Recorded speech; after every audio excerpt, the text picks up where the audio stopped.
Chapter 1, The Awakening. That's mean, Kakin. Can't you see he's crying? If you come any closer, I'll get angry. A green-haired kid yelled as he took his fighting stance to protect a kid behind him. But despite having the courage to act, the green-haired boy knew well that he had no chance to win this fight. In fact, he was scared, shaking, and had visible tears in his eyes, but he just wanted to protect his peer who was being bullied by his so-called best friend. Ha ha ha, even though you're quirkless, the bully called Kakin said while he and his lackeys activated their superpowers. You're pretending to be a hero, Deku? He added with an evil grin before he and his lackeys began their assault on the poor green-haired boy.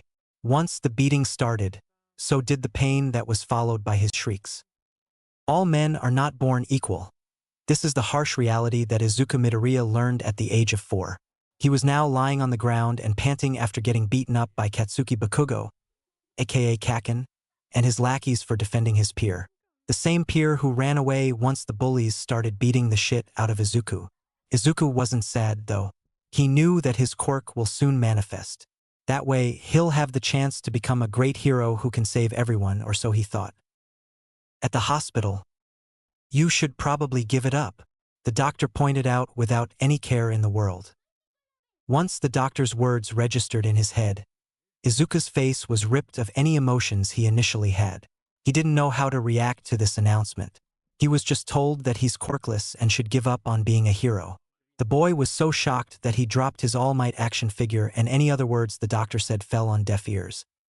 Is there something wrong with my Izuku? Most of the other kindergartners' quirks have already manifested. He's the only one, Inko asked before collecting Izuku's toy that he just dropped. She was worried about her son and didn't want to believe the doctor's words. She knew that if they were true, then that would mean that Izuku's dream will be crushed. It will end right here. The doctor then proceeded to explain that from what he saw from Izuku's X-ray, the boy had 2 joints in his pinky toe, which meant that he'll never manifest a quirk. The second announcement that served as a confirmation left Inko with a very devastated Izuku. That night, Izuku was watching his favorite video, the one about his idol's debut, All Might. That video never failed to put a smile on Izuku's face, but tonight things were different. Ha ha ha, everything is fine now. Why?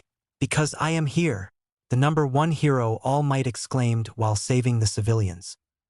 Mom, Izuku called his mother with a weak, monotone voice and stripped of any emotions. No matter what trouble you're in, he'll save you with a smile. Izuku slowly turned his chair to face his mom, his eyes already watery and filled with tears, ready to be unleashed. A super cool hero, that's what I want to be. Can I still be Dash? Izuku didn't get to finish his sentence because before he could, Inko immediately rushed to her son with tears coming out of her eyes too. I'm sorry, Izuku. I'm sorry.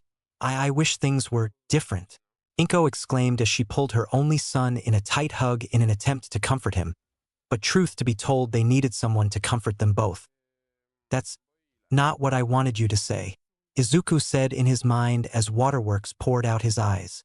Mom, I want to be a hero. And that was how Izuku Midoriya was dubbed quirkless, having no superpower at all in a society where 80% of its population had a quirk. This made him a social outcast, deemed worthless, and being a constant target for bullies, especially from his former best friend, Kakin, who gave Izuku the insulting name Deku, which simply means useless. However, unbeknown to anyone and Izuku himself, fate had different plans for him.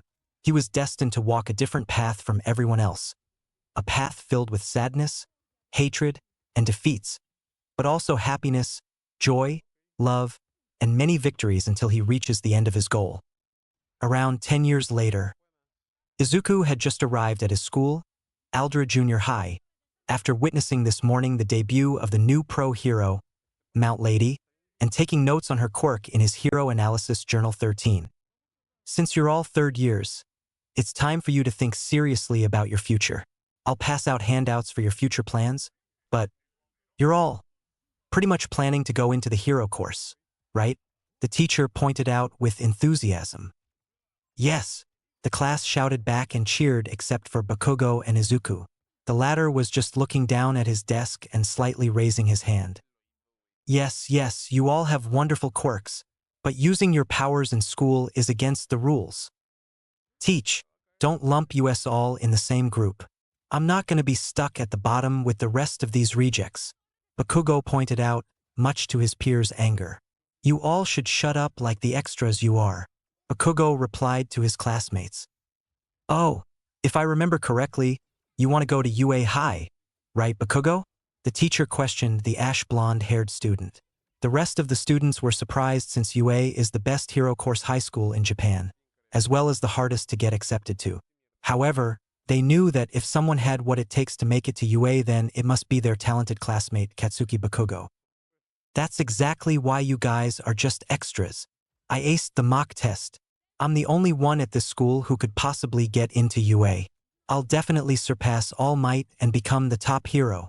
My name will be inscribed on the list of top earners. Oh yeah, Midoriya wanted to go to UA too, right? The teacher announced, which made Midoriya flinch in his seat and look nervously at Bakugo.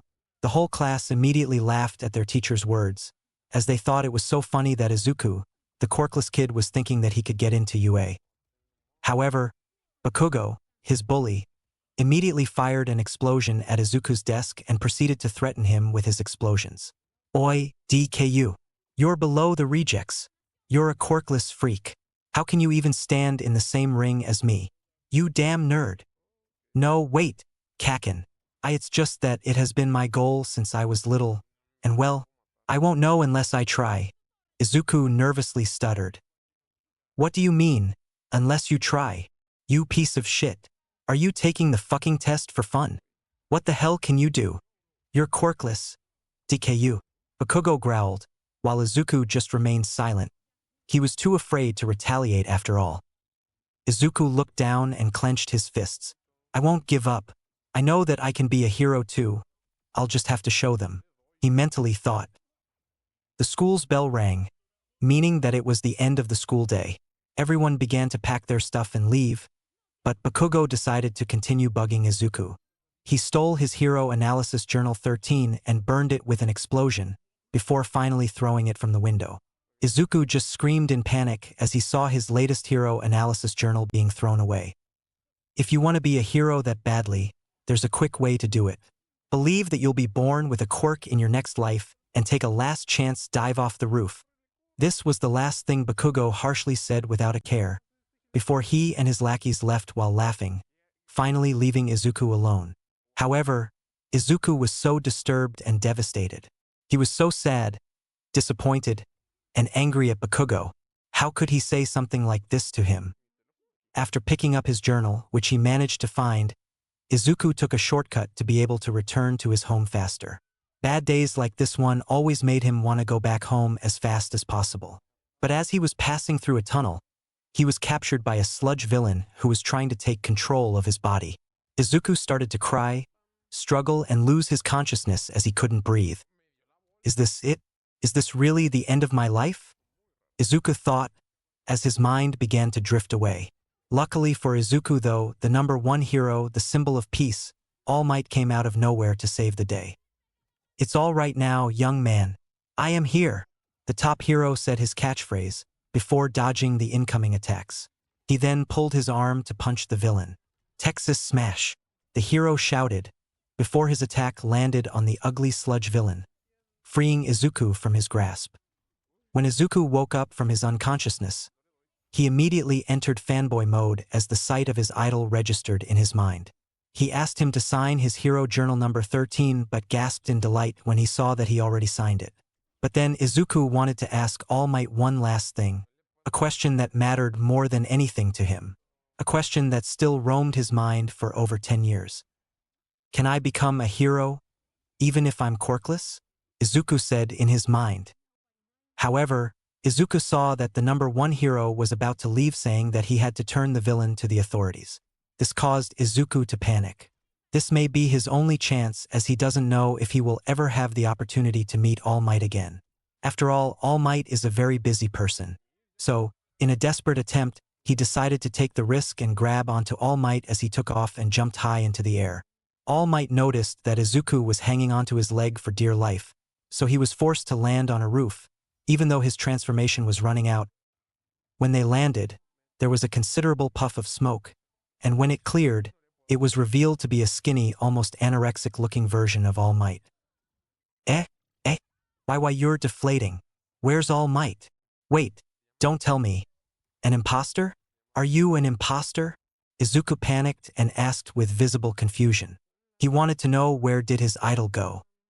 I'm indeed All Might, and this is my true form. My real name is Toshinori Yagi. All Might replied, deciding that it would be best not to lie about his secret identity. However, the blood coming out of his mouth wasn't doing a good job convincing Izuku. No way!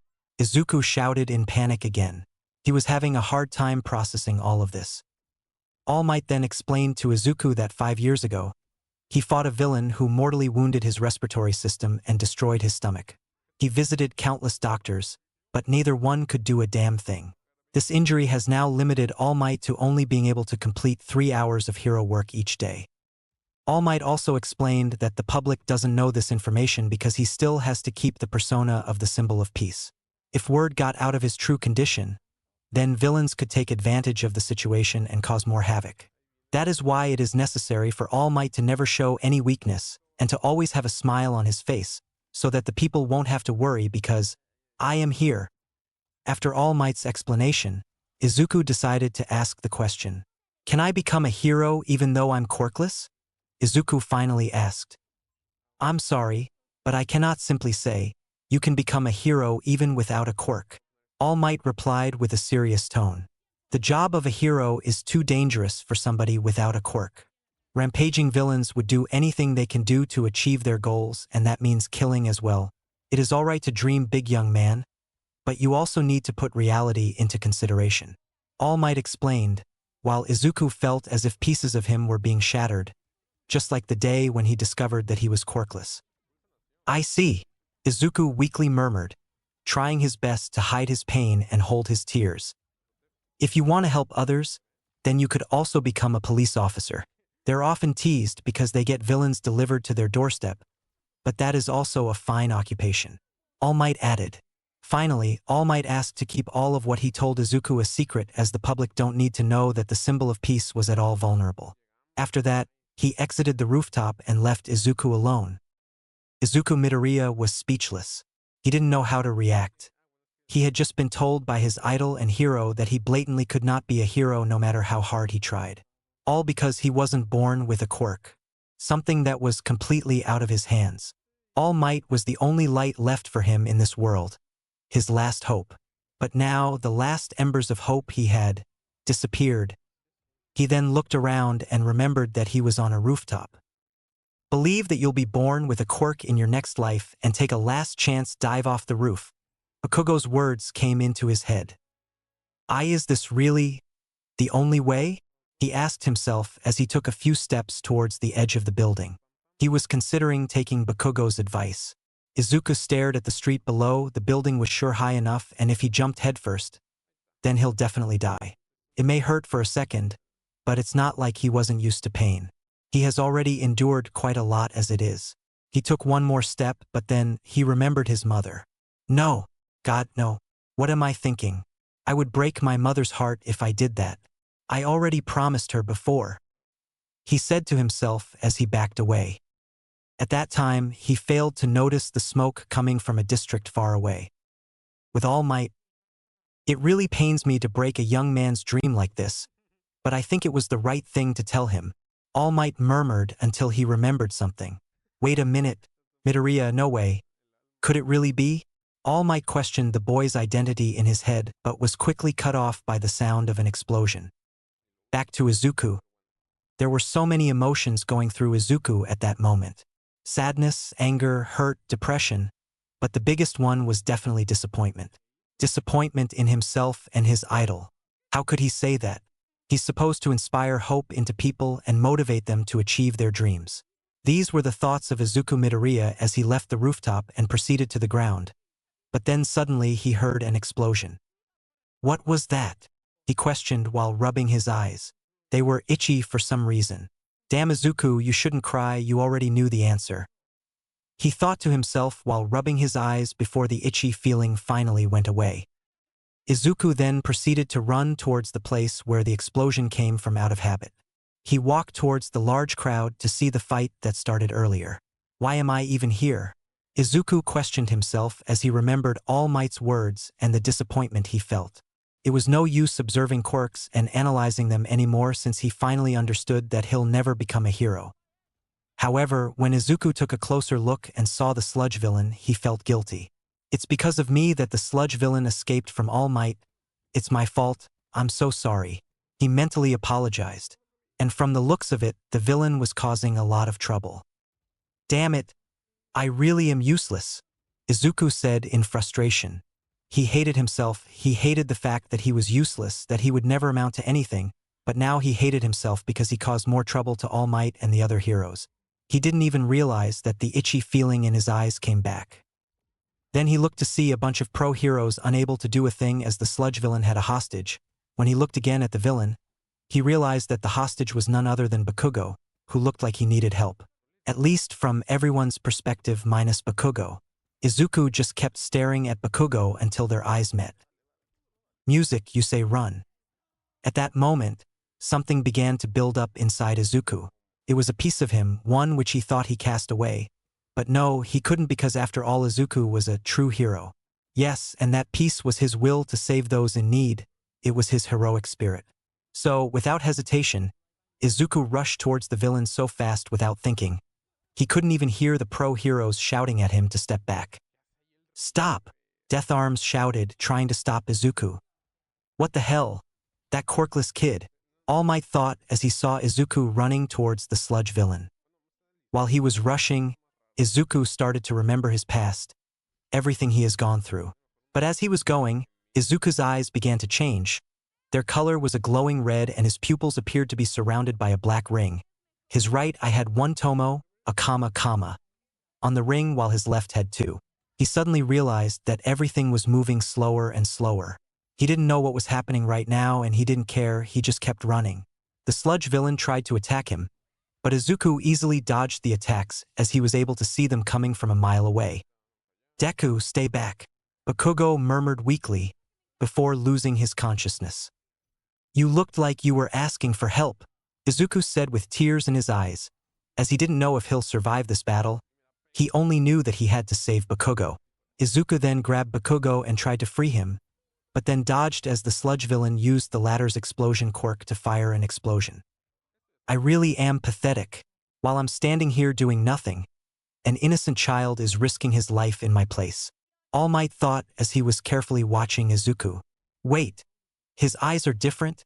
All Might questioned in shock as he noticed Izuku's eyes. Just as the second explosion was coming, Izuku grabbed Bakugo's wrist and pushed it, so that the palm of his hand would face the villain's eye, and with that, the second explosion was shot directly at the villain's eye, blinding him. The villain yelped in pain, and Izuku seized the opportunity to free the unconscious Bakugo from his grasp and grabbed him. However, the villain managed to regain his composure and shouted, "I'll kill you, kid!" And as he was rushing to attack Izuku and the unconscious Bakugo, All Might appeared, blocking the attack. Ha! I really am pathetic, huh? I really need to practice what I preach. Izuku's eyes shot open and he turned around slowly, feeling intense relief wash over him. The towering figure of All Might stared back at him with a smile as wide as he'd ever seen, the back of his shirt dripping with presumably the slime he shielded the teens from. Apologies for taking so long, but have no fear.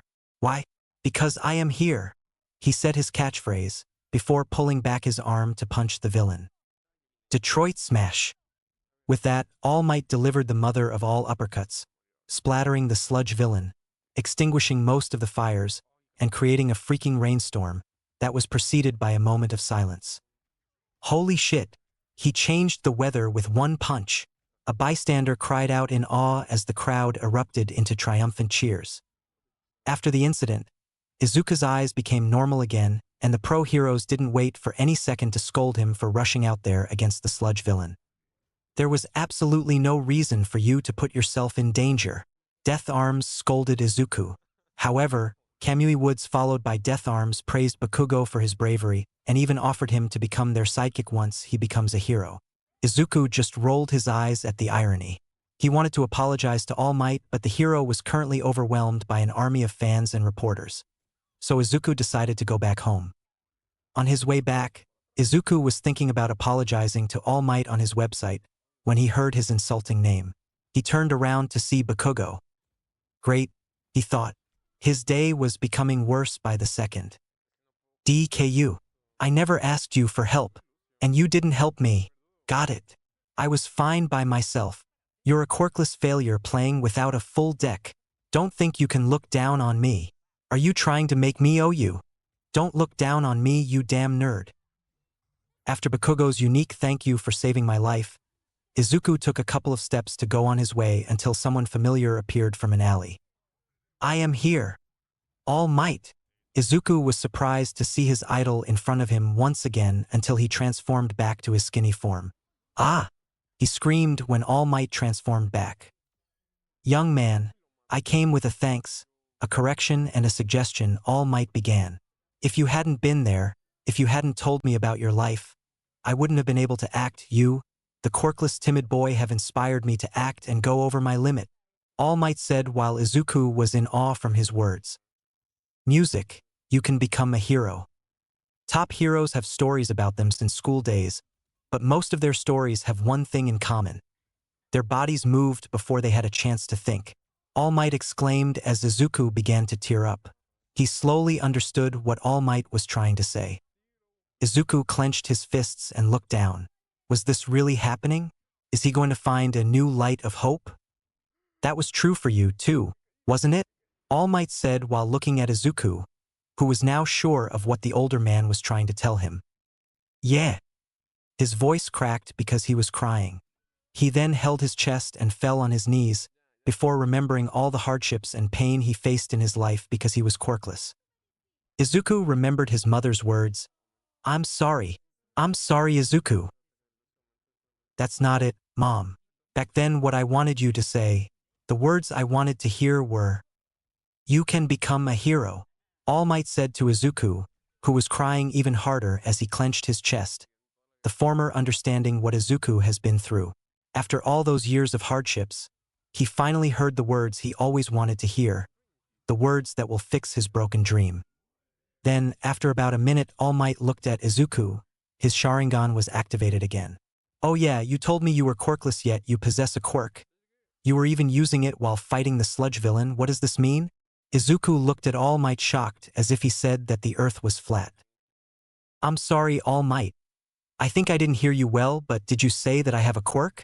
All Might then proceeded to take a picture of Izuku and showed it to him, which made the latter tear up again, but then he started to mutter at a great speed, making it impossible for the writer to comprehend what he was saying. Shut up. It's like your quirk gives you the power to spout nonsense at an incredible speed, All Might shouted and let out a sigh. It seems like you didn't know you had a quirk, which is weird, but we'll talk about it tomorrow. More importantly, do you know how to activate it and deactivate it? He asked, to which Izuku replied with a no. Maybe you can try to remember what made it activate back then and what made it deactivate, All Might suggested. Izuku thought about it for a moment, before remembering that all he was thinking about earlier was saving Kaken. He couldn't let the villain hurt him or worse because of him. He wanted to save him, even if he was a jerk. But that's not only it, he hated himself for being useless. And right now he was remembering his sad and cursed past. But All Might's words really made a great emotional impact on him. So he deduced that his new quirk activates from emotional stress, or at least he thinks so. So he then proceeded to relax, before his Sharingan faded. Did you figure it out? All Might asked the young teen. I think. Izuku tried to concentrate and reactivated his Sharingan, the itch in his eyes that he felt for a second confirming it until he felt tired and deactivated it. Yeah, I figured it out, but I still don't know its powers. Well, we can leave that for tomorrow. Anyways, young Midoriya, I want you to inherit my power. Your power? Izuku questioned, totally surprised by what he just heard. The tabloids called it superhuman strength and a boost, and I constantly dodged the question during interviews with a funny joke. Because the symbol of peace, All Might had to be a natural-born hero. But young man, I will tell you the truth. My quirk was passed on to me like a sacred torch, All Might explained. It was passed on to you? Izuku questioned in complete shock. That's right, and next it's your turn. Wait a minute. It's true that your quirk is something hotly debated as one of the world's greatest mysteries. So much so that not a day goes by when I don't see someone talking about it online. But, well, I don't really understand what you mean by inheriting or passing on a quirk. I've never heard of anything like that before, and it's never even been conjectured in the debate. Why is that? Is it because since the dawn of history, a quirk like that was never confirmed? In the first place, Izuku began to mutter again, but was thankfully stopped by All Might, who gave him a chop on his head. Nonsense. I may hide a lot of things, but I don't lie. The power to transfer power. That is the quirk I inherited. I was crowned with one for all. All Might exclaimed as a white light shined from his palm. One for all. That's right. One person cultivates the power and passes it on to another person, who also cultivates it and passes it on. It is the crystallization of power that spins together the voices of those who need help with a courageous heart. All Might further explained. Why are you giving me something so great? Izuku asked. Was he really worthy of such power, All Might's power? I have been looking for a successor, and then I thought it would be right for you to inherit it. You were just a quirkless hero fanboy, or so you thought, but you were more heroic than anyone else back there. All Might said as Izuku started to tear up again. So, I'm giving you this offer. Izuku Midoriya, I want you to be my successor. Izuku didn't need to think about it twice. After what All Might did for him. After he gave him hope again. Hope that was so much stronger than ever as the past embers became a roaring inferno. There was no way he could refuse his offer. I accept, Izuku responded, and All Might smirked at his successor. Chapter 2, Training for the Entrance Exam Part 1. The next day Izuku was heading to UA early in the morning, just like All Might instructed him. While he was on his way to UA High School, Izuku was trying to process everything that happened yesterday, and he had to admit he still couldn't believe it. I got a quirk of my own, fought a villain to save Kakin, and not only did I meet the #1 hero All Might but became his successor. And now, I'm just a few steps away from UA's gates. It's unbelievable. Is this a dream or something? Izuku thought as he finally arrived at UA's main entrance. He was met by the sight of his hero and idol, All Might, something he wasn't quite used to yet. In fact, it was so hard for him not to enter his fanboy mode. The only thing that was stopping him was his curiosity as to why All Might brought him to UA. He just told him yesterday over the phone to meet him there, but why, he had no idea. I have All Might's phone number, Izuku screamed in his head. It will take some time for him to stop fanboying over every little thing All Might say or do, hopefully. His thoughts were finally interrupted by All Might. Young Midoriya, you came on time just like I told you. Here, take this. All Might said while giving Midoriya a visitor's pass. Izuku gawked at the card for a few seconds before he entered the school and followed All Might. They kept walking for a few minutes until they reached one of the school's buildings. Where are we going? Izuku asked while walking in the corridors. You're going to meet my personal doctor so that we could learn more about your quirk. All Might replied before he opened a door which revealed that they have arrived at the nurse's office. Young Midoriya, meet Recovery Girl. She's my doctor. Once Izuku saw the heroine, he couldn't help but go into his fanboy mode. Recovery Girl, I know her. The youthful heroine who can almost heal any injury. Izuku began to mutter, but then looked at All Might, who was face-palming. Sorry, Izuku said with embarrassment. All Might then decided to change into his true form. It was better to conserve his energy for when he'll need it. So, this is your successor Tashinori, the one you mentioned over the phone yesterday. Quite young, to be honest. Recovery Girl pointed out as she examined Izuku. The boy was so thin and scrawny that one would think that he's malnourished or something. All Might nodded and then said, Young Midoriya here has the heart to become a true hero. He awakened his quirk yesterday, and I want you to examine him. Very well, show me your quirk, young man. Izuku nodded and activated his Sharingan. I see you already know how to activate it. Good, now tell me, during the sludge villain attack, how did you feel? Izuku then proceeded to remember yesterday's fight. I saw everything moving slower. It was like I could predict his movements every time he tried to attack me, and so I dodged them easily. I can even say that I could see and read the slightest tension in his muscles if I concentrated hard enough. Both All Might and Recovery Girl were amazed at how such a quirk made this frail boy this strong from the first time using it. I can clearly see that it's a powerful quirk, Recovery Girl replied, which made Izuku smile sheepishly and blush as he rubbed the back of his head. But I need additional information. It appears that I can study your quirk more when you're fighting, Recovery Girl said. So, you want me to fight him? All Might replied, which made Izuku gulp. Recovery Girl elbowed All Might's side saying, "Of course not, you idiot. You would be too strong for the boy." Recovery Girl side then said, "I have the perfect candidate for this job. He owes me anyway. However, before we get to that, young boy, did you manifest any other power?" What do you mean? Izuku asked in confusion. Your file here says that your mother has weak telekinesis and your father can spit fire. Can you use any of those powers?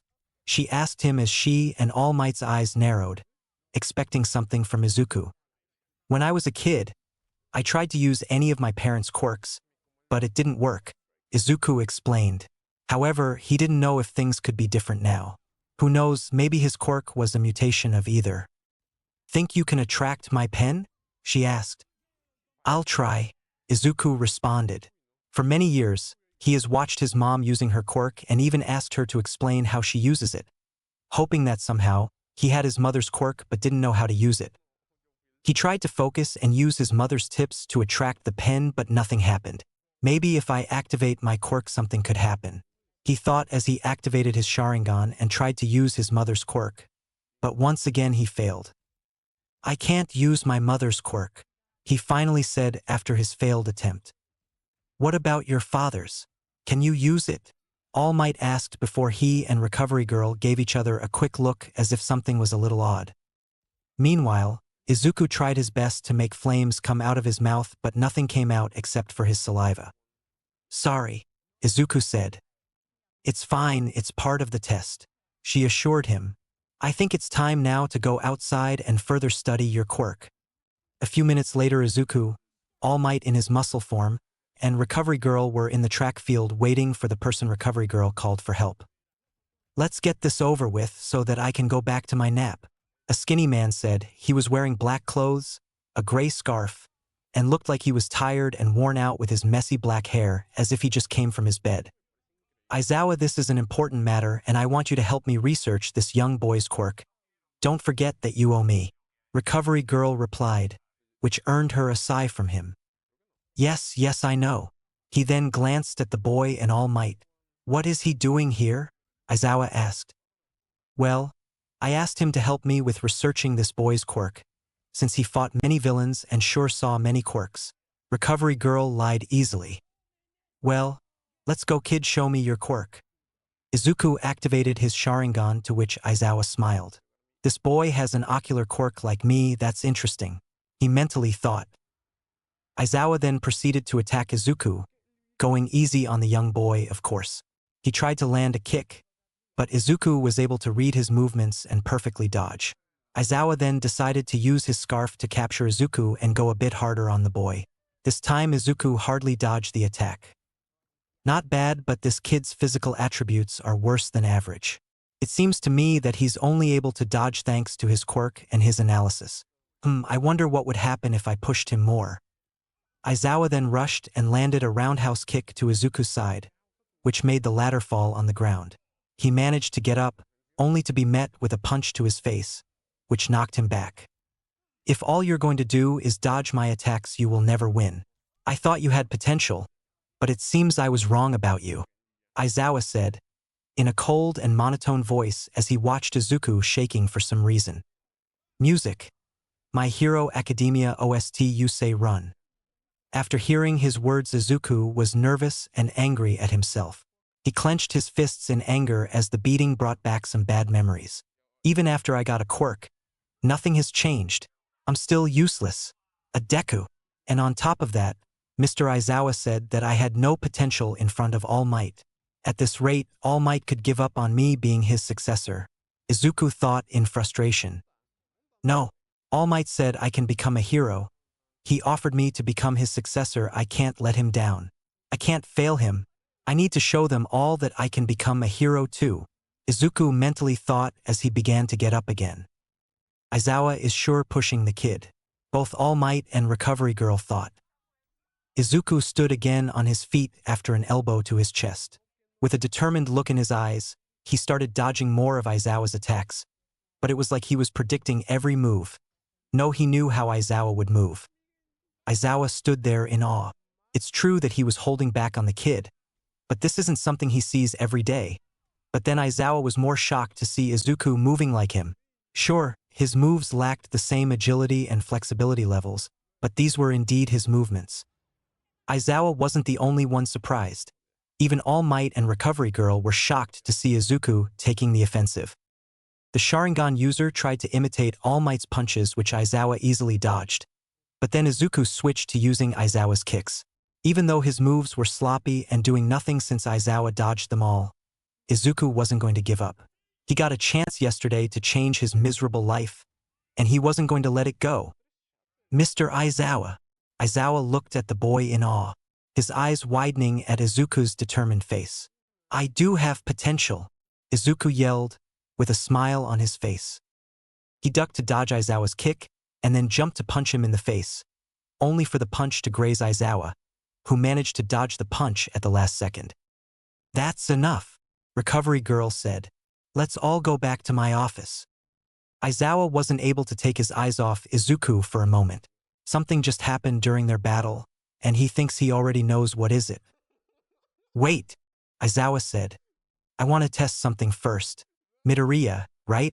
Come with me to the gym, you guys can come too. Upon arriving at the gym, Aizawa proceeded to grab his scarf and use it to capture a dummy using one of his basic capture techniques.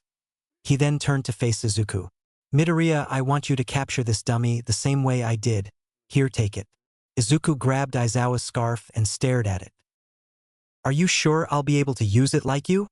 Izuku asked. Yes, just try to copy what I did, Aizawa replied. Okay, Izuku said, as he tightened his grip on the capture weapon and started to mimic Aizawa's movements, capturing the dummy the same way Aizawa did. I did it, Izuku cheered. Everyone was clearly surprised, especially Aizawa. He stared at the dummy for a moment, before turning to Izuku. Midoriya, did you know that it took me a year of training to perfect this capture technique I just showed you? What do you mean? Izuku asked. Sonny, it appears to me that your eyes also give you the power to copy other people's fighting style, Recovery Girl replied. Izuku was shocked as he heard what he can do. Can he copy quirks too? All Might asked. Well, that's an interesting theory, let's see. Recovery Girl proceeded to kiss Izuku's forehead to heal him, which made Izuku flinch for a second. Well, can you copy my quirk? Izuku then proceeded to try to stretch his lips like Recovery Girl, but eventually failed. Good job, everyone. Now let's go back to my office, Recovery Girl said. I still want to check something. After they all arrived at Recovery Girl's office, with even Aizawa tagging along, Recovery Girl proceeded to check on Izuku's eyes. After a moment, Izuku said that he's tired and that he can no longer keep his quirk activated. It's okay, Midoriya. I think I already have everything I need, Recovery Girl said with a gentle smile, as she tapped a few things on her keyboard. Did you figure out what his quirk is, Recovery Girl? All Might asked. Not really, I never saw a quirk like his before, but I can say that it's a transformation type. When he activates his quirk, he can predict his opponent's movements, as if he was slightly seeing the future. He can even see the slightest tension in his opponent's muscles, giving him an enhanced perception. But the most shocking thing is that he can copy his opponent's fighting style and techniques, with a restriction though. His body must be physically able to do it, Aizawa pointed out. After fighting the Sharingan user, he managed to break his quirk and know its limits and weaknesses. Exactly, Recovery Girl replied with a nod. Looks like you'll have to train your body, young Midoriya. If you do, I have no doubt that you'll become a great hero, All Might pointed out, which made Izuku smile. Well, there's something else you need to know, Recovery Girl said. while showing them a picture of Izuku's right eye and left eye beside each other. If you look at his right eye, he has only one of those things that looks like a comma, a tomo to be precise, but on his left eye he has two of them. Yeah. I was really surprised to see this when I looked at myself in the mirror yesterday. Izuku replied, curious about the reason he didn't have the same number of tomo in both. All I can say is that maybe his quirk can awaken to a next level where both of his eyes will have the two tomos. Recovery Girl deduced. His quirk can become even stronger. Now that's good news for you, young Midoriya, All Might said, smiling at his successor. Indeed, it seems like he does have a lot of untapped potential, Aizawa added. Finally, I realized that Midoriya can activate his quirk for 15 minutes until he gets tired since his quirk uses a lot of stamina. Recovery Girl said, we can call it Sharingan. The copy will I. Sharingan is a cool name. Thanks a lot for today, Recovery Girl, and you too, Mr. Aizawa and All Might, Izuku said while bowing, showing respect to his elders before leaving. Midoriya, if you manage to get into UA, I'll be sure you end up in my class, Aizawa thought, showing a great interest in the boy. The next day, Izuku woke up early. He knew he had to meet All Might at Dagoba Municipal Beach at 5 a.m. and set off early to be on time. He had to admit, he was surprised by the sight of the dumpster in front of him. Right on time, young Midoriya. I have to say your fight with Aizawa yesterday was impressive. Even if he won't admit it, I'm certain that he was impressed too with your quirk. But as you heard yesterday, we need to work on your physical shape so that you can become even stronger. Not to mention to be able to inherit one for all too. 'Cause if the vessel isn't strong enough, I believe your limbs will explode, All Might said while laughing. Izuku was happy to hear his mentor's comment until the last part, which made him panic and scream. So, is this where I'm going to train? Izuku asked as he looked around him. He was wondering why would All Might bring him to a dumpster like this. Yes, you'll have to clear all the trash here. Heroes these days all think about fame and money, while in the past being a hero meant helping the community without something in exchange. I did some research and found how beautiful this beach used to be until it became a dumpster. So I want you, young Midoriya, to clean this place, All Might explained, and Izuku couldn't help but think that All Might had a point. I see, I will gladly do it, All Might, Izuku replied with a determined look on his face. That's the spirit. But there's something else I want you to do, All Might said, which made Izuku curious. I want you to go 3 dojos, 1 dojo per 3 months. After you left yesterday, Aizawa commented on how stronger you could get if you get some combat experience, and after watching your sparring match with Aizawa, I thought it would be better if you learned some martial arts. 3 dojos. Well, of course I'll have to work harder than anyone to get to the number 1 spot in the entrance exam. Do you have any recommendation, All Might? Well, I highly recommend a Muay Thai dojo. Maybe a Taekwondo dojo would help too. And the third one, I'm leaving it up to you. Muay Thai and Taekwondo, Izuku murmured. But what about the third one? Izuku thought back to when he was fighting Aizawa. Maybe I can use a capture weapon like his. But I don't know the material his weapon is made of, and he won't have the time to teach me himself. I also need something I could use safely without injuring someone or myself. Izuku thought for a moment before realizing what he wanted to do. I'll train on how to use a staff. If one day something happens that makes me unable to use my quirk, I'll need to be able to defend myself. That's a good choice, young Midoriya, and quite the reasoning you got there. Here, take this, I call it, Aim to Pass American Dream Plan Dash. Follow this and I'm sure you'll be able to pass the UA's entrance exam. All Might. It's true that I want to pass, but more importantly I want to be the number 1 applicant, Izuku pointed out, to which All Might smirked. Ha ha ha. That's the spirit, young Midoriya. Now get ready because your training begins now, All Might said as he pointed at some tires. Start by clearing those tires, he ordered. And thus began Izuku Midoriya's 10 months of training. He had to admit that All Might's Aim to Pass American Dream Plan was incredible, as it did even include his sleep schedule and a special diet to follow. It was also hard since he had to clean the beach early before school, then go to the Muay Thai dojo after school, then go back home to study. When you think of it, it was pretty hard, but Izuku made sure to follow it. The good thing was that after the sludge villain incident, Bakugo stopped talking and bullying Izuku, which allowed him to focus on his studies and training without any disturbance. Muay Thai Dojo. Izuku entered the Kendo dojo, and as he did, he saw an old man sitting at a table and drinking his tea. He had teal eyes, short ginger hair, and was well built for an old man. "Hello, I am Izuku Midoriya, and I'm here because I wish to learn and train under you." Izuku Midoriya, huh? I can clearly see that you need, well, a lot of training, the older man said as he observed the boy who was in front of him. "I have to ask you though, why do you seek my training?" he asked. "I want to become a great hero, one who will save everyone with a smile, sir. I'm planning on getting into UA as my first step, but right now I'm too weak. I have to get stronger." "Very well, I can see that you have a pure heart inside of you. I am Daisuke Kendo and I will gladly train you, Izuku Midoriya. However, I must warn you that things aren't going to be easy for you." Daisuke introduced himself. "Thank you very much, and I'll do my best, Kendo-sensei," Izuku replied, eager to start his training. "Excellent response. Now show me the power of youth," the man shouted with enthusiasm while Izuku had a puzzled look on his face. 2 months later. For the last 2 months, Izuku trained as hard as he can, always pushing himself both mentally and physically, especially the mental part was very difficult for him, or at least during the first few weeks. Izuku would go and copy his sensei's moves and techniques, adapting them to his body's height, weight, and physical attributes. Of course, he would leave the harder techniques for when he becomes stronger, but it didn't stop Daisuke and his pupils' amazement at how fast he was progressing. They all acknowledged the fact that he was some kind of prodigy, as they never knew he was secretly copying their moves with his Sharingan, something that made him better at using it.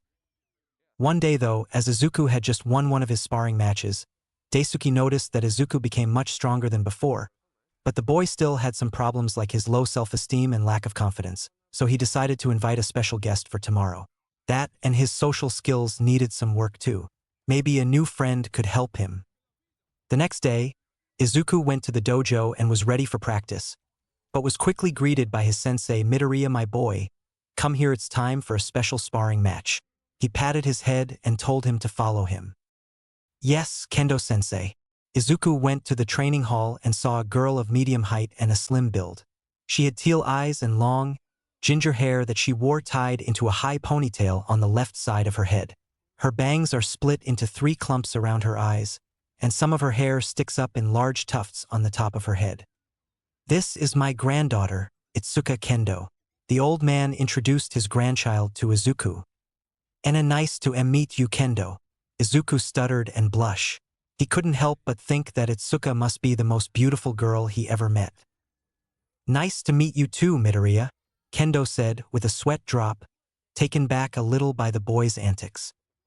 "Itsuka will be your sparring partner today, Midoriya." What? But I can't hit a girl, sensei. It goes against my morals," Izuku replied nervously. This was the first time he ever spoke to a girl, and now he had to be less than 2 meters close to one and fight her. No, he wasn't ready for something like this at all. Unfortunately for Izuku though, what he said was a big mistake. "What do you mean by that? You think I'm weak?" Kendo replied, with an angry tone causing Izuku to flinch. She didn't like when boys refused to fight her because she's a girl. "Which is why I decided that you'll spar against her. Look, Midoriya, you have to stop being shy of girls all the time at some point. You know that as a hero you'll have to fight villainesses sometime. A weakness like this could cost you dearly in battle. Not to mention, your lack of confidence and self-esteem is also an issue at hand, and you know it. You want to become a proper hero, am I right?" the older man whispered to the boy. Izuku could only nod in agreement, before the 2 teenagers took their fighting stances and looked in each other's eyes, ready to face each other. At least Izuku was just shaking and looking nervous. "He's good, I can't see an opening," Izuku thought.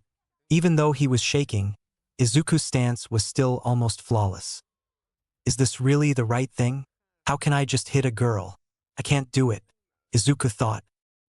Itsuka was the first one to attack, as she started with a roundhouse kick, but Izuku blocked it with his left hand. "The strength is the real deal," Izuku thought as he felt the power of her kick. He may have blocked it, but he still felt the impact reaching his head.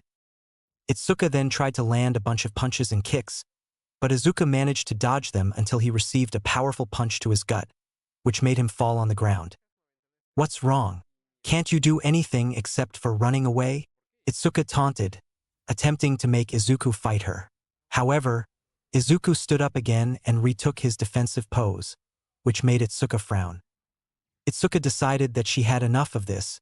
If he wasn't going to attack her, then she may as well end this match immediately. She then rushed at him and elbowed his chest, stunning him, before delivering one last powerful kick to his face, which made Izuku fall on the ground. "Why? Why didn't you attack me? Grandpa told me about how strong you are, and that you're one of his strongest students. So why are you holding back on me? Is it because I'm a girl?" Itsuka said with frustration.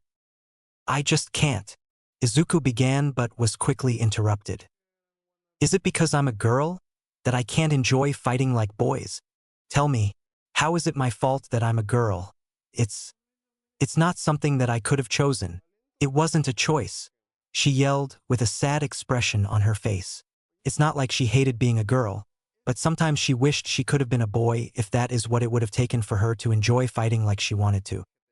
Izuku was silent for a moment, as he was reflecting on her words before looking back at her. He saw that she had visible tears in her eyes. "What am I doing? All my life, people treated me differently because I was quirkless and it made me sad. Yet here I am treating Kendo differently because she's a girl. For God's sake, Izuku, you're supposed to become a hero who'll put a smile on people's faces, not make them cry. She's also strong. She's not weak at all. I really am an idiot." Izuku then stood up and took back his fighting stance. "I'm sorry, Kendo, it was foolish of me to hold back. Let's have a second round right now, and I promise that this time I'll give it my all," Izuku said with a smile on his face. Itsuka looked at Izuku to see if he was making fun of her or something, but she only saw a pure and honest smile. "All right, but don't you dare break your promise, you hear me?"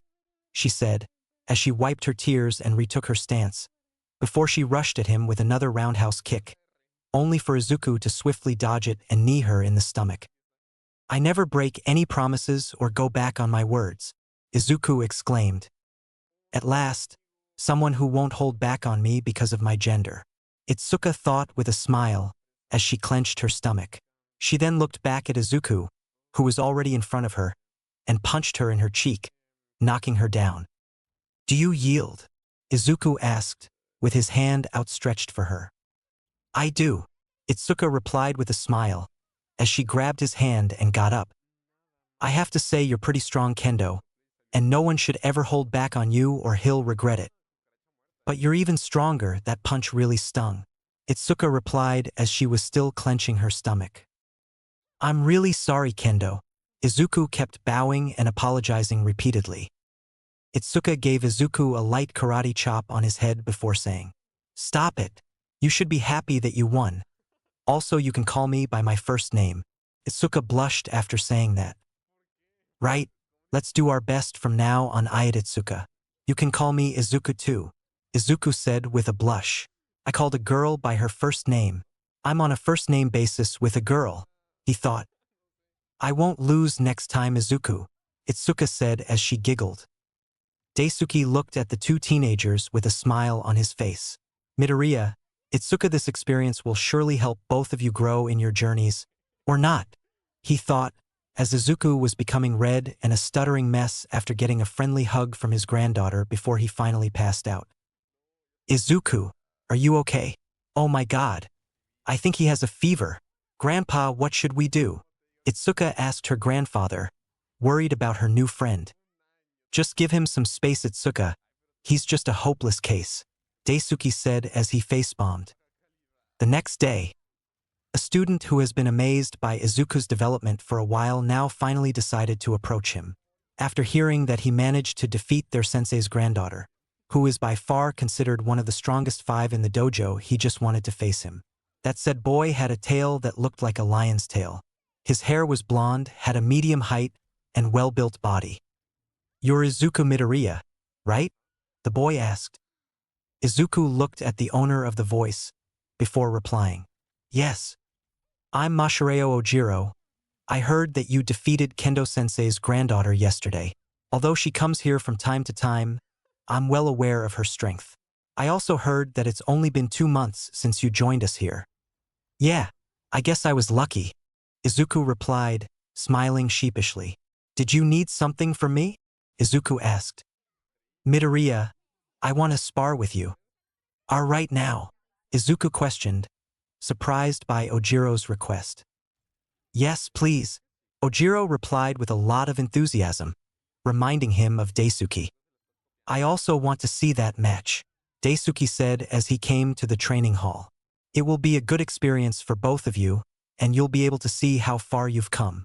I expect a fair fight with no holding back. Understood.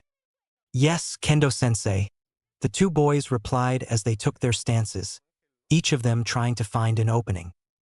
Then show me the power of youth, Daisuke shouted. He's good. I can't find any opening, as expected of Ojiro.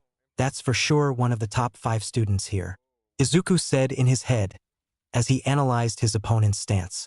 But, Izuku thought as he rushed at Ojiro with a punch. Ow, Itsuka! Izuku shouted as Itsuka was holding a bag of ice and using it on Izuku's shoulder. Come on, Izuku. Don't be such a baby, and let's get done with this, Itsuka said as she held the bag of ice on his injury. Izuku grunted as his shoulder really hurt him. He expected Ojiro to be strong, but not this strong. He didn't last long until Ojiro kicked him in his shoulder and elbowed him in his chest. You really are strong, Ojiro. You destroyed my shoulder, Izuku pointed out. You're pretty strong too, Midoriya. You made me go all out to win, so don't underestimate yourself. I definitely see now how you were able to defeat Kendo, Ojiro replied. I kinda wish you didn't, Izuku replied as he held his injured arm. I'm pretty sure that you'll be a worthy sparring partner. I think we should spar more often, the other teen exclaimed. Next time, I'll be the one to beat you, Izuku, Kendo pointed out. Am I the dojo's official punching bag or something? Izuku asked. May I also spar with you, Midoriya? Daisuke asked with a fake innocent aura, but truth to be told, he just wanted to bully his student. Sensei, not you too, Izuku replied while the other 2 teens laughed. Izuku looked at both Itsuka and Ojiro. This was the first time he really socialized with kids his age in a long time. It was weird, but he kinda liked his interactions with them. They didn't seem like bad people too, and maybe they can become his first real friends. No, for some reason, he can already call them his friends. Daisuke just looked at Izuku, who had a genuine smile on his face. He was happy to know that Izuku was finally coming out of his shell. Chapter 3, Training for the Entrance Exam Part 2. The 3 martial artists had just finished their training this morning, and since today was just another day of their summer vacation, they decided to hang out together after taking a shower and changing their clothes. And luckily, none of them lived that far from the dojo. Right now, they were currently sitting in a cafe. Itsuka and Ojiro were busy looking at the menu, while Izuku was more invested in his thoughts. Izuku had to admit that having friends after 10 years of isolation was mentally exhausting. He didn't know how to converse or interact with kids his age. He didn't have any interesting topics to talk about except for heroes, not to mention his sense of humor was lacking a lot. This made him so nervous. Deep inside, he knew that Itsuka and Ojiro were different from his classmates at his school, but he couldn't help but think that they would get bored of him. Izuku/Midoriya. Both teens called his name, making him flinch before looking back at them. Yeah, he replied. You haven't opened your menu yet, Itsuka pointed out. Kendo and I are ready to order, so we're waiting for you, Ojiro added. All right, Izuku shot back as he quickly held the menu and opened it. Izuku, you're holding the menu upside down, Itsuka chuckled. Oh, I guess that's why I am having a hard time reading it. Ha ha ha. He sheepishly smiled before flipping it back. He was embarrassed about the whole thing.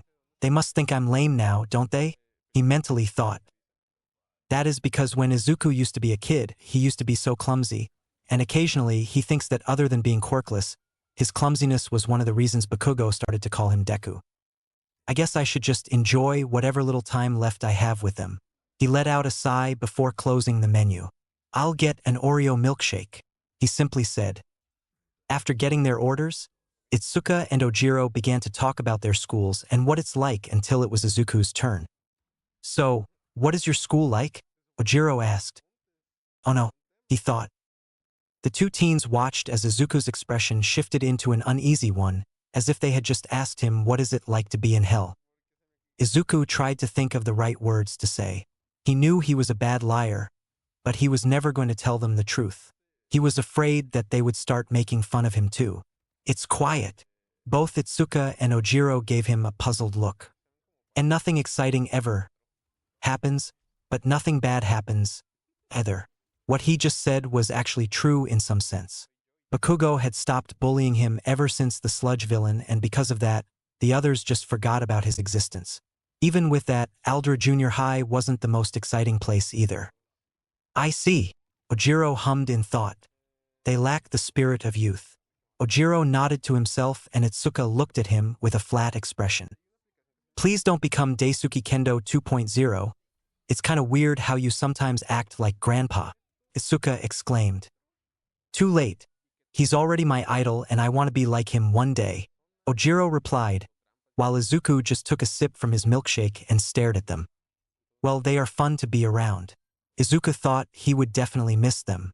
After all, even if they weren't going to leave him, this was his last month in the dojo. "So, who's your idol, Itsuka?" Izuku asked, seeing a chance to be a part of their conversation.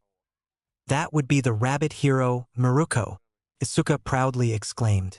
"One day I want to be like her. I want to be strong, beat the bad guys, and save people," she added, only to see Izuku looking at her with stars in his eyes. He was entering his fanboy mode. "I know her," he half shouted. "She's one of the new rising heroes in the new generation, and I can clearly see that she'll make it to the top 10 really soon. Her quirk is called Rabbit, and it grants her incredible leg strength, allowing her to jump and kick with extreme force. She can even destroy large chunks of the ground by thumping her foot. She also has excellent hearing thanks to her rabbit-like ears, and possesses animal instincts that alert her to nearby danger." Before Izuku could continue his muttering, he saw Itsuka and Ojiro, wearing confused and surprised expressions on their faces. "Oh no," he thought. He just muttered he did it. They're gonna make fun of him. He'll go back to being alone with no friends.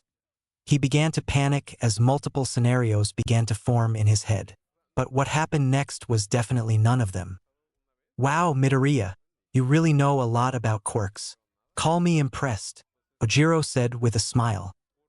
"Yes, you know even more about her quirk and abilities than I do.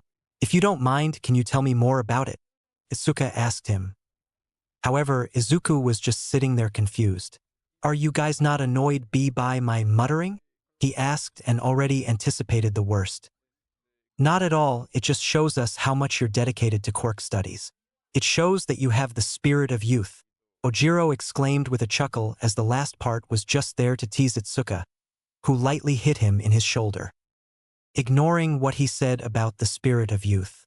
"He's right, it's admirable, not to mention it's kinda cute," Itsuka added, and Izuku's face turned completely red. Did she just say that his muttering was actually cute? Actually, did a girl just praise him? "A cute girl told me that my muttering is cute," Izuku screamed in his head.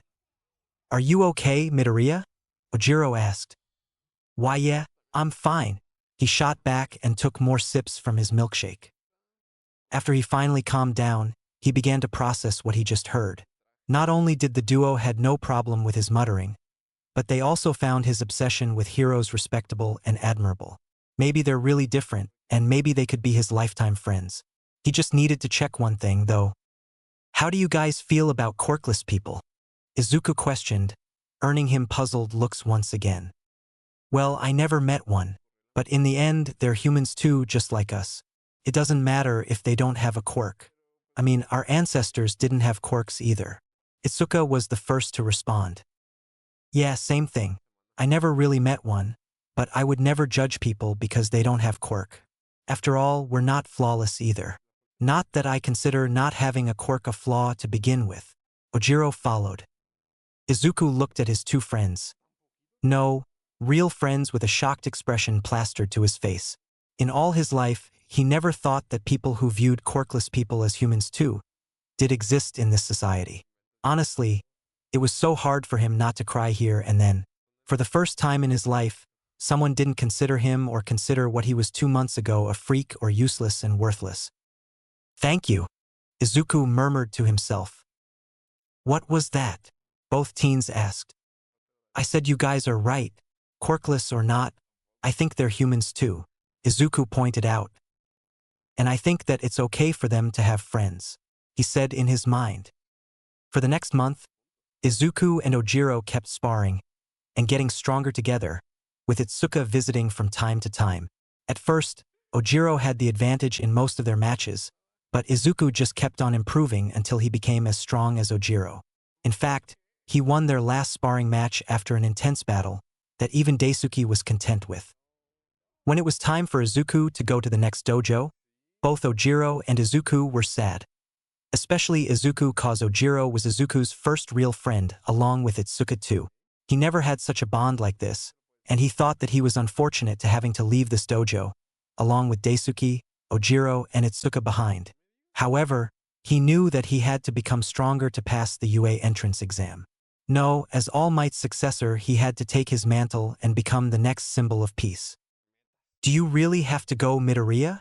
Ojiro asked, to which Midoriya nodded. "I'm sorry, Ojiro, but I have a goal to achieve, and I can't stop. Not after what the people who support me did for me. I have to train harder to become the #1 applicant in UA." "Wait, you're going to UA too?" Ojiro shouted in shock. He didn't think that Izuku was also applying to UA. "Yes, I want to become a great hero, one who will be able to save everyone with a smile, just like All Might. Going to UA is the first step of my dream coming true," Izuku said with a smile. "That's a great dream to achieve there, as expected of someone like you, Midoriya. You definitely have the spirit of youth. I want to go to UA to become a hero who'll save people too. But I also want to hone my fighting skills so that later on I can open my own dojo to train the next generation of heroes, like Kendo-sensei." "That's a pretty nice dream too. You really do admire him. I guess we'll meet again in 7 months," Izuku replied as he thought that Ojiro had quite a noble dream. "Here, this is my number so that we can call each other," Ojiro said, as he gave Izuku his number. Both teens just realized how their small group never got each other's numbers until now. They laughed at it, but Izuku was a bit sad he didn't get Itsuka's phone number. He really wanted to keep in touch with her. "Train well, and let's both of us get stronger and go to UA," Izuku said with determination, as he held his fist. "Right back at you, from now on you're my rival Midoriya, so let's push each other to the top," Ojiro replied before he returned the fist bump. After their declaration, the two sparring partners parted ways. Izuku waved goodbye at Ojiro, while the latter was determined to avoid falling behind his rival and surpassing him. Meanwhile, a certain orange-hair girl was smiling as she heard the whole conversation. "He's going to UA, you know. Don't you want to tell him that you're planning on going too?" Daisuke asked. "No, right now I don't stand a chance against him or Ojiro, so I want to train first and surprise him by going there. I want to show him that I have what it takes to go to UA too. Then we could have our rematch in the sports festival," Itsuka replied. "And then you can tell him that you like him and confess your feelings," Daisuke said with a smirk. "WWH what? No, I barely know him, Grandpa," Itsuka shot back with a blush, as she pouted at her grandfather. "You barely come to my dojo, yet this month you came more than 10 times to spar with him and talk with him. You even went out a few times with him and Ojiro. Did you think that this old man wouldn't notice?" Daisuke rhetorically asked while laughing and ignoring whatever Itsuka was telling him at the moment. "Izuku Midoriya, this kid is definitely going places," Daisuke thought with a smile on his face. "The Taekwondo dojo. Izuku Midoriya, I have been waiting for you," an old man said with enthusiasm. The said man was tall and had brown and gray hair, which was natural considering his age. However, his eyes were a pretty rare color as they appeared to be yellow. "You know my name?" Izuku asked, surprised by the fact that this man knew his name. "Yes, my friend Daisuke told me a lot about you. I'm Hayato Mori, and for the next 3 months, I'm going to teach you all I know about Taekwondo. Thank you very much, Mori-sensei. Izuku looked at Mori. Sure, he was a bit old, but his age could be easily hidden by his energetic attitude. He was surely the most passionate person Izuku met besides All Might and Daisuke. He was also surprised that Mori and Daisuke knew each other. It's a small world, he thought, and shrugged it off. Now come and attack me. Excuse me, sensei. Did you just ask me to attack you? Yes, now come. There are no countdowns in real battles. Izuku then rushed at Mori trying to land a punch, but Mori was able to easily dodge it by moving his head slightly. That's not good, you need to be more flexible, Midoriya. Izuku proceeded to try to land a roundhouse kick, but Mori dodged it by ducking under the kick. Your strikes have to be sharper like this, Mori said as he spun in the air and kicked Midoriya's side, which made Izuku fall on the ground. Also, from now on, you'll have to use your legs. You can only use your hands when sparring against me to make it fair. Other than that, you're mainly using your legs, Mori pointed out. Yes, Mori-sensei, Izuku replied, determined to learn Taekwondo under this man and get even stronger. That's the spirit. 3 months later, Izuku learned Taekwondo with relative ease thanks to his Sharingan and his new physical shape. Mori even helped Izuku develop his own signature attack. Not only that, but he was also able to help Izuku with his low self-esteem and lack of confidence, as Daisuke told him about it. He always told the boy how these things could dearly cost any hero. After all, how's the public supposed to feel safe when their hero has no confidence in himself whatsoever? Something that Izuku immediately cast away. If something like this didn't fit the image of a normal pro hero, then All Might's successor shouldn't even think about it. Mori-sensei was a strict teacher, and sparring with him proved to be a really hard task, as Izuku was never able to beat him no matter how hard he tried. However, now was the time for Izuku to go to the final dojo. Speaking of his physical shape, Izuku was now standing at 5.7 feet, 1.70 meters, with 6 packs and an overall muscular body. Of course, All Might made sure that Izuku doesn't become bulky by all means, so that he could maintain a good level of both agility and flexibility. Izuku was also able to use his Sharingan to scan his muscles and check if he was overworking himself, as All Might warned him about overworking too. All in all, Izuku became a very different person, both mentally and physically. Midoriya, Mori called for Izuku. Yes, Mori-sensei, Izuku replied. Midoriya, my boy, I have nothing left to teach you. From now on, you have to hone your skills, as you'll face many opponents. So, remember, always keep your spirits high, Mori said as Izuku got ready to leave. Just know that if you ever want to train here again, my dojo will always be open for you. Thank you very much, Mori-sensei. I'll never forget your offer and your teachings. Goodbye, Midoriya. I know you'll get into UA and become the greatest hero. Dagoba Beach. Izuku was running early on the sand while lifting All Might in his muscle form, which was no small feat, considering the man weighed 562.2 pounds. You've improved so much during the past few months, young Midoriya. It's only a matter of time now before you're ready to inherit one for all Might said with his usual smile. It is all thanks to you and my sensei's All Might, but I still have a long way to go, Izuku replied while trying to focus on his breathing. That's true, you're supposed to go to the Weapon Arts dojo today, right? Did you find a good dojo? All Might asked. Yes, Mori-sensei suggested one.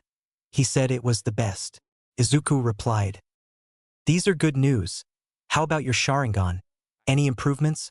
All Might questioned, as he got off Izuku, who was now doing sit-ups. Yeah, I've increased my time limit and I'm much better at using it now. Honestly, it's much easier now to use it, although there's no sign for any awakening yet, Izuku replied, a bit upset that his quirk didn't see any improvements even after 6 months. It's all right, young Midoriya. I'm sure you'll be able to get the hang of it in no time, All Might replied. Right. Now do 150 push-ups and start moving these cars. After that, it'll be the end of your training for today, All Might exclaimed. Yes, sir, Izuku replied. After their training session, Izuku and All Might, in his skinny form, sat on a bench after All Might bought ice creams for the two of them. It was a sunny day, and they needed something to make them endure the heat. "Are you excited to go to UA?" All Might asked. "Yeah, it's been my dream since I was a little kid. I always dreamt about going to UA and becoming a hero who would save everyone with a smile. Just like you," Izuku replied. "I'm happy that you're on the track of realizing your dream, and I'm glad that I was your source of inspiration," All Might said. "Thanks. My mom is also more supportive, now that I have my own quirk," Izuku exclaimed. "Young Midoriya, you always mention your mother in conversations, but you never mention your father. May I ask why?" All Might said as he handed Izuku his ice cream. "Oh, it's just that my father works overseas to provide us the money my mother and I need, so I don't remember him at all.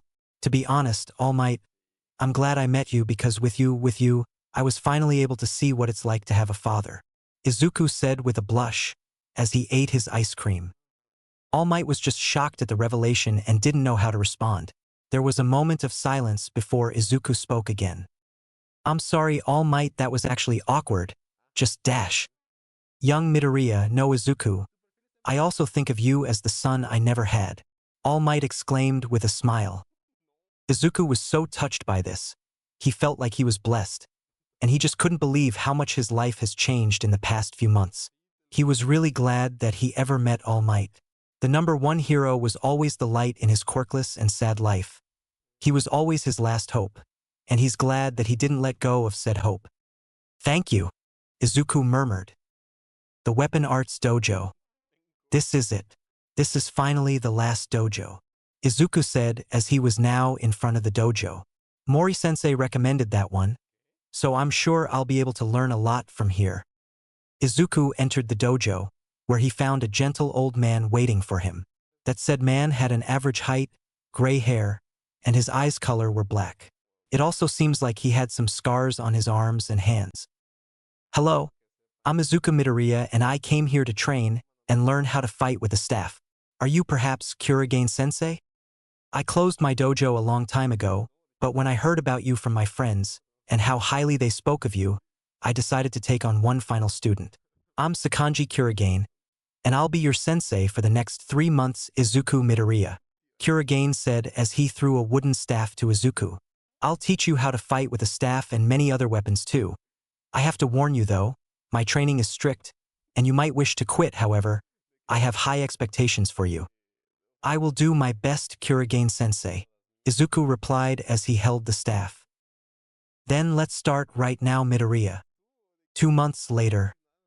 Izuku was wearing a blindfold, holding the staff as he had to block Kurigane's attack.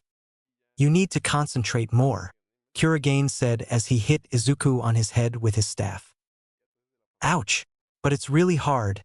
How can I hit you when I can't see you, Kurigane-sensei? You have to rely on your other senses. You must feel the surrounding wind. Clear your head and concentrate." Izuku tried his best to concentrate, only to receive another smack on his head. Again. "Yes, Kurigane-sensei. Ouch," Izuku replied but got smacked again. "Concentrate on your breathing. By controlling your breaths, you'll be able to concentrate more," Kurigane explained. "Yes, Kurigane-sensei," Izuku replied, but was smacked on his head once again. "That's the end of today's training. We're going to the forest by the mountains next week.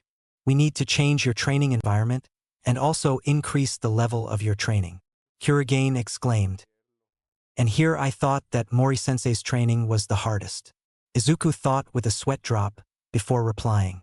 "All right, I'll make sure to ask my parents first before accepting," Izuku replied. "Yes, you should do that," Kurigane said, agreeing with the boy. The next week came by rather quickly. Izuku asked his mom and All Might if he could go, and luckily for him, they both gave him the yes. He prepared his bag and went to Kurigane's dojo. "Are you all packed up and ready for our trip?" the older man asked. "Yes, sir," Izuku replied. "Then let's head to our training site." "All right, I'll order a taxi. Just give me a minute." "No, we'll walk to our destination. Come on, let's go. Your training has already started," Kurigane said as he started to walk, carrying his bag.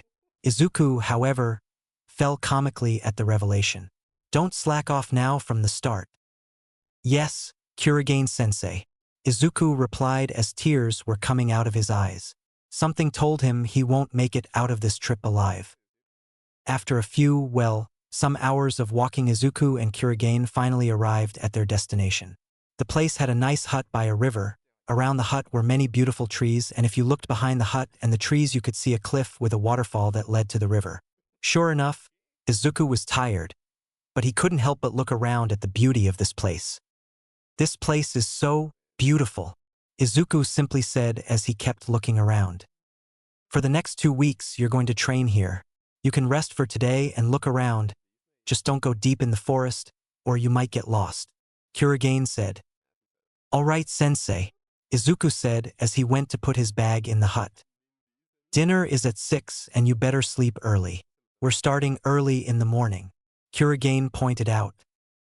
All right, I'll go and have a look around. See you later.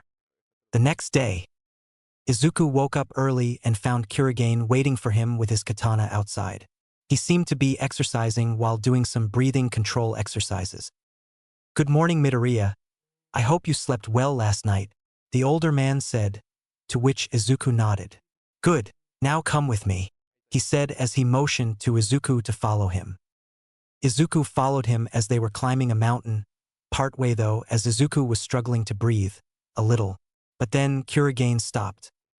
You must go back to the hut by dawn, Kurigane simply stated as he vanished in the fog. And Nanny? Izuku yelled in panic. He was quite shocked by the current events. So all this time I was training with a ghost. Scary, he added as he was shivering at the thought that his sensei was a ghost. Man, this can't be real. It's so hard to breathe and my vision is narrowed because of the fog, Izuku said until he realized something and face-bombed. I could use my Sharingan, how could I have forgotten about it? Damn, I'm so dumb, he said as he activated his Sharingan. He started making his way down the mountain, but suddenly saw a log coming towards him, which he managed to barely avoid. What is this? He said in confusion, before getting hit in his face by some pebbles. Ow! Ow! I see, so that's how it's going. Then I'll make it down as fast as I can, and I'll dodge everything with my Sharingan, Izuku said as he started to run. On his way down, he discovered that he had to evade more traps than he thought. He almost got hit by knives, which made him scream in panic. Luckily, though, he was able to catch the one that almost stabbed him. He had to admit he would have never thought that his training would go this way. This went on for an hour until he came back. Sensei, I made it back, Izuku said as he was trying to catch his breath. You cheated. You used your quirk, didn't you? Kurigane questioned the younger boy. How did you dash? Izuku was going to ask about how he knew about his quirk but figured out that Mori probably told him. Was I not allowed to do that? Izuku changed his question. Yes. Using your quirk defeats the purpose of this training, Kurigane replied. You have to be kidding me, sensei. I barely made it out alive using my quirk, Izuku exclaimed. I figured out that you'd use your quirk, so I made things harder for you. But what if I didn't use my quirk and that knife hit me? Izuku asked as he questioned his sensei's sanity. Was he a psychopath who wanted to kill him or something? The knives are made out of plastics. They're not even sharp, the man simply replied. Izuku was relieved that his sensei wasn't at least a psychopath who was wanted to kill him, but he didn't let the ghost part get out of his head until the man spoke again. Now go back there and redo the exercise, this time without your quirk, the man said as Izuku fell on his back. Mom, I'm sorry I didn't make it out alive, Izuku simply said as tears poured from his eyes. Cut the slack and get going. My advice is that you should concentrate on your breathing, focus and feel the air around you, and use other senses than your vision. I know that your quirk enhances your vision, but what would happen if you're in a circumstance where you can't use your eyes? The old man said.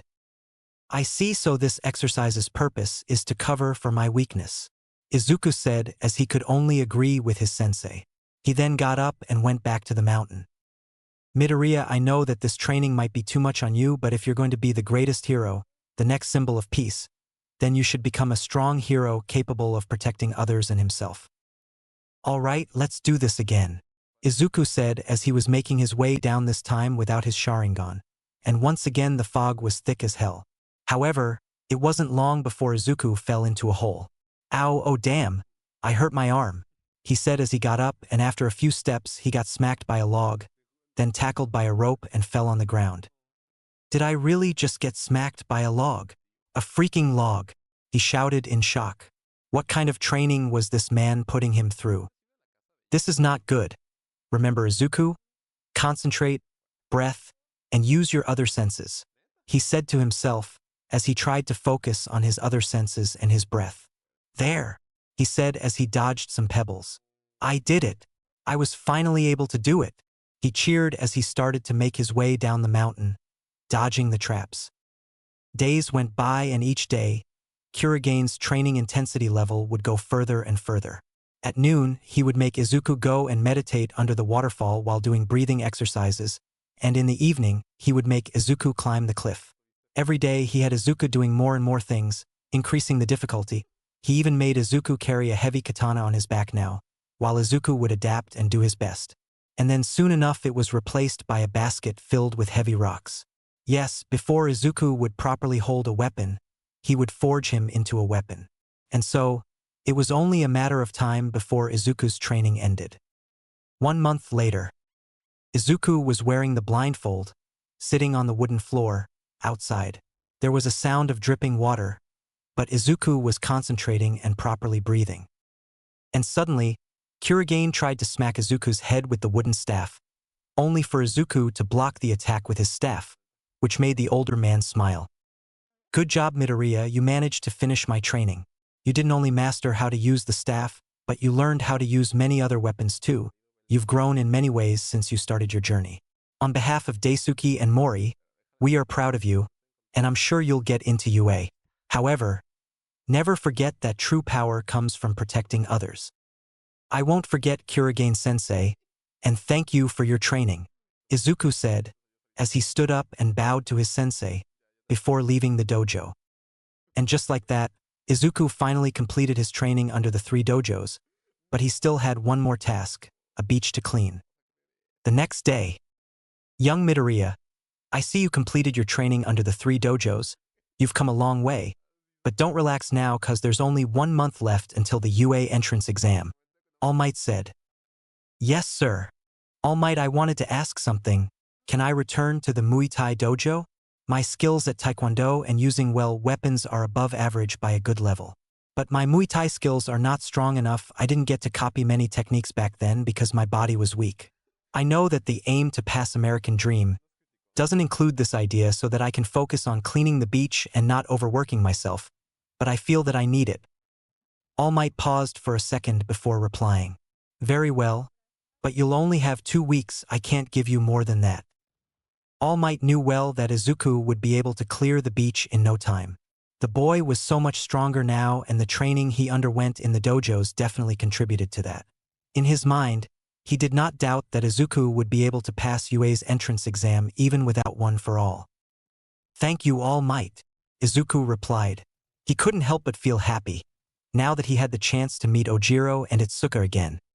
Later that night, Izuku was training in his room, lifting some weights and working on his biceps.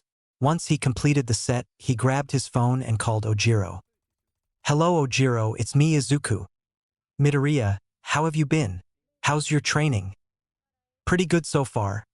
I'm actually going back to Kendo-sensei's dojo to work on my Muay Thai. That's great. It would be a good opportunity to spar with each other before the exams. Yeah. How's Itsuka, by the way? She came a couple of times since you left to spar with me, but she's been absent for like 4 months now.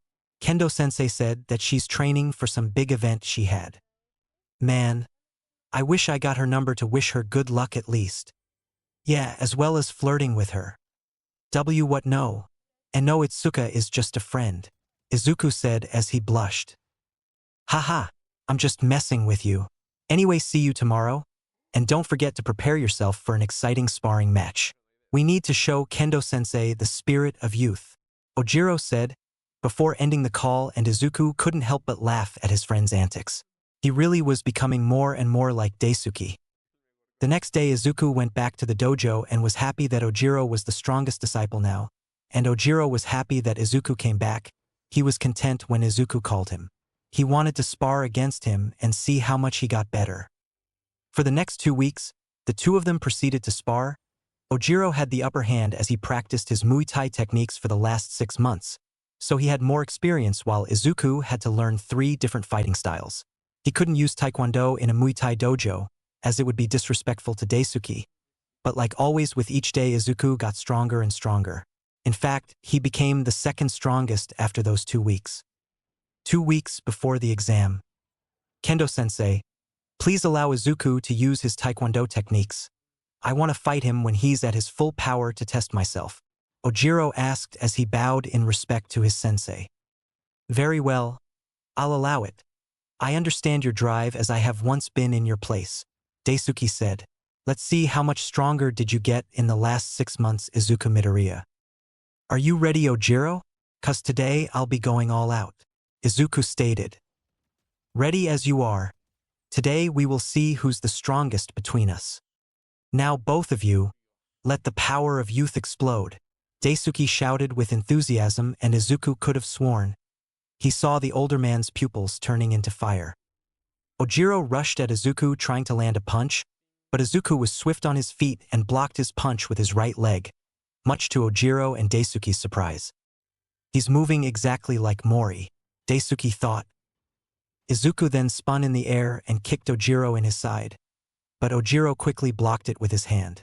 The two of them smirked, before starting to hit each other with multiple punches and kicks until Ojiro landed an uppercut. Ojiro then decided to seize this opportunity and prepared to land his new combo. Muay Thai first stance, White Tiger, Ojiro shouted as he punched Izuku in his chest. Muay Thai second stance, Black Snake, Ojiro said as he kicked Izuku in his ribs. Muay Thai third stance, Yellow Dragon, Ojiro finally yelled as he jumped and punched Izuku with a strong fist in his face, which made Izuku fall on the ground. For a moment, there was silence as neither Daisuke nor Ojiro knew if Izuku was out for the count or not. However, they got their answer once Izuku began moving again. Izuku managed to stand up again with some effort and tried his best to ignore the pain he was feeling. He had to admit, he wasn't expecting this kind of special move from Ojiro. That special move was really astonishing, Ojiro. I thought I was done for when you landed that last punch, Izuku said while panting. You really got stronger, Midoriya, but it seems like I have the upper hand here, Ojiro pointed out as he was smirking and panting as well. I have to admit you've really improved during the past 6 months, but you're also underestimating me, Izuku replied. Ojiro then rushed with a roundhouse kick that Izuku just dodged by ducking beneath his leg. Flexible and sharp attacks, just like Mori-sensei taught me, Izuku thought before elbowing Ojiro in his chest. This is the end, Ojiro, Izuku shouted as he took a different stance. Triple kick, Izuku yelled as performed his new finisher. He basically starts with a jump, then kicks his opponent's side at super speed, followed by a kick to his opponent's head, stunning them as he's going up, and finally before landing on his feet, a super kick to the chest, making them fly a couple of meters. And just like that, Ojiro was knocked away, unable to fight or even stand anymore. The match has been decided. Good job, you two. Both of you definitely improved so much during those 10 months. Ojiro, you won something too. This was a good experience for you, as you fought against a different fighting style, Daisuke said as he applauded both of them. Midoriya, you really became much stronger. That last attack really hurts, Ojiro exclaimed, praising his friend. You too, Ojiro. I was surprised by your performance without using your tail.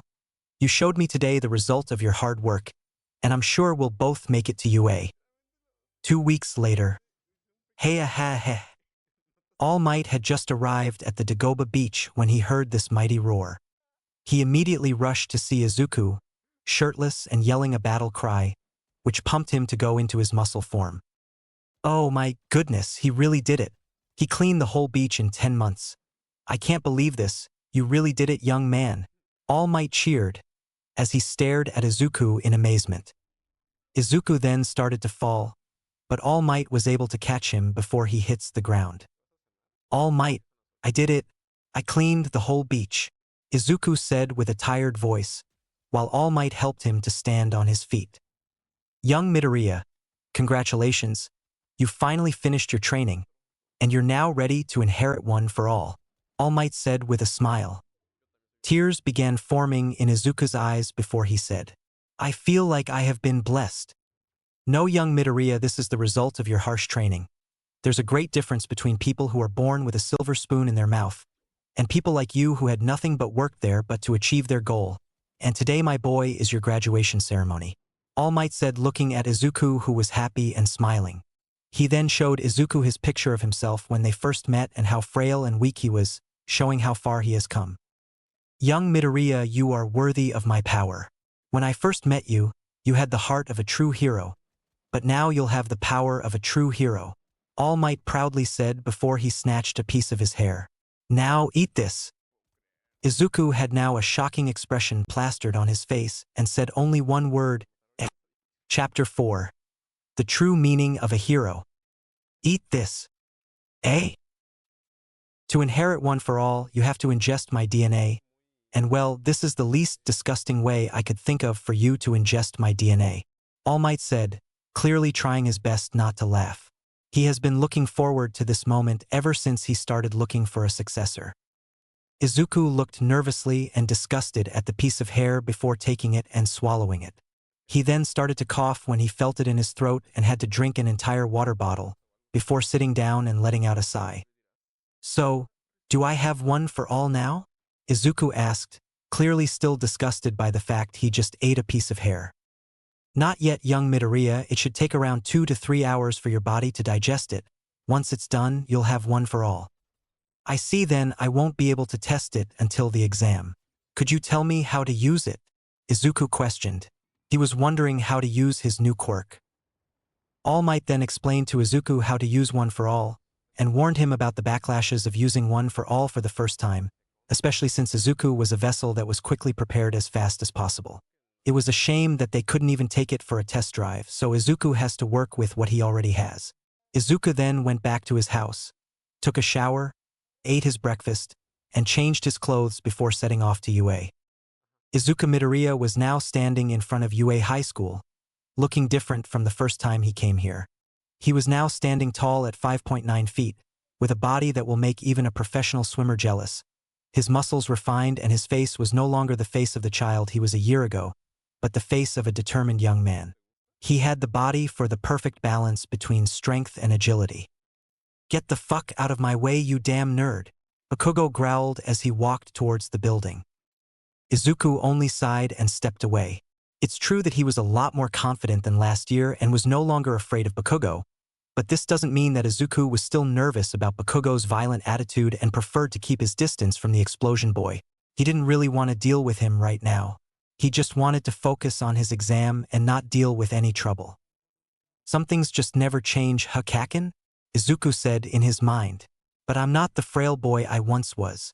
I have to remember all the hard work I have put in my training, and all the things All Might did for me, not to mention that I am now his successor. Izuku thought as he began to walk, but then he accidentally tripped on his own feet. This is it. Izuku closed his eyes and waited to feel the pain coming from his face hitting the pavement, but for some reason, it never came. Confused by this, he opened his eyes only to see that he was floating off of the ground. Are you okay? Izuku heard a sweet and high-pitched voice beside him. He tried to look at the person who owned this voice, but he was stuck in midair, moving his arms as he tried to regain his balance. She then grabbed his arm and pulled him, before he felt the gravity returning to his body again. I stopped you with my quirk. I'm sorry I didn't ask you first, but I figured you wouldn't mind me catching you. I think it would have been bad luck if you had fallen. Izuku just kept looking at the girl with a blush on his cheeks. She was a medium-weighted girl with big round brown eyes, shoulder-length brown hair, and fair skin. She also had 2 permanent pink blush marks on each cheek. Aren't you nervous? She asked. Izuku then began stuttering until the girl interrupted him. Let's do our best today. See ya, she said before heading to the building. I talked to a girl for a second time, Izuku thought with a blush on his cheeks.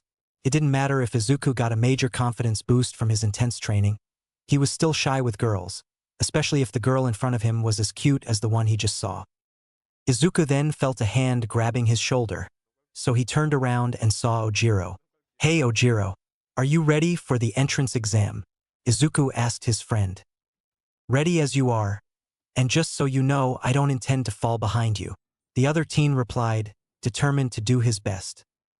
"Well, you have to do your best because I'm aiming. No, a lot of people here are aiming to be the #1 applicant to UA." Izuku exclaimed as he thought about Bakugo. He respected the explosive teen's drive. The two rivals then walked to the building together, each one of them telling the other about his training journey until they split up. UA Hero Course Entrance Exam Orientation. The written exam was easy. Izuku was confident that he achieved fantastic results. All those years spent on my hero journals weren't for nothing, Izuku thought. Moreover, during his 10 months of training, Izuku made sure to focus on his studies as well when he wasn't training. After All Might always told him that a pro hero should be both strong and smart. "I guess being a nerd and fanboy helped me out in the long run," Izuku muttered to himself as he found his assigned seat in the auditorium. He saw that the person adjacent to his right was none other than Bakugo. Izuku concluded that it must be because they were from the same middle school. "Great, just what I needed," he sarcastically thought. As the last few people entered, the lights turned out, and out in center stage was none other than the voice hero, Present Mike. Present Mike is a tall, slender man with long, spiky blonde hair and a small mustache. He wears a pair of headphones with the word "Hage" written on the headband and a pair of sunglasses. He is almost always seen with a large smile on his face. Present Mike's hero costume consists of a black jacket with an upturned collar complete with studs. He sports a tan, studded shoulder pads, black pants with a red studded belt, black boots, black fingerless gloves, and a directional speaker completely covers his neck. "What's up, UA candidates? Thanks for tuning in to me, your school DJ. Come on and let me hear ya," Present Mike shouted to only receive silence as a response. "Keeping it mellow, huh? That's fine, I'll skip straight to the main show. Let's talk about how this practical exam is gonna go down, okay? Are you ready?" Once again, he was met by silence. "Oh my goodness. It's the voice hero Present Mike. So cool.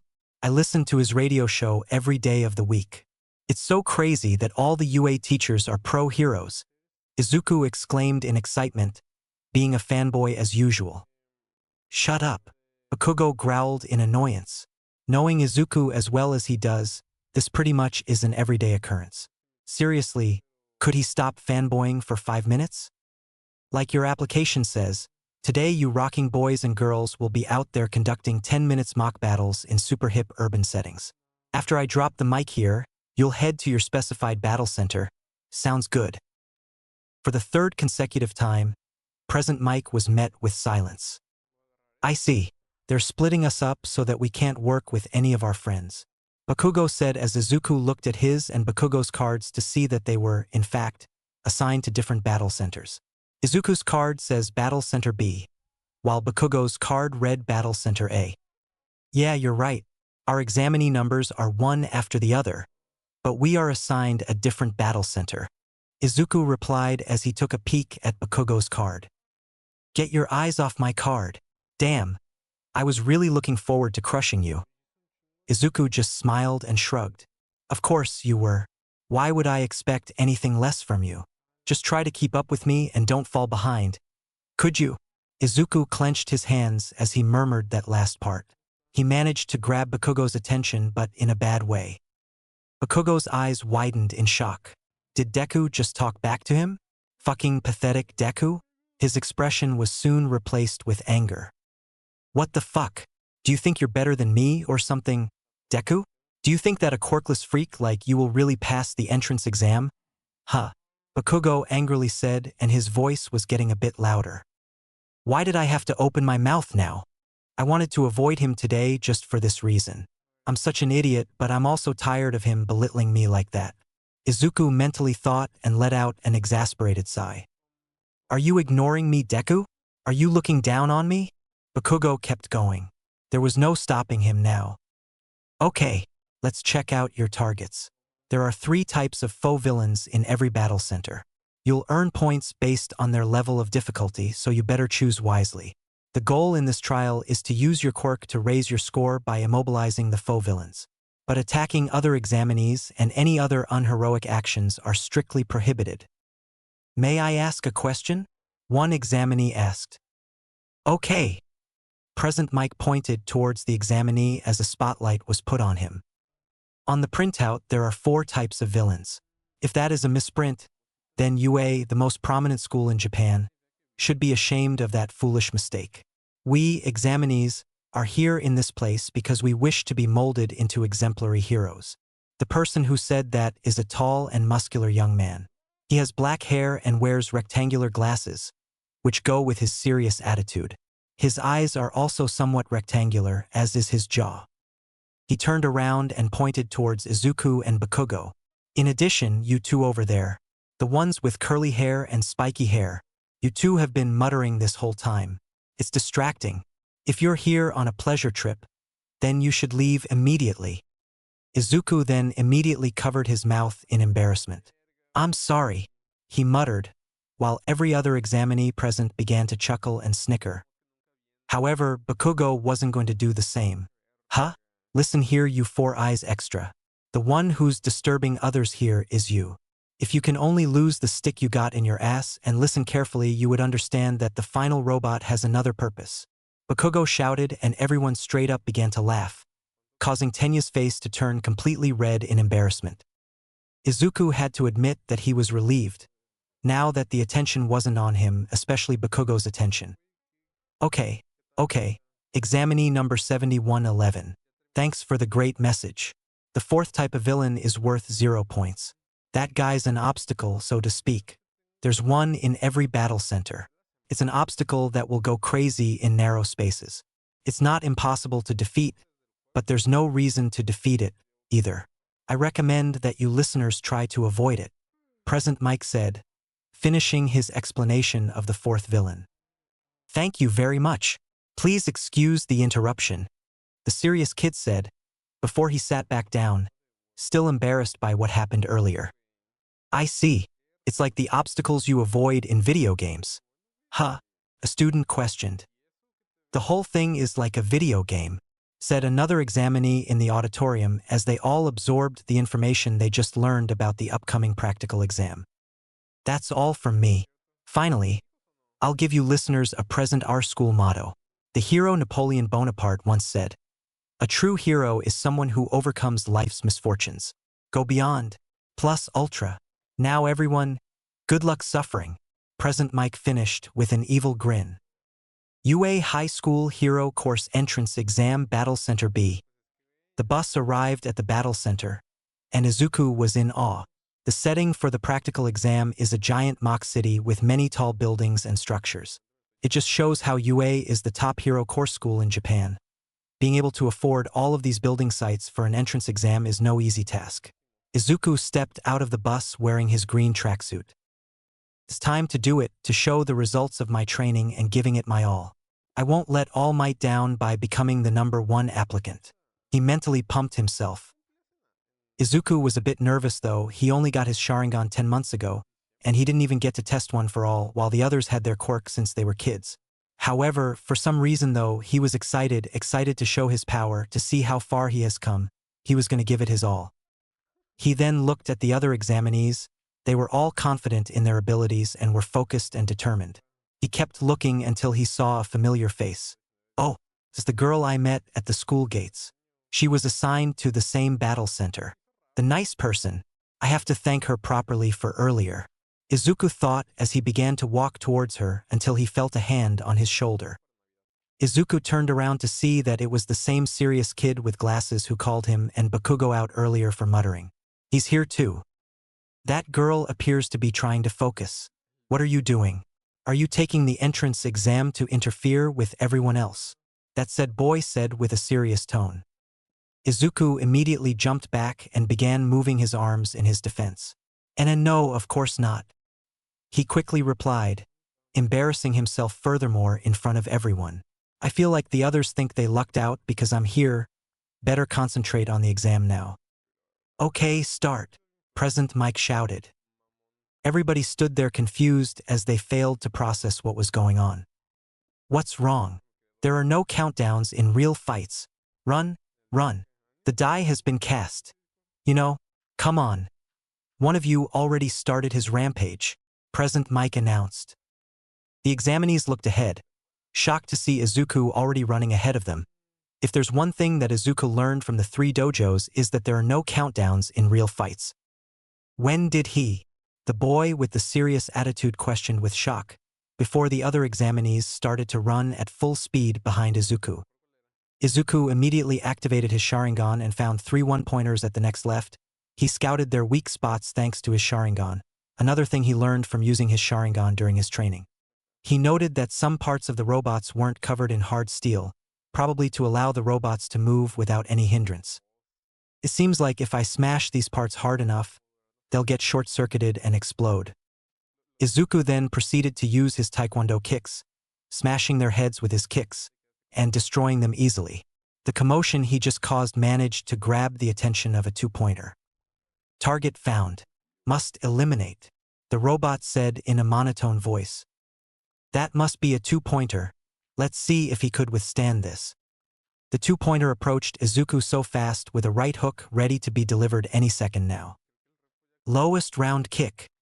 Izuku ducked, dodging the right hook easily thanks to the Sharingan, then did a 180 roundhouse kick, knocking the 2-pointer off his feet. Izuku then stomped the robot's head, destroying it altogether. And that's 5 points for me, Izuku pointed out with a smirk on his face. Izuku then destroyed more robots before encountering a 3-pointer. This must be a 3-pointer. I bet he's tougher than the others.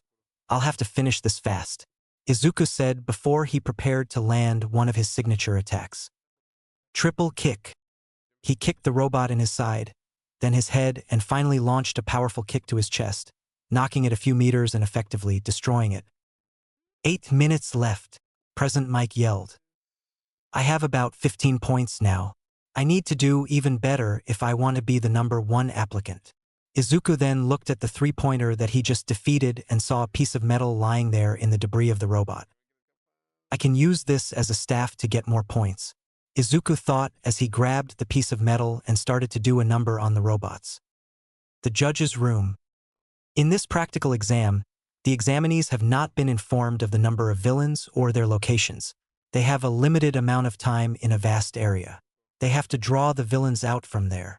It was a dark room with many monitors showing each of the examinees and how they are conducting in the practical exam. The UA staff members were watching them through the monitors as they were assessing the performance of the examinees and how they decided to adapt to the conditions that were just previously stated. Information gathering ability to understand the situation before anyone else, one of the teachers said as the screen was focused on a big bulky examinee with what seemed to be tentacles on a rooftop using his arms to scan or look for something. Mobility that can be used in many different circumstances. Another monitor showed the serious guy with the glasses, using his speed to pick off enemies one by one. Discernment to be able to stay calm in any situation. A blonde French kid is shown shooting a laser from a device on his waist and decimating the faux villains with complete and utter confidence. And pure combat ability. A monitor screen showed Bakugo in a path of utter destruction as all around him are fallen robots with smoke all around them. He looked like he was constipating as he was maniacally laughing like a crazy psychopath who has been let out of his cage. Everything that came in his way, he destroyed it using his explosion quirk, which is an ability very suitable for this practical exam. These basic abilities needed to keep the peace in the streets are turned into points in this test. Doesn't this year's group look promising? A feminine voice said.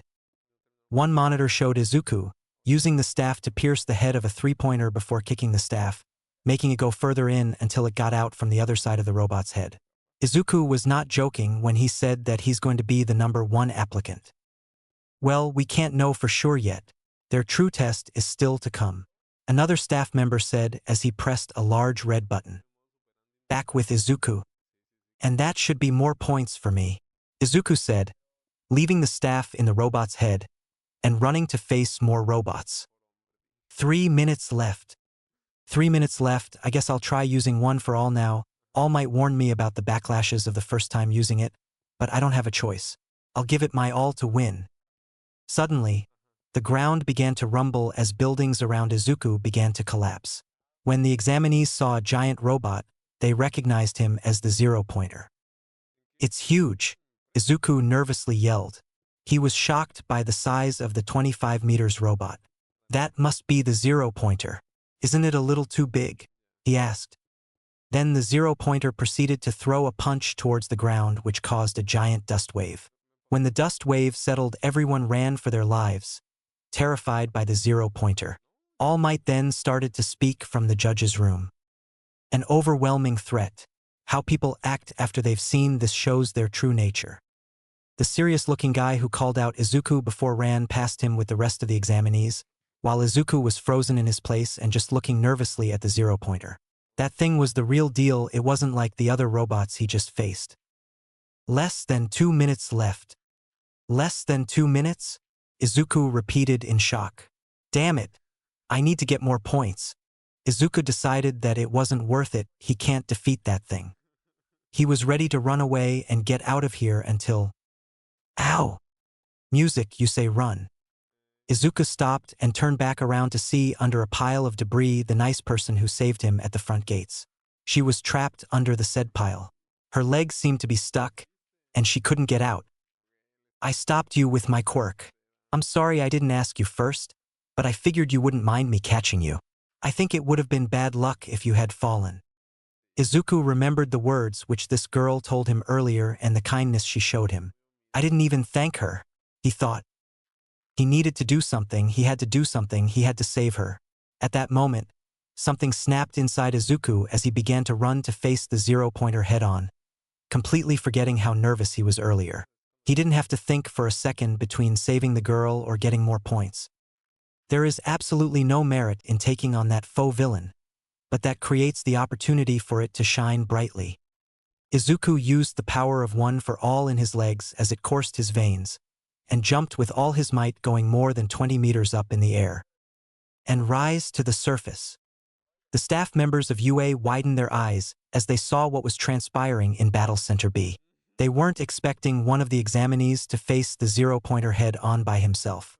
A skinny examiner wearing black clothes and a white scarf could be seen shocked, but his shock quickly changed into a smirk. While Izuku was floating in the air, going higher and higher, All Might's words on how to use one for all came to his mind. "Squeeze your buttocks. Squeeze your buttocks," he repeated. Unbeknown to Izuku, the other examinees stopped running away.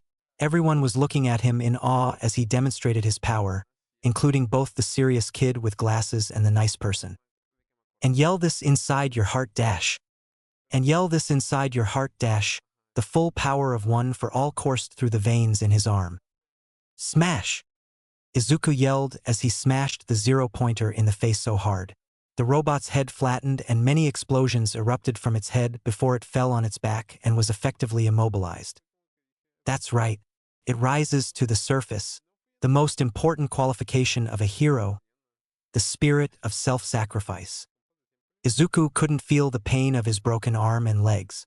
He was so shocked by the power of one for all that his mind was still processing what just happened. He has one for all, All Might's quirk, the same power he just used to decimate the zero-pointer. This power was his now. It was so weird.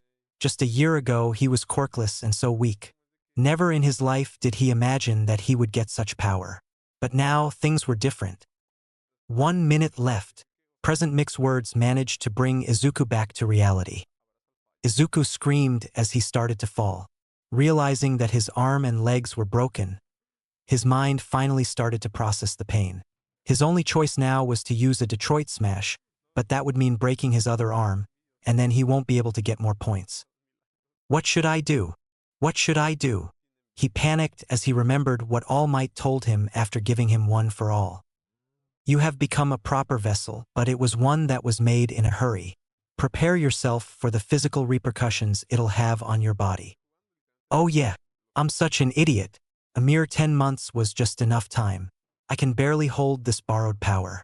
Think, what to do, what to do. Izuku tried to think of any solution to save himself. However, before he could touch the ground, he felt a slap to his face and then realized that he was floating off the ground. He looked and saw that the nice person used her quirk on him. She then proceeded to move her hands closer to each other before shouting "Release!" and vomiting while Izuku fell on the ground. "Stop!" Present Mike yelled, but no one seemed to hear him despite his loud voice. They were all just shocked at Izuku's power. I mean, he defeated the zero-pointer by himself after all. They did wonder though what kind of life he had that made him so jumpy, but they all agreed that he was amazing. "I wanted to get more points. I really wanted to be the best applicant for this year.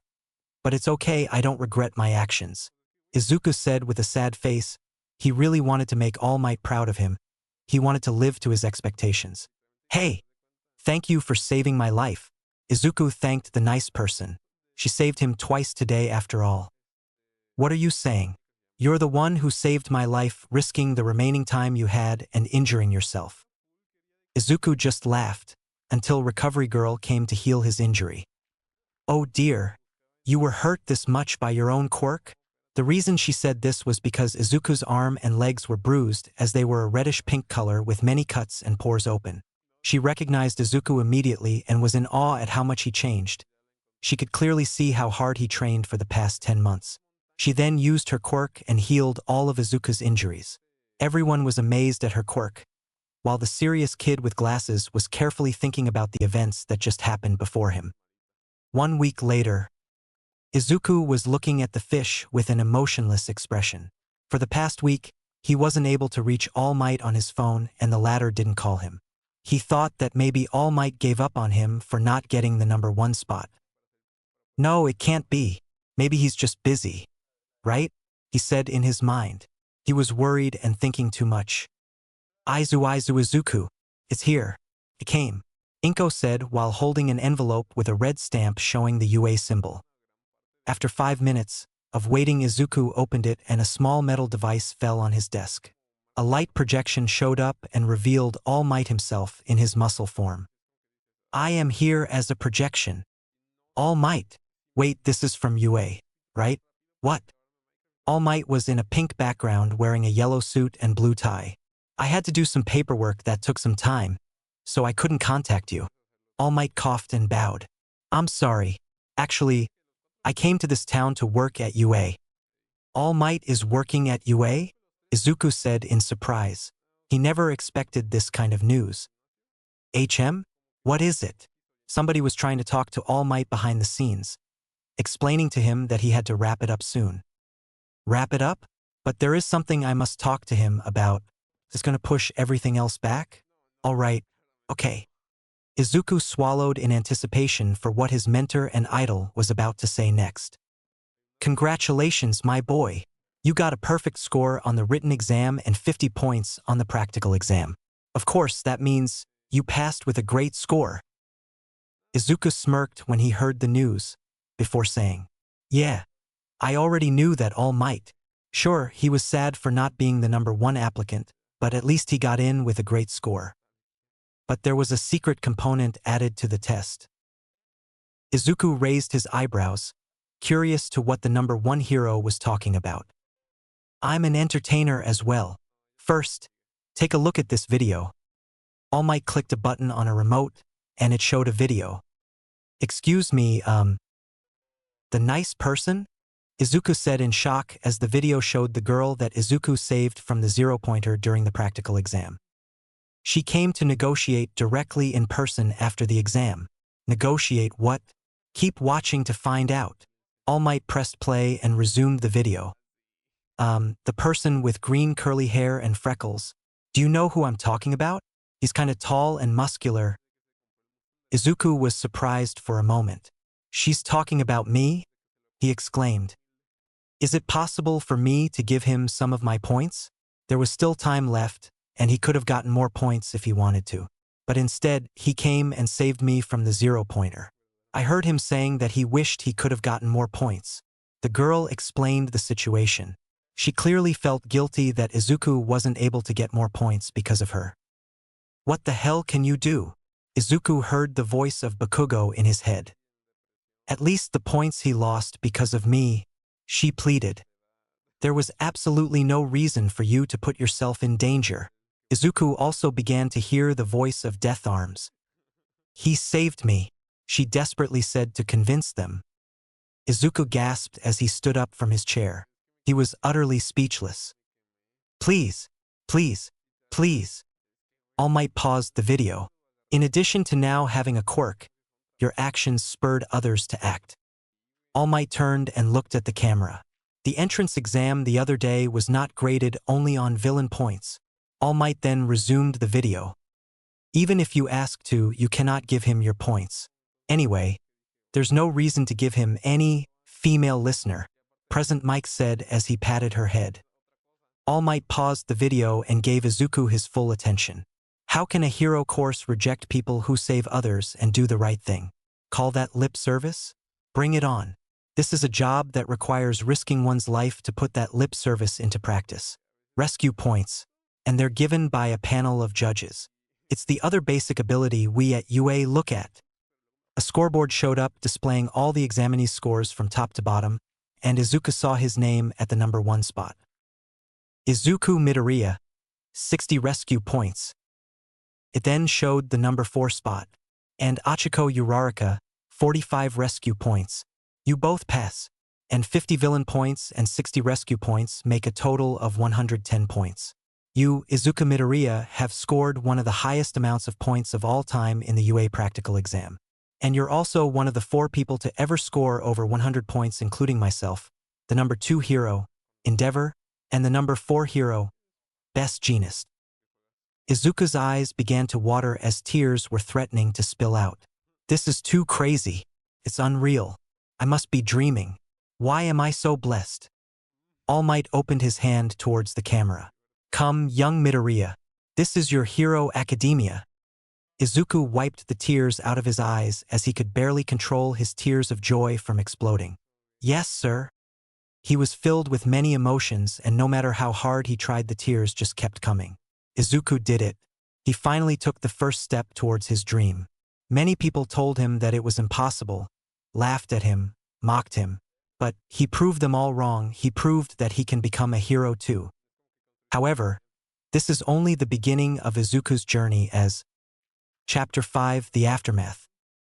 The video projection has just ended and the small metal device turned off. Izuku was so happy. He was as happy as when All Might told him that he can become a hero, maybe even more. He just discovered that he finally took the first step to achieve his dream of becoming a hero. On top of that, he managed to achieve his goal of becoming the number 1 applicant in UA. He made All Might proud. He quickly wiped his tears that didn't dry yet and grabbed his pen and one of his notebooks. Izuku then wrote something and quickly closed his book before putting it away. Now was the time to tell his mother the good news. Mom, I did it. I got accepted to UA. I even got first place in the practical exam. Izuku cheered as he burst out of his room. He wasn't surprised to see his mother still outside his room. Hearing this, Inko immediately pulled her son in a tight hug. Izuku, sweetie, I'm so proud of you. You did it, you got into your dream high school. I'm so happy for you, Inko said with tears of joy running down her cheeks. She had to admit, she still regretted the day when she couldn't tell Izuku that he could become a hero. After all, she couldn't let Izuku risk his life fighting villains without a quirk. He's her one and only child.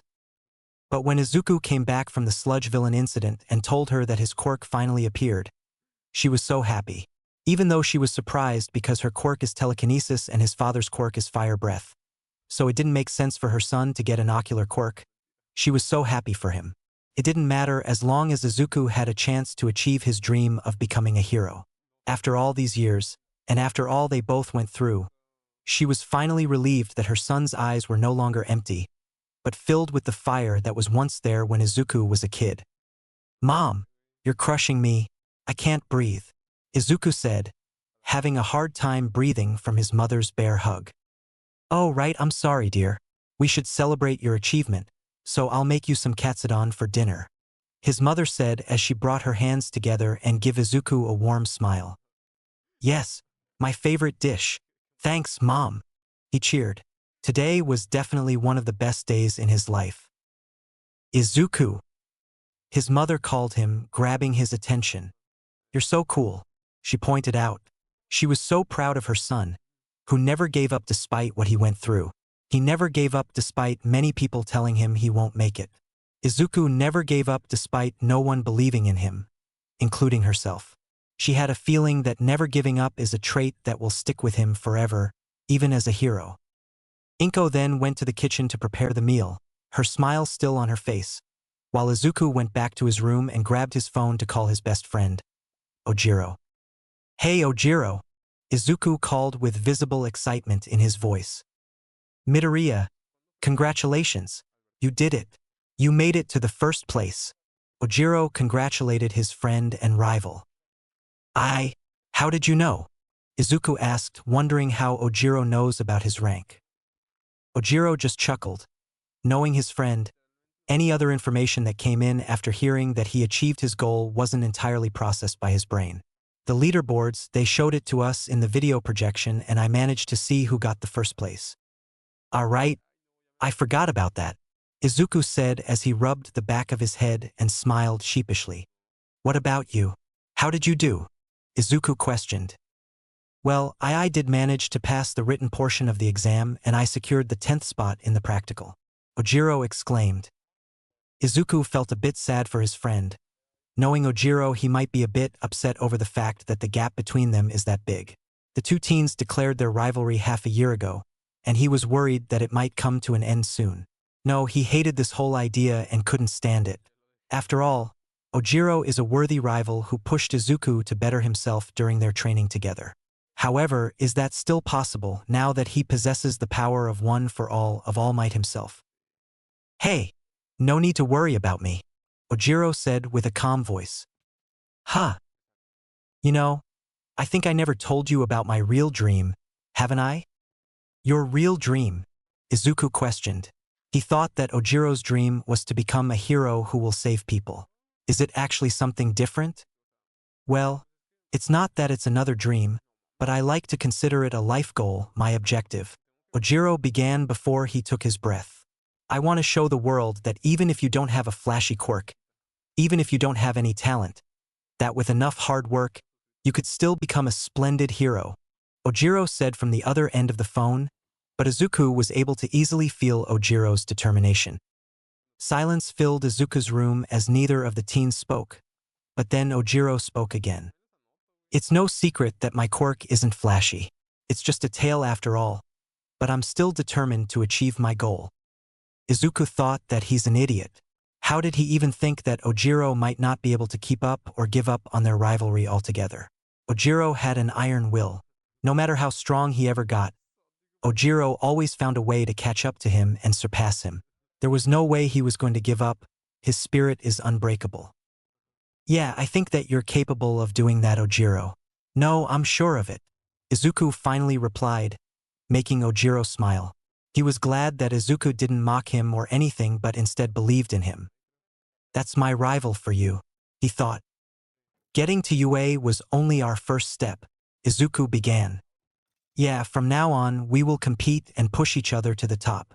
Because that's the spirit of youth," Ojiro said with a lot of enthusiasm before the two boys laughed. The two boys then ended the call and Izuku felt motivated. In fact, he decided that he was going to train again, starting from tomorrow. All Might offered him to relax and take a break until his first day at UA, but he wasn't going to take it. "Right now, I have a new quirk to learn how to use and practice. Not to mention it's All Might's quirk himself," Izuku shouted in his mind, entering his fanboy mode. As a child, he always used to put on his All Might onesie and act as if he was All Might. He would then come to his mother's rescue while saying All Might's catchphrase. Izuku blushed at the memory and chuckled. "I guess that game will soon become my daily life," he mentally thought, but his thoughts were interrupted by the sound of the doorbell. Izuku quickly went to open the door but was shocked when he saw who was waiting in front of it. "Kakakin?" he questioned in surprise. Of all the possible days, why did he have to come today? In fact, why is he even here? They stopped going to each other's house since they were 7. "DKU, how did you get a better score than me? Huh, did you cheat? You damn nerd. How did a quirkless extra like you took the first place from me?" Crap. I was so shocked and happy by what I saw in the video projection that I forgot that Kakin placed second, right after me.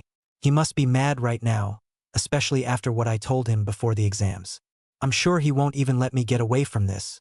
Knowing him, he came for a fight now to prove that he's the best. Izuku said in his head with a bit of worry. Izuku began but was interrupted. Damn it, you fucking brat. Show some respect to your friend. Mitsuki Bakugo. Katsuki Bakugo's mother yelled before hitting her son with a fist on his head.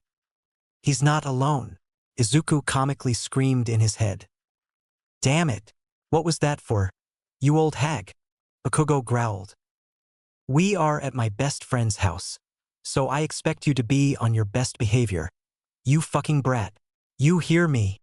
Mitsuki replied. I guess like mother like son. Izuku thought with a nervous smile on his face, weirded out by this family's antics. After all, it's been a long time since he last saw the whole Bakugo family together. Oh, hey Mitsuki, how are you doing? What brings you and Masaru, Katsuki's father, here along with Katsuki? Inko asked her friend. Izuku's eyes drifted from Katsuki and his mother to Masaru.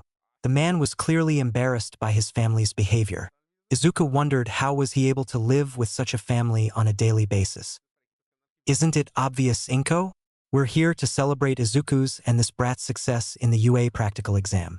They got first and second place after all. Mitsuki replied, which made Katsuki angrier, much to the writer's surprise who thought that such a thing was impossible. We even brought a cake, Masaru added. If that's the case, then come in, Inko exclaimed. They all sat at the dining table eating and chatting. Well, most of the chat was done by the adults. Katsuki was mad and angrily glaring at Izuku. That is until a certain subject was brought up. But wow Izuku, you were able to get first place in the practical exam without a quirk. How did you do that? Masaru questioned the Sharingan user. Yes, how did you dash Katsuki began, but before he had a chance to finish what he wanted to say, his mother smacked him on his head. Izuku has a quirk. Inko responded before Izuku could say anything. The Bakugo family was surprised by this revelation as Katsuki's parents' eyes widened in shock. As long as they knew the Midoriyas, Izuku was quirkless. So when did he get a quirk? On the other hand, Katsuki's shock was replaced by fury.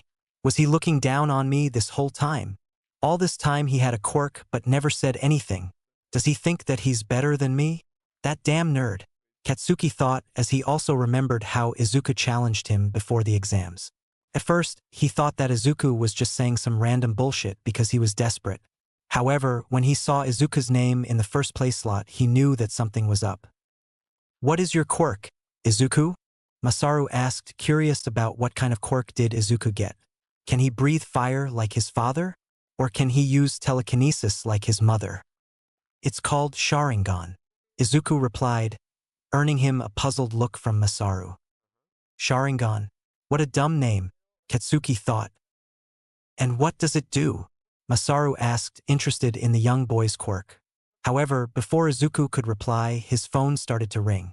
So he took his phone out of his pocket to see who's calling him. It's All Might, Izuku thought. I'm sorry, I have to answer this call, Izuku said before going to his room. His girlfriend, Mitsuki said as she grinned. It seems that my Izuku is growing up to become a lady killer, Inko said with a smile. Katsuki only scoffed as he wanted to learn more about Izuku's quirk. Izuku's room. Young Midoriya, I'm sure you were celebrating your success in the practical exam, but I want to talk to you. Could you come to Dagoba Beach now? All Might said over the phone. Sure, All Might.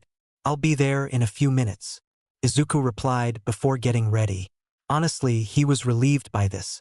He didn't want to spend another minute with Bakugo. Over the past year, Izuku and Bakugo stopped interacting with each other, and as busy as he was with his training, Izuku just kind of forgot about Bakugo altogether. He had an important duty to become All Might's successor, and while he wouldn't like to say it like that, he didn't want to waste his time on Bakugo. Izuku then went to the dining hall to inform his mother that he's going out. Mom, I'm sorry, but I have to go. It's urgent. You guys can eat the cake without me. I'll come back later tonight. Oh, Deku come back dash. Katsuki tried to say something, but once again his mother smacked him. Sure. Take your time, Izuku. Inko and Mitsuki said in unison while giving him thumbs up, to which Izuku was confused. I'll let you go this time, Deku. But next time you won't get away, you damn nerd. I'll kill you, Katsuki thought, looking forward to the day he and Izuku would face each other. Dagoba Beach. All Might, Izuku yelled. Who's this? All Might, who was in his skinny form, quickly replied. All Might? A bystander questioned. No way. Where? Said another bystander. Repeat after me. I had the wrong person. All Might quickly whispered, not wanting his secret identity to be discovered. Oh, I had the wrong person, Izuku quickly repeated, much to the bystanders' disappointment. Congratulations on getting the #1 spot. I can't even begin to exclaim how much I'm proud of you, my boy, All Might exclaimed as he raised his hand for a high five. Thank you very much, Izuku high-fived All Might back. Just so you know, I didn't tell the school about my connection to you. You're the type that would think that's cheating, right? I wasn't one of the judges. Thank you for your concern, but I was surprised to find out that you were a teacher at UA. So that's why you came here, huh? I mean, your agency is in Roppongi in Minato, Tokyo at Izuku's muttering was quickly cut off by All Might. Stop that, All Might sighed before continuing. I couldn't tell anyone before the school announced it. I just happened to be offered a job from UA when I was looking for a successor. I see. He was originally planning on choosing one of the students. Izuku deduced. My body broke with one jump and one punch of one for all. I can't control it at all, Izuku explained as he remembered the events that happened last week. That can't be helped. It's like if you asked a person who suddenly grew a tail to do a trick, they wouldn't even be able to control it. All Might replied, assuring the boy that this was normal. Wait, did you know that this would happen all along? Izuku asked as he was surprised that All Might didn't tell him that his bones would break from the first time using one for all. Well, there wasn't any time, but it turned out all right. It turned out All Might. All Might nervously said, realizing the mistake he had done. Right now, you're either at 100% or 0, All Might said as he grabbed 2 empty cans. But once you control it, you'll be able to adjust to what your body can handle. Actually, I think you can control about 3% of one for all's power. Control? Izuku asked with a bit of confusion. The more you train a vessel, the more you'll be able to move the power freely. All Might further explained, before going to his muscle form and squeezing the 2 cans with one hand. Like this. Wait, is that All Might? The same bystander from before yelled. No way. When did he get here? Let's go, young Midoriya, All Might said as he began to run. Yes, sir, Izuku responded as he ran behind his idol. The flame I passed on to you is still small, but in the future, it'll be exposed to wind and rain and grow even bigger. And then I will slowly become weak and disappear and I will finish my job. Yeah, that's deep, All Might thought, as he looked at Izuku, who was running behind him. After a few minutes of running, All Might now back to his skinny form, and Izuku finally stopped. I'm sure we lost them by now, All Might said, before looking at Izuku. I knew I called you while you were celebrating, but how was it? Don't worry, All Might. I wasn't really having fun there as Bakugo and his family were there. My mom and his parents were chatting while he was just glaring at me. Ready to explode at any moment, and his parents asked me about my quirk. Izuku described how the situation was at his home. And what did you say? All Might questioned. I told them that it was called Sharingan, but I didn't have any time to explain the powers it grants because you called. I made sure not to mention one for all, as it is a big secret that no one can know about. Good job, young Midoriya. After all, if people knew about it, many will try to get their hands on its powers. Only 4 people besides you and I know about one for all's existence, including Recovery Girl. I see. You should go back now. You don't want to be late. There's actually one more thing, Izuku said. What is it? All Might questioned, wondering what Izuku wanted to ask him. I'm going to restart my training tomorrow. And why is that? As you just said, I can only control 3% of One for All. Not only is that percentage low, but I also need to know more about One for All. There's only about 1 month left till the start of UA, and I can't just wait until then to restart my training. I already secured my place at the top and I don't want to lose it.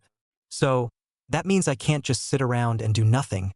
I have to work harder than anyone. Izuku explained with a lot of determination, which reminded All Might of how he wanted to become stronger, to become the symbol of peace in his younger days. Very well. Meet me here at 5 a.m. like we used to. We're going to get you ready for your first day at UA. All Might replied. Yes, sir. Thank you for everything, All Might. Izuku said his goodbyes and went home. Around 1 month later. Izuku, do you have tissues? Inko asked. Yeah. And your handkerchief? What about your handkerchief? Your hanky? Izuku rolled his eyes and smiled. Yes, Mom, I have it. I'm going to be late. I have to hurry. Oh, one more thing, Izuku. Inko exclaimed. Huh? What is it? Izuku asked. I'm really proud of you, she replied. Thanks, Mom. I'll see you later, Izuku said with a smile. Today was the first day of Izuku's first year at UA. He has been eagerly waiting for this day to come, and honestly, anyone in his shoes would be as excited as him. After all, UA is the best hero course high school in Japan. The school that formed many top heroes like Best Jeanist, Endeavor, and most importantly his mentor, All Might. Class wanna. This place is too big, Izuku said as he was looking for his homeroom. He was wearing a standard UA uniform, which consisted of a gray-colored blazer with yellow buttons, a white-collared shirt, a red tie, and dark blue pants. There it is, Izuku said, but was surprised by the size of his homeroom's door. It was huge. Must be for the people whose quirks make them bigger, Izuku thought before opening the door. Don't put your feet on the desk, the serious guy with glasses, the one from the entrance exam, said. Ha! A familiar, angry voice replied. Don't you think that it's rude to the UA upperclassmen and the excellent craftsmen who made the desk? Nope. What junior high did you go to? You side character, Bakugo asked with his usual rude tone. Izuku's sweat dropped. Of course, these two would be in the same class as me, just my luck, Izuku thought. The tall, serious teen with glasses stopped for a moment as he began to speak again. Let's start over. I attended semi-private academy. My name is Tenya Ida. Bakugo scoffed. Semi? So you're a damn elite. Huh? Looks like I'll have fun crushing you. Crushing? That's cruel. Do you truly aim to be a hero? Tenya replied, but noticed Bakugo's attention shifting somewhere. Curious, he looked at the source of attention, only to find Izuku standing there. It's him, Tenya said as he recognized Izuku as the one who destroyed the zero-pointer in the entrance exam. All the students present in the classroom proceeded to look at Izuku. Some of them recognized him too. After all, it was hard to miss a kid who destroyed a giant robot. Oh, Izuku said awkwardly as he wasn't used to having all of the attention on him, due to him being a social outcast for as long as he can remember. Izuku then saw Ojiro as he scanned the classroom. Relieved by this, he waved his hand at Ojiro, who returned the gesture. Bakugo furiously glared at Izuku. He still remembers that Izuku took first place from him. Deku is in my class. Good, because I will crush him too, he thought. Good morning. I am from Semi-Private Academy. My name is Dash. I heard you before. I'm Izuku Midoriya. Nice to meet you, Ida, Izuku said as he smiled sheepishly and rubbed the back of his head, a habit that has seemed to have stuck with him. Midoriya, you realized there was something more to that practical exam, didn't you? Huh, Izuku responded dumbly. I had no idea. I completely misjudged you. I hate to admit it, but you are better than me, Tenya said as he praised Izuku. Sorry, I actually didn't. Izuku began but was interrupted. Oh, that curly hair. You're the plain-looking one, a familiar, cheerful voice said. Izuku turned around to see the same cute girl that he saved during the entrance exam. He blushed at her comment as he took a good look at her.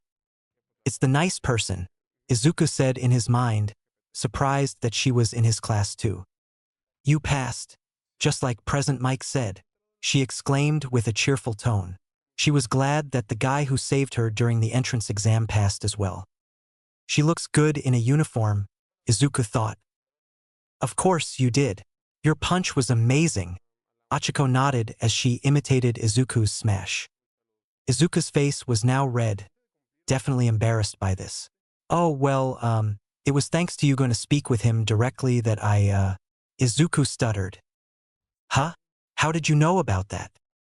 "Oh, that's because—" Bakugo looked at the scene in front of him as he kept thinking. How was Deku able to get so strong? Just what is his quirk? And for how long did he hide it from me? He was also angry at the fact that he wasn't the only one from their school to get into UA like he said he would. I wonder if today's just the entrance ceremony and orientation. I wonder what our teachers are like. Aren't you nervous? The girl, identified as Achiko, asked multiple questions, getting closer with each.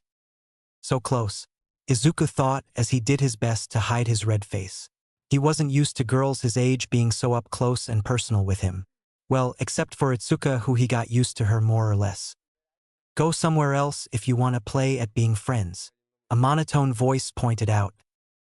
Achiko and Izuku looked outside the door to see a man inside a yellow sleeping bag. "This is the hero course," the man said as he drank a juice box. "Mr. Aizawa?" Izuku questioned in shock as he identified the man. The man stood up and unzipped his sleeping bag. "Okay, it took 8 seconds before you were quiet. Time is limited. You kids are not rational enough," he lectured them. "Mr. Aizawa, are you by any chance our teacher for this year?" Izuku asked.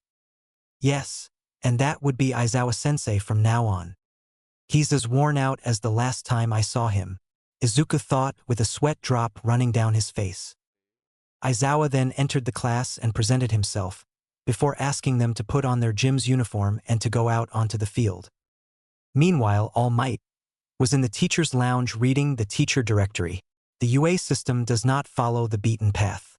Depending on the homeroom teacher, even the first day can be a quirk assessment test?